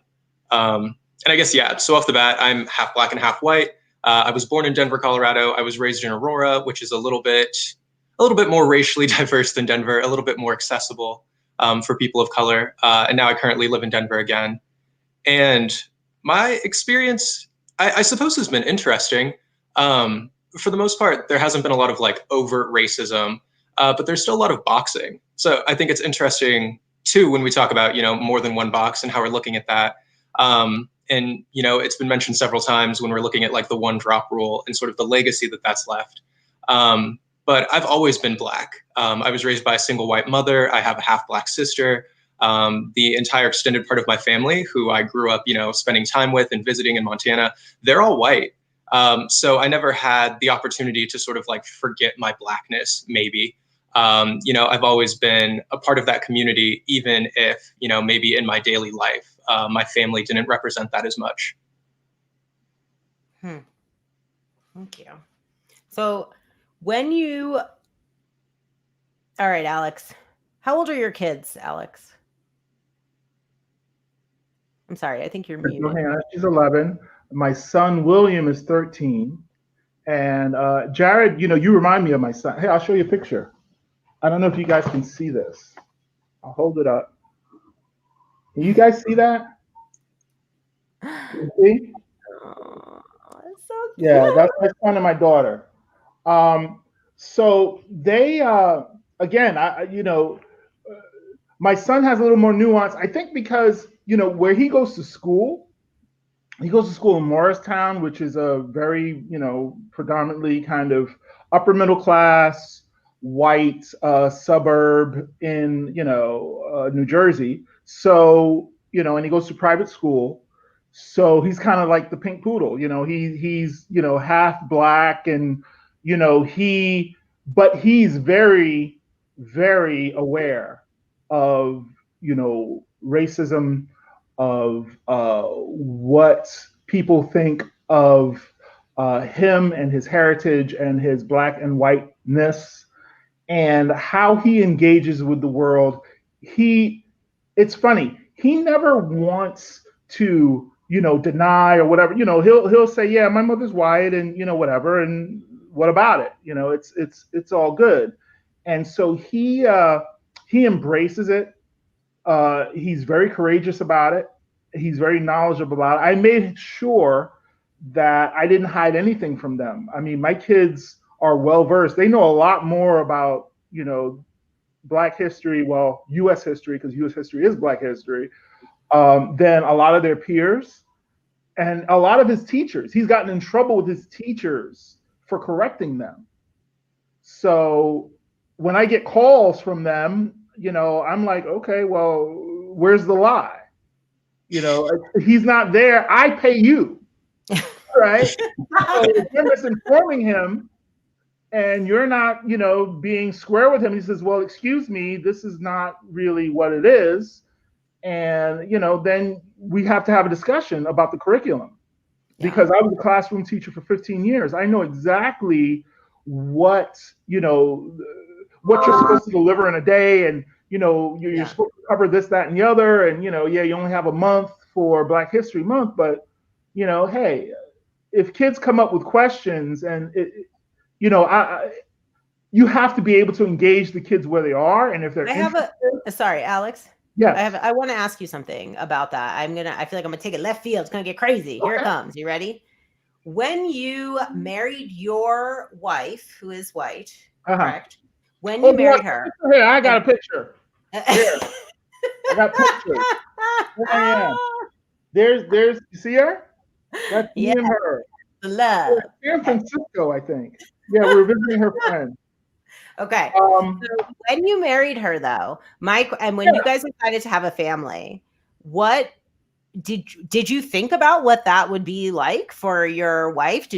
I know she's not here on this call right now, and I don't want you to tell too many people's stories that aren't your stories to tell, but like, I just am kind of wondering, like, what was that conversation like for you for having children, and what were you thinking, as they were baking? Well, understand, when we got married, we were dating like 9 years before we got married. I mean, I was pulled kicking and screaming to the altar, basically. So we said, if it's now or never, we're going to have kids, we're going to get married, we're going to do the thing. And we did it. And, we had my son, we had my daughter almost 2 years later. So, and I was a stay-at-home dad, right? Because, my wife, she is a corporate lawyer. At the time, she was in law school, and she was a paralegal at a firm. And so I was working at New York City Outward Bound. I had taught in Brooklyn for years. And so it made the most sense if somebody's going to stay home. And we didn't want to have a nanny or any kind of situation. We wanted one of us to be there with our kids. And luckily, she could cover it. So I stayed home. I gave up my teaching career and stayed home with them. So, I've been with these kids, from day one. And I tell you what, it's the hardest and best thing I've ever done. I'm glad that I do. Stop lying. Everybody's always lying about their enjoying of their children. But listen, I do. Look, let me tell you something. No, but the reason I'm asking you, I'm used to having my space because I dropped my son. Well, I dropped my son. I know, but hold on, Alex. Hold on. I get my space because I work at home, right? And yes, so I'm used that's not what I'm asking you about. I know you're a wonderful father. I've seen your Instagrams, and you get all those toys for your children and yourself, and you're having a good time over there because you're a Black nerd. But listen, absolutely. I want to know if you guys were concerned about having mixed race children. Did you think of how it would impact their lives by you creating them? By them existing? No. Yes. Because you know what? It's our business. I mean, Loving versus, the United States made sure that we weren't breaking the law, right? I mean, what can we say? They're citizens. We didn't, we're not committing any crimes. Yeah. We were in love. We had children like everybody else because we're Americans. See, this is the thing. I think that people get lost in the sauce. They they worry about what everybody else is doing, what is the stigma and no, people don't think like that. People are in love. We don't talk about being Black or white or whatever in my house. Usually it comes up because, we engage in a world where, America is very kind of colorized and whatever. And because I have a pop culture and writing background and a teaching background, I can see the bias through a lot of different lenses. And so I instruct my kids to, like, here, perfect example. Lovecraft Country, which I've reviewed, and I suggest everybody see that. Oh, I highly recommend it. It is incredible. But here's the It's thing. incredible. Lovecraft Country, and I just had a podcast. I talked about with friends of mine about it, and these were all white men and me, and they were talking about what the implications were and everything. Look, my son loves Lovecraft. I mean, he's 13 years old. I'm a bad or good parent, depending on how you want to say it, because he knows everything about Lovecraft. But he also knows about how xenophobic and racist and homophobic Lovecraft was. So he knows it all. Now, I could cancel him and say, you know what, we're not going to deal with Lovecraft. But guess what? Lovecraft is one of the 20th century's greatest authors, and we're horror people. We're geeks. We love that kind of stuff. So we have to make a choice whether we want to engage with his work and deny the person. Look, if I denied Lovecraft, then I couldn't watch Jordan Peele and Monkey Paw Productions, who employs all kinds of Black folks and Latinos and straight, gay, whatever over there, and they wouldn't have that opportunity to have that production, right? They wouldn't have the opportunity to teach, because a lot of people don't understand that when they see the Green Book, or they see when the uncle that was writing basically the Green Book about where Negroes can travel safely in the United States, people were blown away. Same thing like with Watchmen. This is why I like HBO, because same thing with Watchmen. People didn't know about Tulsa. People don't know about Rosewood until they started seeing these pop culture shows. Like this superhero show is like breaking it down about how Blacks were bombed and disenfranchised, during Reconstruction. I mean, we were a lot further along during Reconstruction than we are now. Okay, listen up. I got to move on to my next. I got to ask a question. Hold on, because that is a whole other amazing conversation that I would love to talk about. So I'm sorry. But I find it very surprising to hear you say some of the things that you just said about not thinking about it. We're just in love and we had this, because I am curious about it. And so I'd like to know, Gwen, because your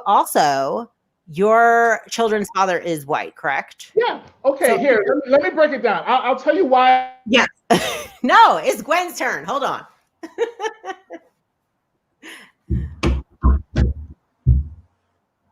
All right. So, first of all, that first answer was magnificent, and I don't have a lot to disagree with there.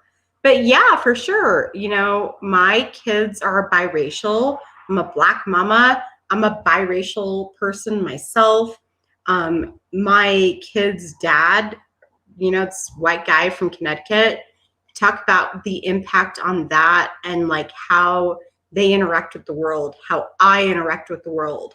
And to pivot a little bit, for me and my kids, and also just real quick, shout out Watchmen, because it is amazing and brilliant. And if you haven't watched it, you should, because Regina King is king. But that said, my girls very much understand that they're working in a world where if their mama shows up to a parent-teacher conference, we get one sort of interaction because I'm the Black lady, right? And if their father were to show up, that's going to end up looking differently because he's a white guy. And for worse, or for even worse than that, racism is still alive in this country. I love this conversation we're having about the one drop rule. It is inescapable, right? We have to talk about it. The topic of this panel, mixed babies are not going to save the world. Y'all, they're not going to save the world. My one-on-one relationship with my ex-spouse is not supposed to fix, institutional racism in America. And I think we have to talk about love. We have to talk about acceptance. We have to talk about policy. We got to talk about like the brown bag rule. We got to talk about like fine-tooth combs at polling stations and how that generationally impacts how we are as parents and what that does to our ability to take care of our kids. None of it is unavoidable. It's all challenging. But if we don't talk about it, like as community, then we will be forced to accept what other people have to say about it who are not of community. And Rebecca, love you so much. Thank you so much for asking me to be a part of this. I am really excited about this conversation and want to hear more from everyone else who's on the panel. I mean, like, I always speak my truth as one woman's opinion, but that absolutely can only add to a community conversation because, you know, we can't just assume that one individual relationship is going to heal the kind of institutional racism that we have going on in this country. Yeah, and that's part of that's something I feel like that Annalise and I have talked about extensively over the years, right? About this idea that like mixed babies, that we're not saving the world, that it's not we're not going to be able to fix the original sin of this country. And I don't know, I guess I'm in my feelings about it a little bit because I feel like it was some white supremacist neo-Nazi thing or something, you know, and they called me like an abomination and a mongrel, you know, and all these things on the internet. And I was like, so rude, you know, but like thinking about it, I'm like, how is that even a thing? Like, it's 2020. How are we even still using that language? I swear to Jesus, pardon my French. I thought we were going to be able to get past that. Like, I'm not surprised, but I am angry. I have words, Rebecca. I have words. I know.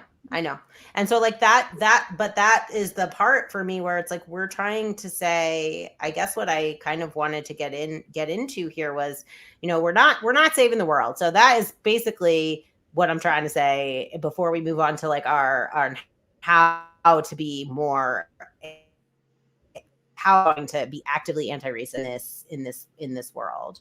But that is something that I mean, I'm sure you've all heard it, right? Like, we're gonna, you know, oh, it's so great, you're mixed, blah blah blah, like that am I making this up? Am I imagining this? Like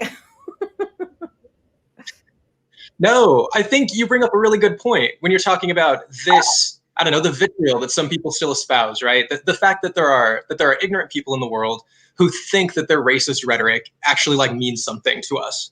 And the point was also brought up how there's this fine-tooth comb. So this fine-tooth comb that has been established as like codified institutional racism for the past 400 some odd years in this country. Yeah, like being mixed race doesn't solve it, right? Like, but at the same time, we get to own our narrative. Like, mudbloods, we need to unite, you guys, and we need to like stand together. Because defining what our narrative looks like and defining what these conversations are is the hard part. Because yeah, I mean, again, there are people who are so like racist, like living in their caves on their computers, that they think that using words like that towards you is just going to rock your world. They think that holds power. And what we're learning, what we've seen, what we're demonstrating by existing and, you know, going forth into that brave new world is that those archaic ideals of racism, like, they don't exist anymore. But what does exist is like the structures and institutions that were designed to keep specific people down who exhibit specific characteristics. And it used to be really easy to just pass laws that, you know, brown and black people can't do certain things. But all of a sudden we switched into this like economic racism, into this, you know, whether or not you have a right to vote for certain reasons type racism, whether or not like your community even has access to political language and political leaders to express your concerns to. And that's huge. because like the problems we're dealing with, it's no longer about, you know, I don't know, Cletus and his like cousin wife living down in Alabama. Like this is a bigger problem. This is about the teachers who are going to keep giving, you know, like the darker brown kids detention because they're too talkative. But you know, when the white kids are having side conversations, they're really engaged in their work. And you know, I love that point, but I would go ahead and just point out, like, this is not new. What you're saying is absolutely true, but is something systemic and ongoing. I mean, it's not new to 2020, but it is, I think, a good thing to have the current spotlight focused on these issues that we really, really do care about and that are actual issues, right? Like how you test, where you test, who you're talking to. That matters, man. And being able to have these conversations in this platform now establishes a different kind of narrative. And so I'm all sad, you guys. Sorry. I'm like, why isn't racism over? But yes. Annalise, are you there, sister? I just feel like you have your thoughtful face on, and I wanna hear it. Because I do, and I want to make sure that we can hear it. Because I know your face. I know it very well, and I want to hear what you're thinking.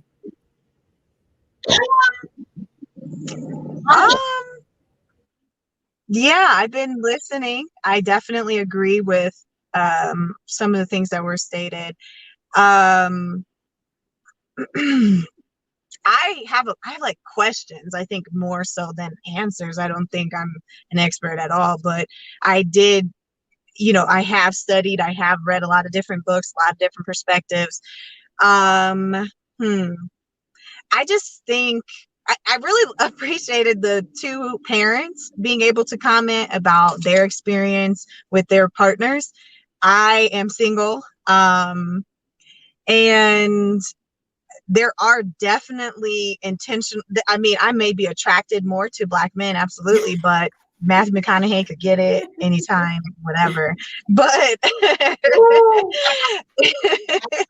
but I do feel as though, all right. since I identify as a Black woman, I identify as a Black woman, I feel like there's a little bit of a difference currently when we're talking about what's currently happening. If I were to have a partner who doesn't identify with either of the ethnicities that and cultures that I grew up in, if they are especially white, one, because of all my work in the Black community, I think a lot of people would be like, Annalise, what are you doing? But they'd be like, they really question, are you Black because you're with a white partner, in particular, a white partner? I also, as a Black woman who watches other Black women struggle finding mates who are educated, interesting, safe, respectful, and have maybe no kids, or, you know, in that eligible bubble, it is a source of frustration for a lot of my Black friends. So as far as like just being, oh yeah, love is love, I'm like, yeah, love is love, attraction is attraction. And there's also some truth, I think, to people understanding, well, the reality is people understand the political power and the pure revolution in Black love. So I find it interesting that people are very calmly saying, oh, love is love. And I'm like, how could you not have had an intentional conversation with your partner about how your kids, one, are going to be raised, how your kids, two, are going to identify possible issues that might come up? Because as a Black woman, I know for a fact my white partner is gonna have to talk about this stuff. You're gonna have to talk to me about what's your perspective. I'm not going to just go in blind. But I also, and Alex, I'm sorry, is it Alex? Yeah.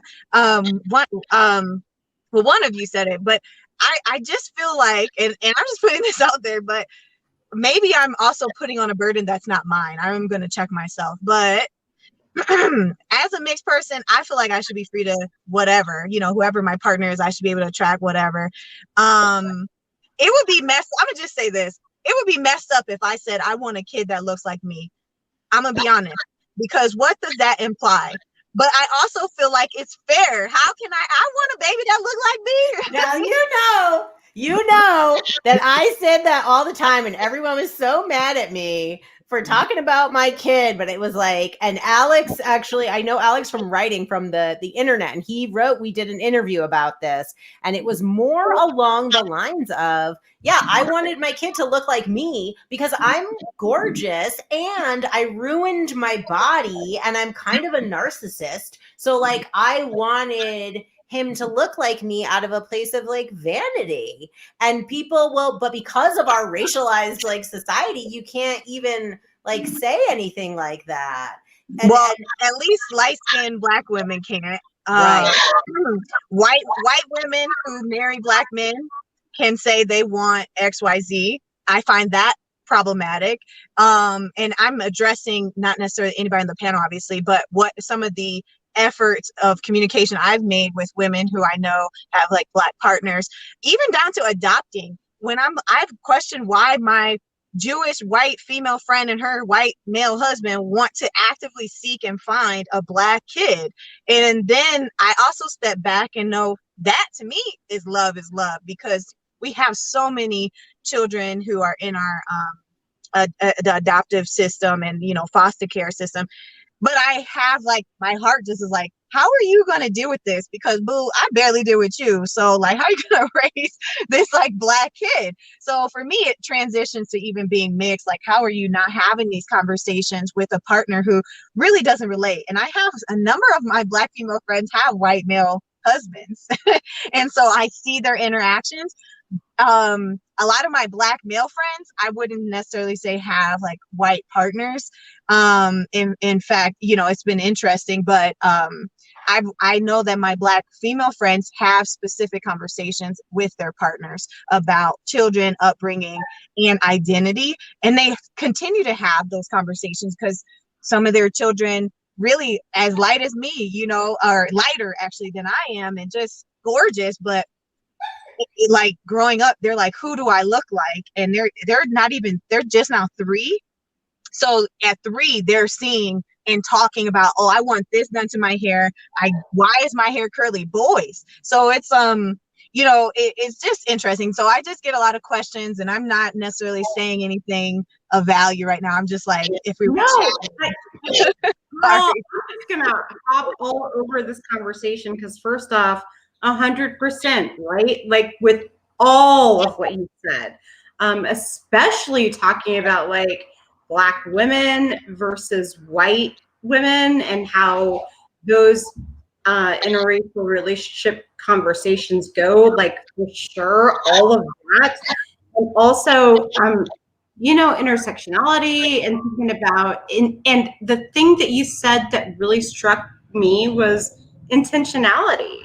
I did, in fact, you know, I met a white boy and I love him and whatever, and have these babies. But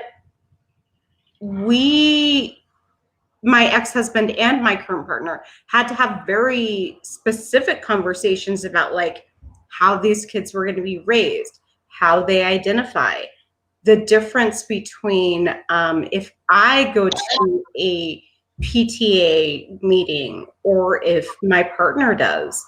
And we set out from the onset, right? Like we had to have those kinds of conversations. And I think it's important to bring to the forefront. And something you alluded to that, you know, especially in the Black community, we often shy away from, though, is how that colorism affects us within our own communities, right? Like that's a real thing. And we need to be able to talk about it. Love is love, but yeah, you got to be able to talk to your partner about some of this real shit. Oh, I'm sorry, Rebecca. I put all over your like meeting. I'm sorry. What? Oh, okay. Never mind. I'll let you know. Can I talk a little bit? Yeah, I'll allow it. Here, I don't want to, and you know what? There's no daylight between me and anybody here, anything that anybody said. I'll just put that out there right there. We did have conversations. But again, it's like when I wake up in the morning, I go have my coffee. I don't think about, I'm a black man having my coffee. I'm a black man going making bacon. I'm a black man. I don't think about it because I'm just me, like how everybody else thinks, right? So look, I engage with my, wife and our, situation. And the way I see it is that here, perfect example. When I met her parents, it was peace.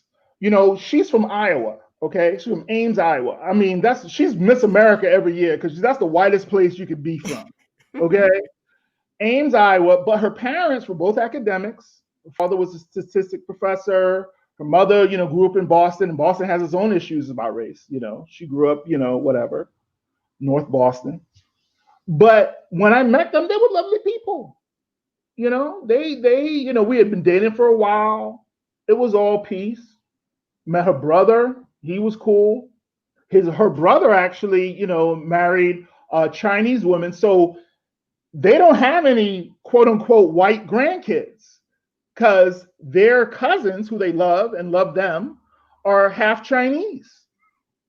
So, what am I supposed to say about that? It's like I could be ruled by that and I could make that my problem, or I could, say, you know what? We're going to be empowered with the knowledge that we have and the love that we have for each other as a family, and we can weather the storm.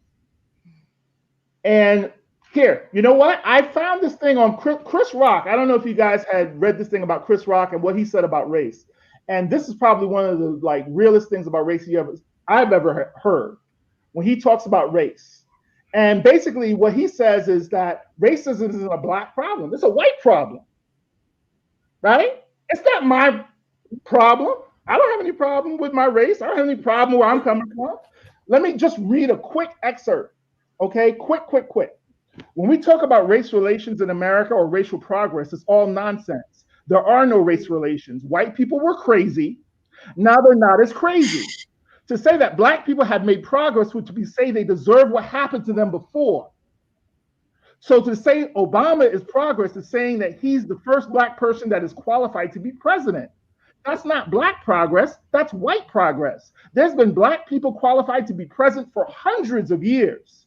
If you saw Tina Turner and Ike having a lovely and would you say their relationship improved? Some people would, but a smart person will go, oh, he stopped punching her in the face. It's not up to her. Ike and Tina Turner's relationship has nothing to do with Tina Turner. Nothing. It just doesn't. The question is, my kids are smart, educated, beautiful, polite children. They have been smart, educated, beautiful, polite black children for hundreds of years. The advantage that my children have is that my children are encountering the nicest white people that America has ever produced. Let's hope America keeps producing nicer white people. So he's basically flipping the script. He's not saying that black people as a whole have somehow changed. We've always been good. Matter of fact, we've been made better. Okay, guess what? When you sharpen a knife, you rub it against a whetstone. That makes a sharp edge. Okay, look, that whole expression about how they tried to bury us, but they didn't realize we were seeds. They can't do us none, right? And so that's how I raise my kids. It's like, look, man, you're not a victim, you're a victor. Okay, they are empowered because they know what time it is. They know what's going on. Trust me. We read on the 4th of July. You know what we read? We read Frederick Douglass, like every other black person that is legit. But you know what I'm saying? It's like, what does that mean what does the 4th of July mean to a slave? Or when on Malcolm X's birthday, we read or we listen to the YouTube of him giving that speech at Oxford. Okay? where he breaks it down. And he talks about how the United Nations needs to get on So Alex, the United States. So look, they woke, but the problem is that, you know, I think we give too much. We give too much. We if I could be angry all day, right? I could be angry about what I'm treated, how I'm treated every single day.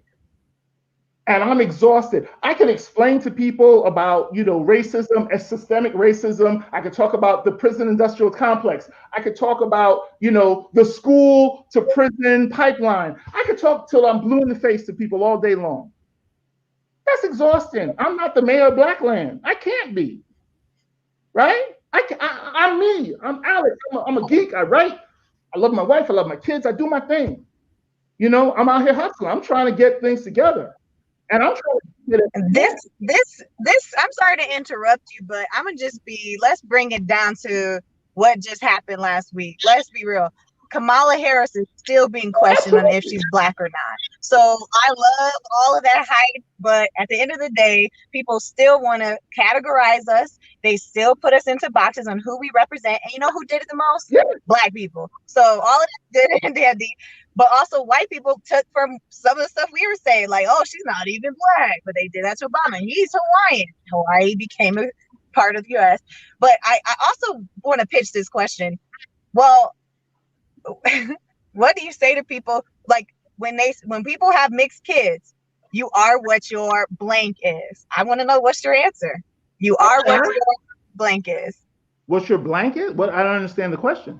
Well, it's a very common phrase, and most people fill in the blank with what your mom is, or what I found is people are claiming that the historically it was you are what your dad is, and I was like, I didn't understand. I didn't see that or agree with that. So people still still say you are what your mom is.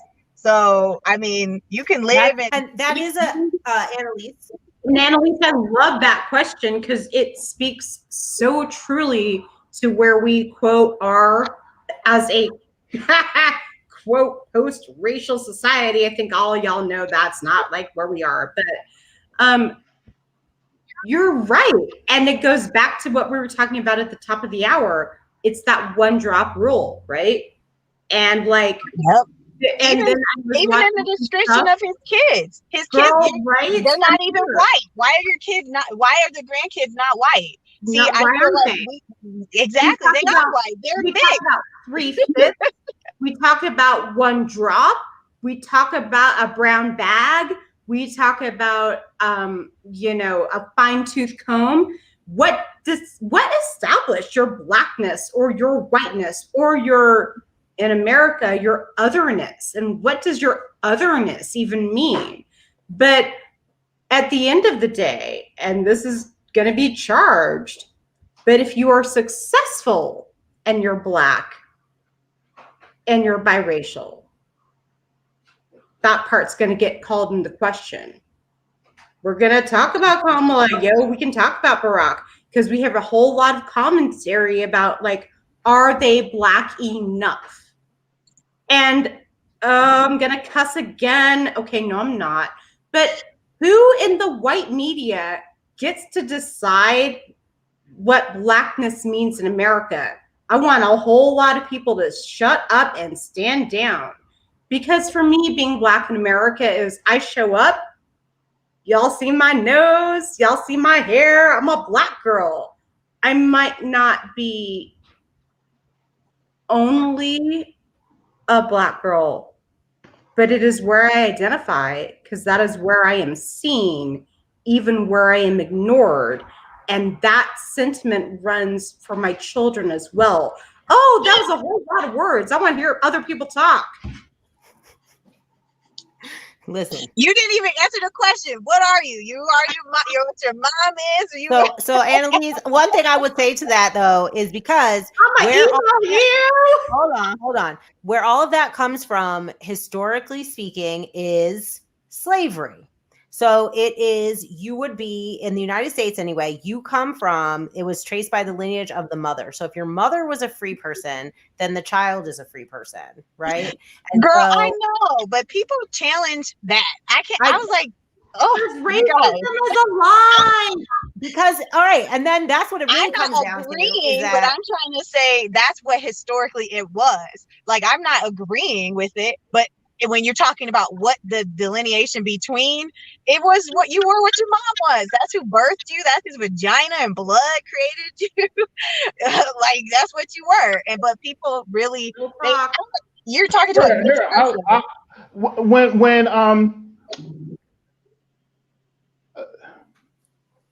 Again, I don't agree. I don't agree. Let's make that clear. But I can tell you this: my black mama did influence me. Look, no, but I hear that too. This is like a side note before I let you go, Alex. But is just that is something that I feel like has been very hurtful to me, just on like a little personal level. Is I'll see posts like that where people will be like, "You can always tell which of the biracials who has the white mom," and it's like usually it's a drag about our hair. Or it's like, you know, and then people are like, you could tell her mom was white, you know, she just had a black dad, so it just make her real black, talk. right? That's real though. And I'm like, I'm rolling. I don't disagree with anybody. All I'm saying is that, you know, look, I wrote when Trayvon Martin was killed, was murdered. I wrote about that, and you know, when I see Trayvon, I mean, I see my son, because you know, my son, when he engages with the world, when he walks outside the door, he's 13 years old. He's nearly a man grown. Guess what? When he walks out, they don't want to know. They don't know that he's a great swimmer. They don't know he's a great dancer. They don't know he's a student. They don't engage with any of that. What they see. 13-year-olds are not grown-ups. Okay, but you know what? In this country, I'm just kidding. Yeah, okay, you're right. Can we all here and be like 13-year-olds don't know shit? Let me finish. Let me finish, please. Okay, Tamir Rice was 11 years old. He was gunned down. Right? Okay. We are overaged. We are black men. Okay. When cops see us, they see the threat. They don't care how old we are. He didn't have a chance to say his name when they gunned him down. Okay? So for the people that raise and love black boys, it's real. It's reality. Every time that he walks outside the door, there's a chance that he's not coming back. Look, I didn't grow up in the South. I grew up in New York City. I grew up dealing with the NYPD. You know, that's not Alabama. But guess what? If I had white friends and I was with them and the cops stopped us, who had to empty their pockets? Who had to put their hands on the car? That was me. So, no, I get it. And what I'm trying to tell him and what I'm trying to instill in him and his sister, which she's going through double hell as a woman and as a black woman. Okay, when she grows up, that, you know, racism is not their problem. Their blackness is not an issue. It doesn't make them less than, because I don't want to instill that in them. That would be crazy. But I can't ignore how America deals and treats with them. I mean, look, you know, we just buried, you know, John Lewis, who arrested 45 times, served for 33 years, the people of Atlanta in the People's House, got his head split open on the Edmund Pettus Bridge on Bloody Sunday. Guess what? He went to his grave at 80 years old, and we're still talking about the same exact thing that he's been talking about his whole life. So, but I think part of that though goes back to how we talk about it though. We're talking specifically right now about mixed identity. And so you're really coming from, you know, one perspective, absolutely. However, how people appear, we know for one, if you're not white, you're something else, right? It's like, okay, they don't even care what you are, you're just not white. So we can all agree on that, absolutely. But I just, how we speak about things and how we box things in, we've mentioned that, all of us, you know, having to choose or whatever. But at the end of the day, even how you described your own kids as being Black exited them from the conversation of what their whiteness is. And because we know whiteness isn't really a thing, that's really why it's very challenging to answer that. For me, what I was reflecting on this panel, like, what would I bring? The reality is we're not going to save it, because we still have to choose which box, and it's based on basically being Black or whatever is not white. Often, right? That's why we're not going to save the world. And for me, and because how you described your kids, they are white and Black, and you said they're Black then. So you're saying their grandparents have white and Chinese kids. So that means none of their grandkids are white. I'm like, see, and that's part of the breakdown that we really have to address if you think, which I don't, that mixed kids will save the world. Because at the end of the day, you're still putting them in a box, and it's still white versus anybody else. And so I just wanted to highlight that, because that is what this panel is supposed to be addressing, not necessarily how Black men are navigating the world and being gunned down, because that's part of the Black mixed identity. But for me, it's specifically highlighting what we are facing as mixed identity folks. So I just wanted to pull that out a little more, because I love to know other people's perspectives on what language can we start using to really highlight why you marry a Black dude, and you're not Black. That's not gonna change somebody. You're gonna have your grandparent love that kid. That don't mean they gotta love any other Black kids out there. It could help, but it don't mean it's an automatic. And it also doesn't mean they love their own grandkids. So I would just love some language around how we can start making sure and checking people. Like, no, your kid is mixed. Or do we even say that? I don't even know. I'm like, I really, really don't know. That is such a great. I want to hop in. Oh, go ahead. Sorry, Rip. Well, I was just going to say, I agree with so much of that sentiment. And my question is, like, can we let our mixed babies just begin to occupy a space of being mixed babies? That's going to be harder on them. I mean, it's harder on us. It's harder on everybody to hold the place of the oppressed and the oppressor. But also, I'm not going to lie, when you have a mixed race baby at any of the morass of society, we get some beautiful kids. And maybe there's something to be said about that. Beautiful, innocent kids who are not one thing or another thing, who often get tossed into a bucket. But what about if we just give them a new bucket and we're like, y'all are mixed babies, and like, now you do have to go save the world. So hold on, because when I hear that, I'm feeling like, no, the first time I was called colored was by somebody from South Africa, right? And I was like, colored? I was like, that is not what we, kind of thing. And she said, well, no, your mom is white, your dad's Black, so you're colored. And I was like, no, ma'am.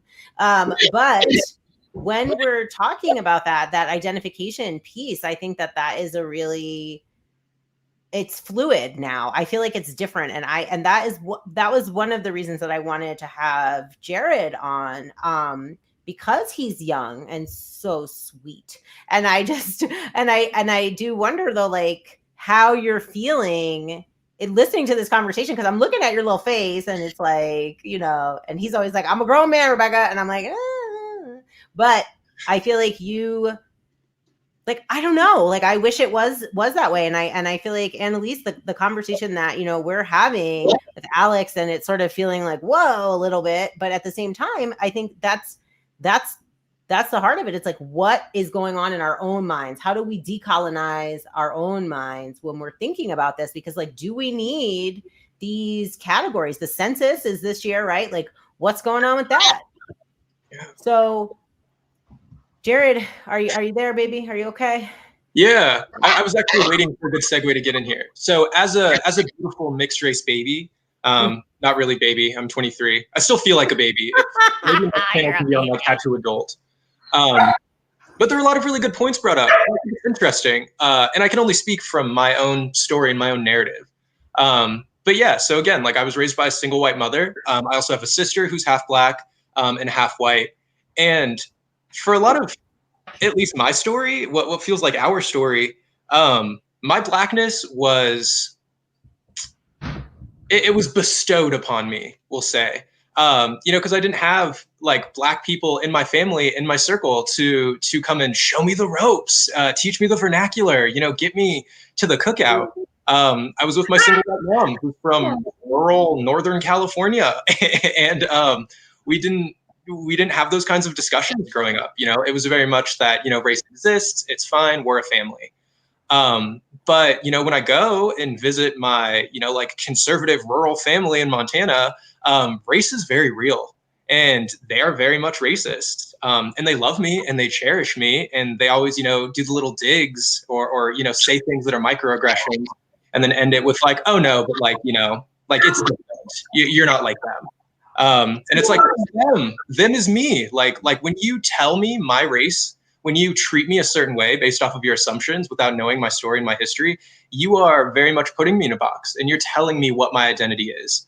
Yeah, I remember being in like 6th grade and we were learning about all of the Jim Crow laws and all of the sort of like codified racism post-slavery, and learning about the one drop rule and learning about, you know, how they would make the different racial breakdowns. And I was like, oh, well, if I'm half white and half black, then like, why can't I be white? Who's to tell me that I can't be a white man in the world? Why can't I be a cis white man in America? Like, who's going to stop me? All the white people stop me. Well, so that's the, but that is what it comes, that is what it ultimately always seems to come down to is phenotypes, right? 100%. It's like you can't. So the reason I think, and I'm not trying to put words in Alex's mouth, but the reason that he's saying his kids are black is because they're black. When you look at them, they're black, you know. And so like when you look at me, you're not necessarily thinking I'm black, but so it's still. Like I just think so much of it is mired in that, and it makes me really sad still, you know, on one hand. And then on the other hand, this has like nothing to do with any of this really, but it's like looking at my son who is totally like white presenting, you know, and it's like, I look at, and then I know that he's going to have this totally different experience than I had. He's not going to think about race the way that I have had to. He's just going to be moving in the world as a white person, you know? So, and what if he did? I can't hear anybody. Too many talking. One at a time. Go ahead, girl. Oh, my question was just about your son, Rebecca, because my friends' kids very much appear very similar to your son. Like they show up very, very fair, very thin hair as well. Theirs is not blonde, but it's like a light brown, and it's curly, but not. There's not as much coil. So what if with mixed kids, because even what was brought up did say I am white, and there were like 3 shades more melanated, you know, richer than someone else, and you're like, oh, okay, you know, I just it's just interesting but also for your son, how would that feel as a parent? You identify mixed, but how does it feel for a parent to be like, yeah, my son is white, shit, and he's like moving, he chose white? That's like crazy that to even say. I'm not even gonna let like Rebecca answer first because I've got these 3 mixed race babies. I've got a 14-year-old and I've got 8-year-old twins, and none of them look even like each other. I've got like a spectrum of skin tone, a spectrum of hair, spectrum of hair color. One of my little girls is a little blonde person with, you know, white girl hair, which surprised me because I wasn't expecting that. And also her twin sister is not like that at all, but you know, genetics, and here we are. So here I am. I got 3 little girls. I got to go to PTA. I got to go to the grocery store. I got to like go places with my kids.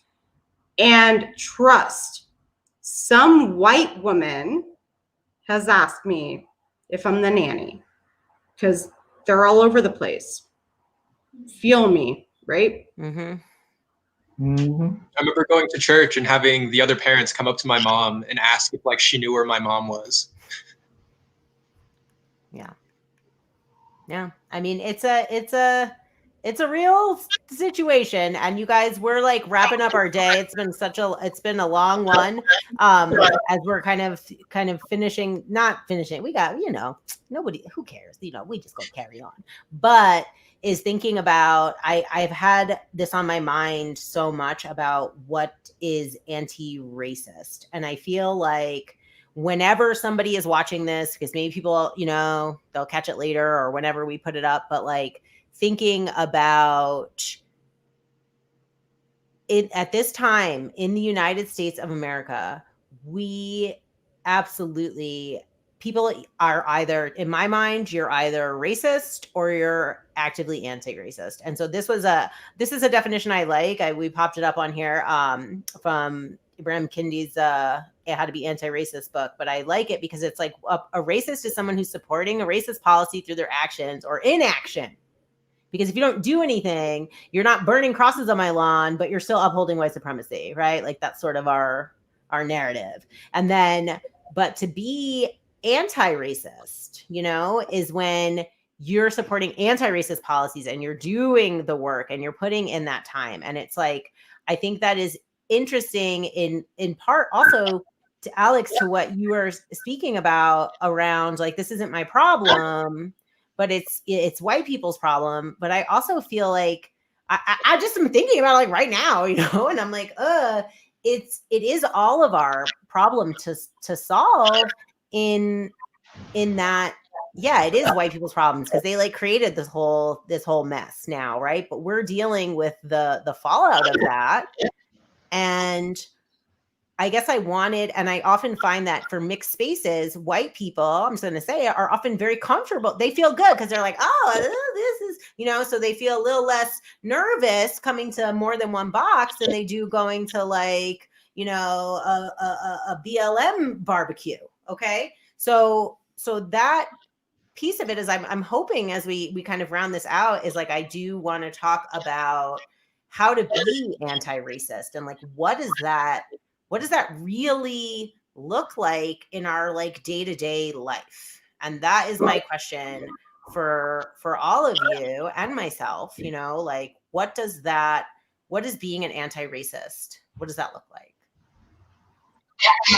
Rebecca, we can all engage individually in like anti-bigoted work, right? Like that's great.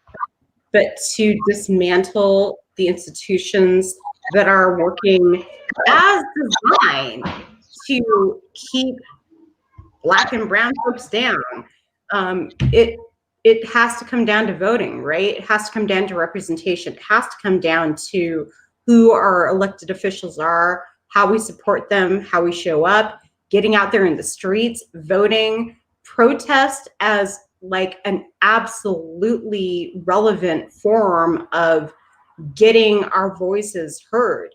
Folks like to talk about the 1960 protests as if it was way back, but clearly policy didn't change. And I say we continue to take to the streets, we continue to vote, and we continue to show up with our representatives and support those folks who are speaking for the people. Our individual actions matter on a soulful level, and that's a whole other conversation. But to dismantle white supremacy, we all got to get out there and vote as if our lives depend on it, because they do. I'll shut up. Stop.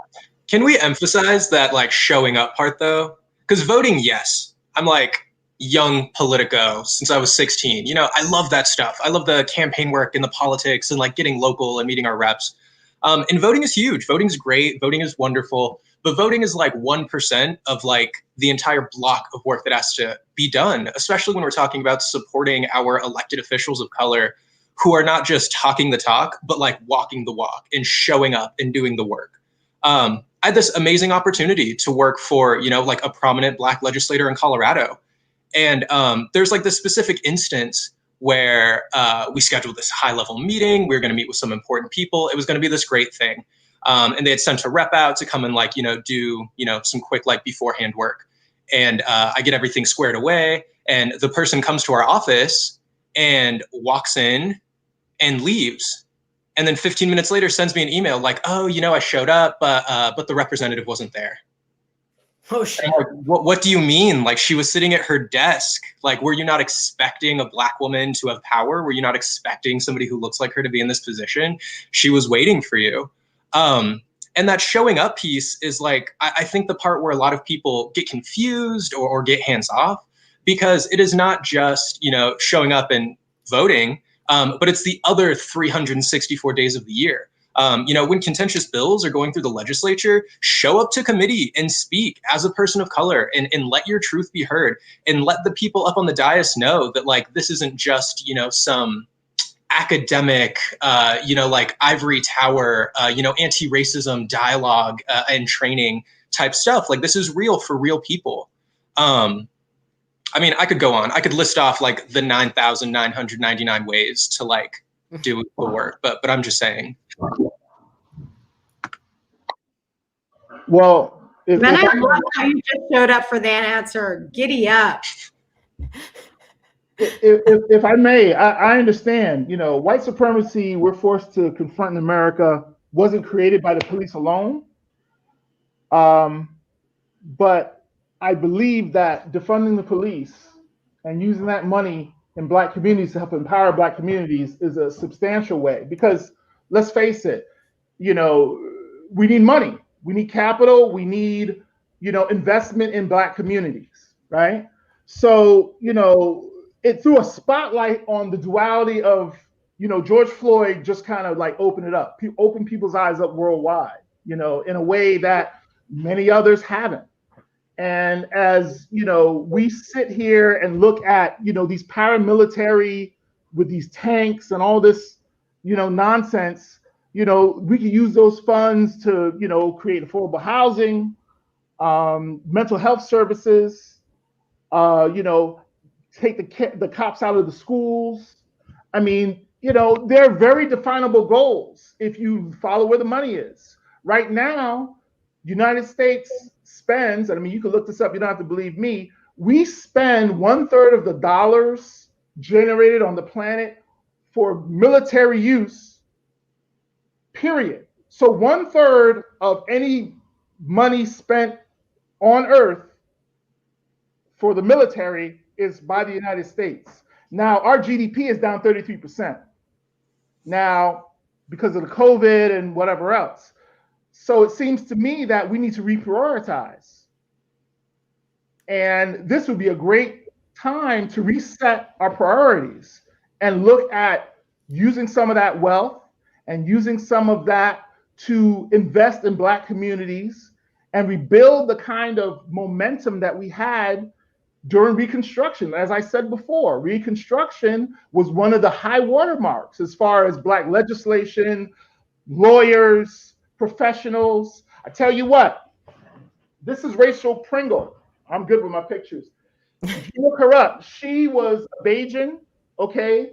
She was a hotel owner and she owned a brothel, okay? She was an entrepreneur. She was one of the first wealthy women in the hemisphere, okay? Because she catered to the military. Her husband was white. He was a sea captain. He went off, and she, any money that she sent, she invested. She took care of her girl. She took care of the hotel. She bought all kinds of businesses around her. She was an entrepreneur, okay? This is what we need. I understand voting is important. I understand marching is important, but unless we have a serious talk about reparations, unless we have a serious talk about how, Black people and brown people built the wealth for this country and were X'd out for hundreds of years, and how they owe the interest on that money. Nowadays, I think that's an important thing. That's a solid thing that we can do. And one thing you can do is take that money from the military and the police that they're using to over-police our communities, and give it to us and let us empower ourselves. Let us choose what's right for us, like they do in the suburbs, like they do here in Maplewood. Mm-hmm. Like they have the priorities. AOC said it herself. She says, what does defund the police look like? It looks like the suburbs. Because when a kid gets in trouble in the street, what do? I read that. They get them in rehab. They get them all kinds of help. They Here, hold on. But they're looking. We have to stop acting like entrepreneurs. Wait. I can't hear. Hold on. I can't hear. We can't. I hear you. I hear you. I hear you.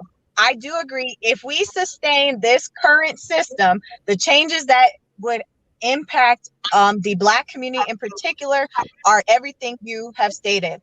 However, we have a growing amount of folks who do understand that actually capitalism in and of itself is racist. So inherently, if you continue with entrepreneurship as the answer, we're really going to continue to sustain oppressing some group of people, and as well as it's going to be us.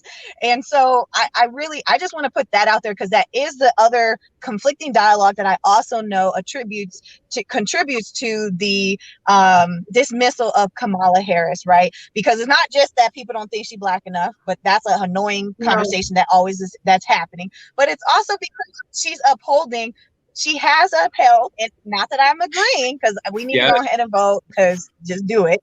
But I also will always respect any person who was born and has witnessed, the progress, or has witnessed the assassinations of all of the Black leaders from the civil rights movement.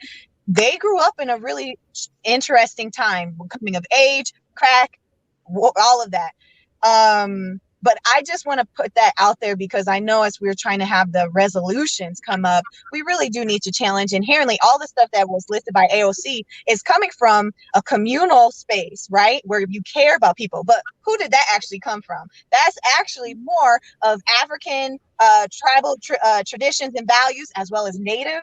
So it's crazy that the answer is going to be inherently come back to the indigenous folks, as well as people prior to a capitalistic society that basically has the caste system. And US, we've been able to move up because of money, where other places, because of color and caste, you couldn't move up. But we really do need, if we really want to change stuff, I don't think it's this year right now to vote for Trump, but in the long run, if we really are trying to change it, we are going to have to start challenging our idea that we still keep comparing to white people. And I just am tired of that.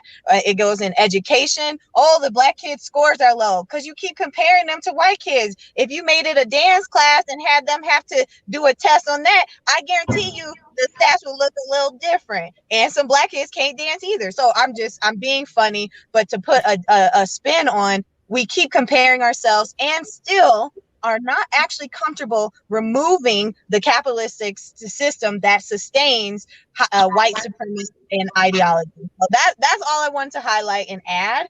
But I do agree that right now, entrepreneurship, ownership, investment in our Black communities is going to make the changes that we know we're worth and have always asked for, but have been, excluded out of spaces or cooned out where folks had opportunities and did not, or prevented their own people from benefiting. So I do agree on a lot of those, but I do know at the end of the day, if we really look for change, it's going to have to challenge this system that I pay into now. I'm about to go get some fast food, but what you gonna get? What you gonna get? Man, I'm out here in this white ass Westminster, and I'm just so hungry. I'm Oh, getting that cold. sounds dry. I know. I'm getting You got cold. some hot sauce? I'm like, oh, I'm just so hungry, and my neck hurts. So that's why I'm like, I can't even turn my head. But I'm just hungry. And I've been keeping you guys on here all day. Oh, I can stay on all night. I ain't got nothing to do. Real dinner. Like I got some sausages, some mac and cheese, and some I'm coming up, girl. Oh. I'm coming. clothes. Y'all got the information, right? Because I need to build with all y'all. Yeah. So as, Yeah, we as got we're it. wrapping up, you guys, I wanted to, number one, I want to thank everyone. I want to thank everyone who's watching this now and everyone who's going to be watching it later, and just kind of thinking about it. This was such a, I just was really trying to hold on to this event, you know, even in COVID-19. And I thought, I kept saying to my producer and to my husband, and I kept saying, I should have just canceled it. I should have just said MTOB will be back in 2021. But like, I couldn't do it because I just was like, no, I need my community, you know? And like, I'm just so grateful that people took the time to like process all of this stuff with me and to share their thoughts and to share their truths. And I am so grateful. So thank you so much. I'll just speak for myself. I feel blessed. I thank you so much for having me. I thank all of you, and I bless all of you in your journeys, especially the young brother there. You keep your head up, right?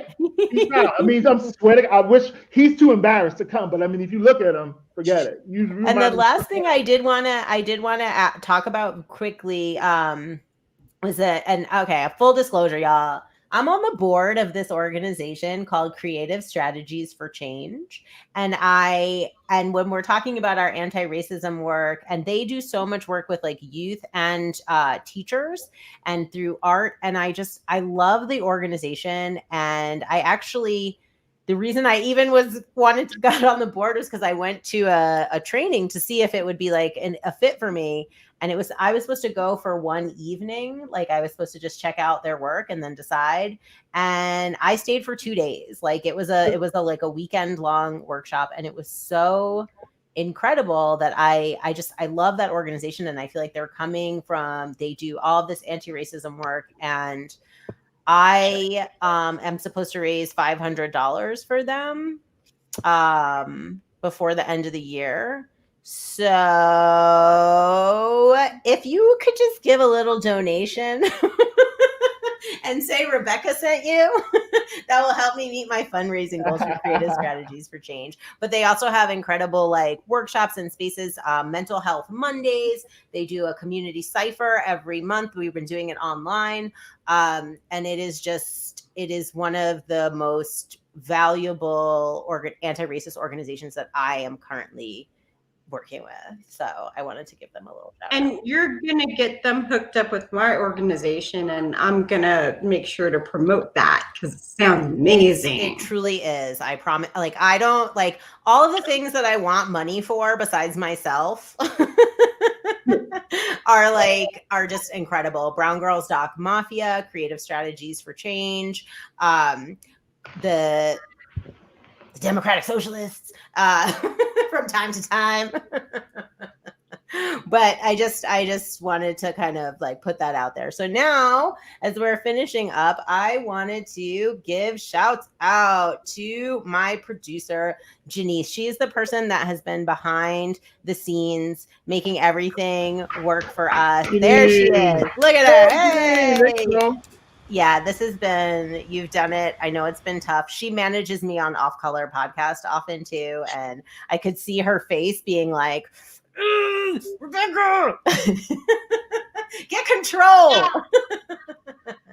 So thank you guys so much. And now I think we're not really doing anything. We're just gonna have a drink and relax. You guys, you can go to your happy hours. If you want to call me later, you can. Annalise, I know you're far away, but the porch is open. And same for you, Jared. Sorry, Alex, you live in New Jersey, man. Well, if you're ever in northern New Jersey, come by. I'm an excellent cook. Oh, I know. That's true. That is true. Oh, nice. And Annalise, like I said, I'm in Broomfield. So if you're hungry and desperate, just, I don't know, come by. I got food. I know how to cook.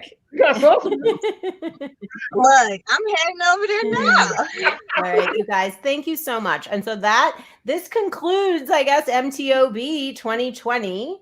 Our Facebook groups, our watch parties, all that stuff. We'll let it run. All Mixed Up will be up for the weekend on YouTube. And that's it. Yeah. And we're just going to kind of hang out a little bit. Is that okay? Yeah. Yeah, that's cool. Yeah.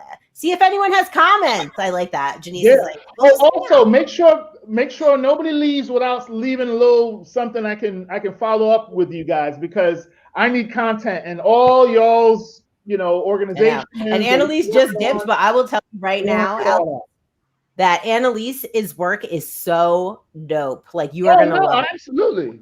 Daughter, I've met so many people just in this last 2 hours. I mean, I've got like months of content here. If people want to work and collaborate, I can get your stuff out there, period. So I'm looking forward to following up with all y'all. And I'm really looking forward to, like, in 6 months, having a party at my house where I can invite all of you, and we could, I don't know, even like share pretzels out of a bowl. Like, no, girl, not girl. We gotta do. I'm gonna bring something. Ain't no pretzels neither. I'll bring some jerk chicken. How about that? I mean, I love that, but I can do the mac and cheese. Like, y'all do whatever y'all want to do. You ever have macaroni pie?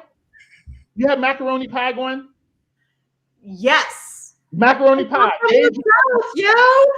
I can tell where this is going. All right. So it's gonna be some kind of macaroni cook-off. It's gonna be happening. But as we go forward. Jared, how you doing? I'm doing good. I'm bummed that Annalise left because we were about to talk about how capitalism is predicated on violence and is super racist. And I'm actually studying for my degree in economics right now, and I could go off. Well, you know what? We'll just have we'll have you on Off Color. I'll have you and Annalise on. We can just do a show. We'll do a live one if you want. We have like a new way to talk about because I feel like that. I mean, I agree with that, and I was not anti-capitalism. I feel like until very recently. You know what I mean? And it's like I hadn't really considered that. Like I hadn't thought about it in terms of like racism, really. Like then realizing like, no, you guys, capitalism is the real evil when you're like really looking at it from a historical perspective. Even like with the building of the nation by the enslaved peoples, right? So you're like, this is it. And this is what and that's another thing. I mean, this is just like, woo, but like I talk about it a lot with my husband because I'm just like, it's not working. I'm like, the way we're living doesn't like work. You know what I mean? It's unsustainable, right? Like just as a core thing, we cannot continue on as we have been. But like some smart, beautiful people said way before my time, change gonna come. Yeah, but I don't know. I guess then I'm all like, I don't want to get bummed out, but it feels like it just feels hard, right? That it's like it's 2020, and like even when you watch like the All Mixed Up film, it's like we have footage in there. The day we did the first interviews was the day that Charlottesville happened.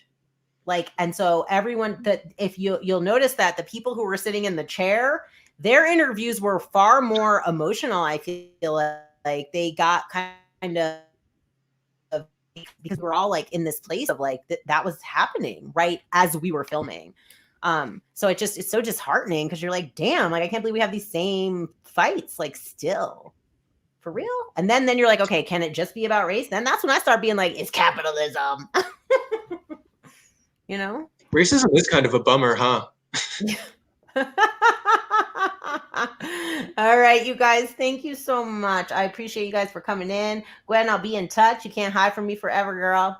And I cannot hide from you anywhere ever under any circumstances. Yeah. It's been such a pleasure. Thank you, gentlemen, so much. Thank you. It's been a pleasure. I'm pleased to know you, and hopefully we can talk again about what you're doing. Absolutely. I'll be back anytime you want me. If you want me back, you might. I will. After this one. We're gonna do the pop culture one. I should have had you on the media one, but I mean, you were really dominating it. I think is what's happening. I think Alex and I are on for like the mac and cheese cook-off. And I don't know if that man plays spades, but if he does, I'll beat him. All right. Oh. Pow, pow, shots fired. Where you stay at, man? Where you at? Where are you? In the country? I live in Broomfield here in Colorado. Oh, Colorado. Okay. I think that our next meeting is your backyard, and I'm bringing some cards and maybe like some pulled pork. Oh, like, whatever, we're good. Well, yeah. Jared, it's been a pleasure. Becca, love you. I gotta go. All right, bye. Thanks so much. Thank you, guys. All right. Thank you so much. That was wonderful. Wasn't it wonderful, y'all? Oh, yeah. All right. Absolutely. Thank you. Well, listen, when does this happen anymore, or how often do you do this? This is it? We do it once a year, usually in August. August is like the Tan Tigress month. So, and then we do like we try to do something monthly, but then we do that, and then also we have Off Color is like I have too many brands, but they're all the same thing. So it's listen, what I would like to do is I would love to, I don't know how this is formatted as far as, if you have this recorded or as a link to this conversation or something, but I definitely want to write this up and feature it in my column. Yeah. And I didn't even know you had a third film coming up. I do. If I can, I'm just trying to finish. I need the money, baby. I need like $85,000. You got a GoFundMe or Kickstarter?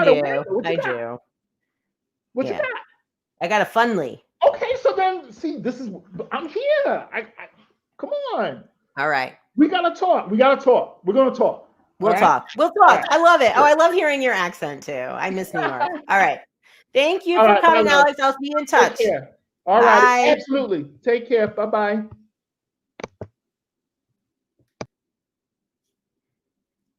All right. Thanks for coming, guys. I'm going to go get drunk now. Ew. Just kidding. Wait, what am I supposed to say? Janice, what do I say at the end?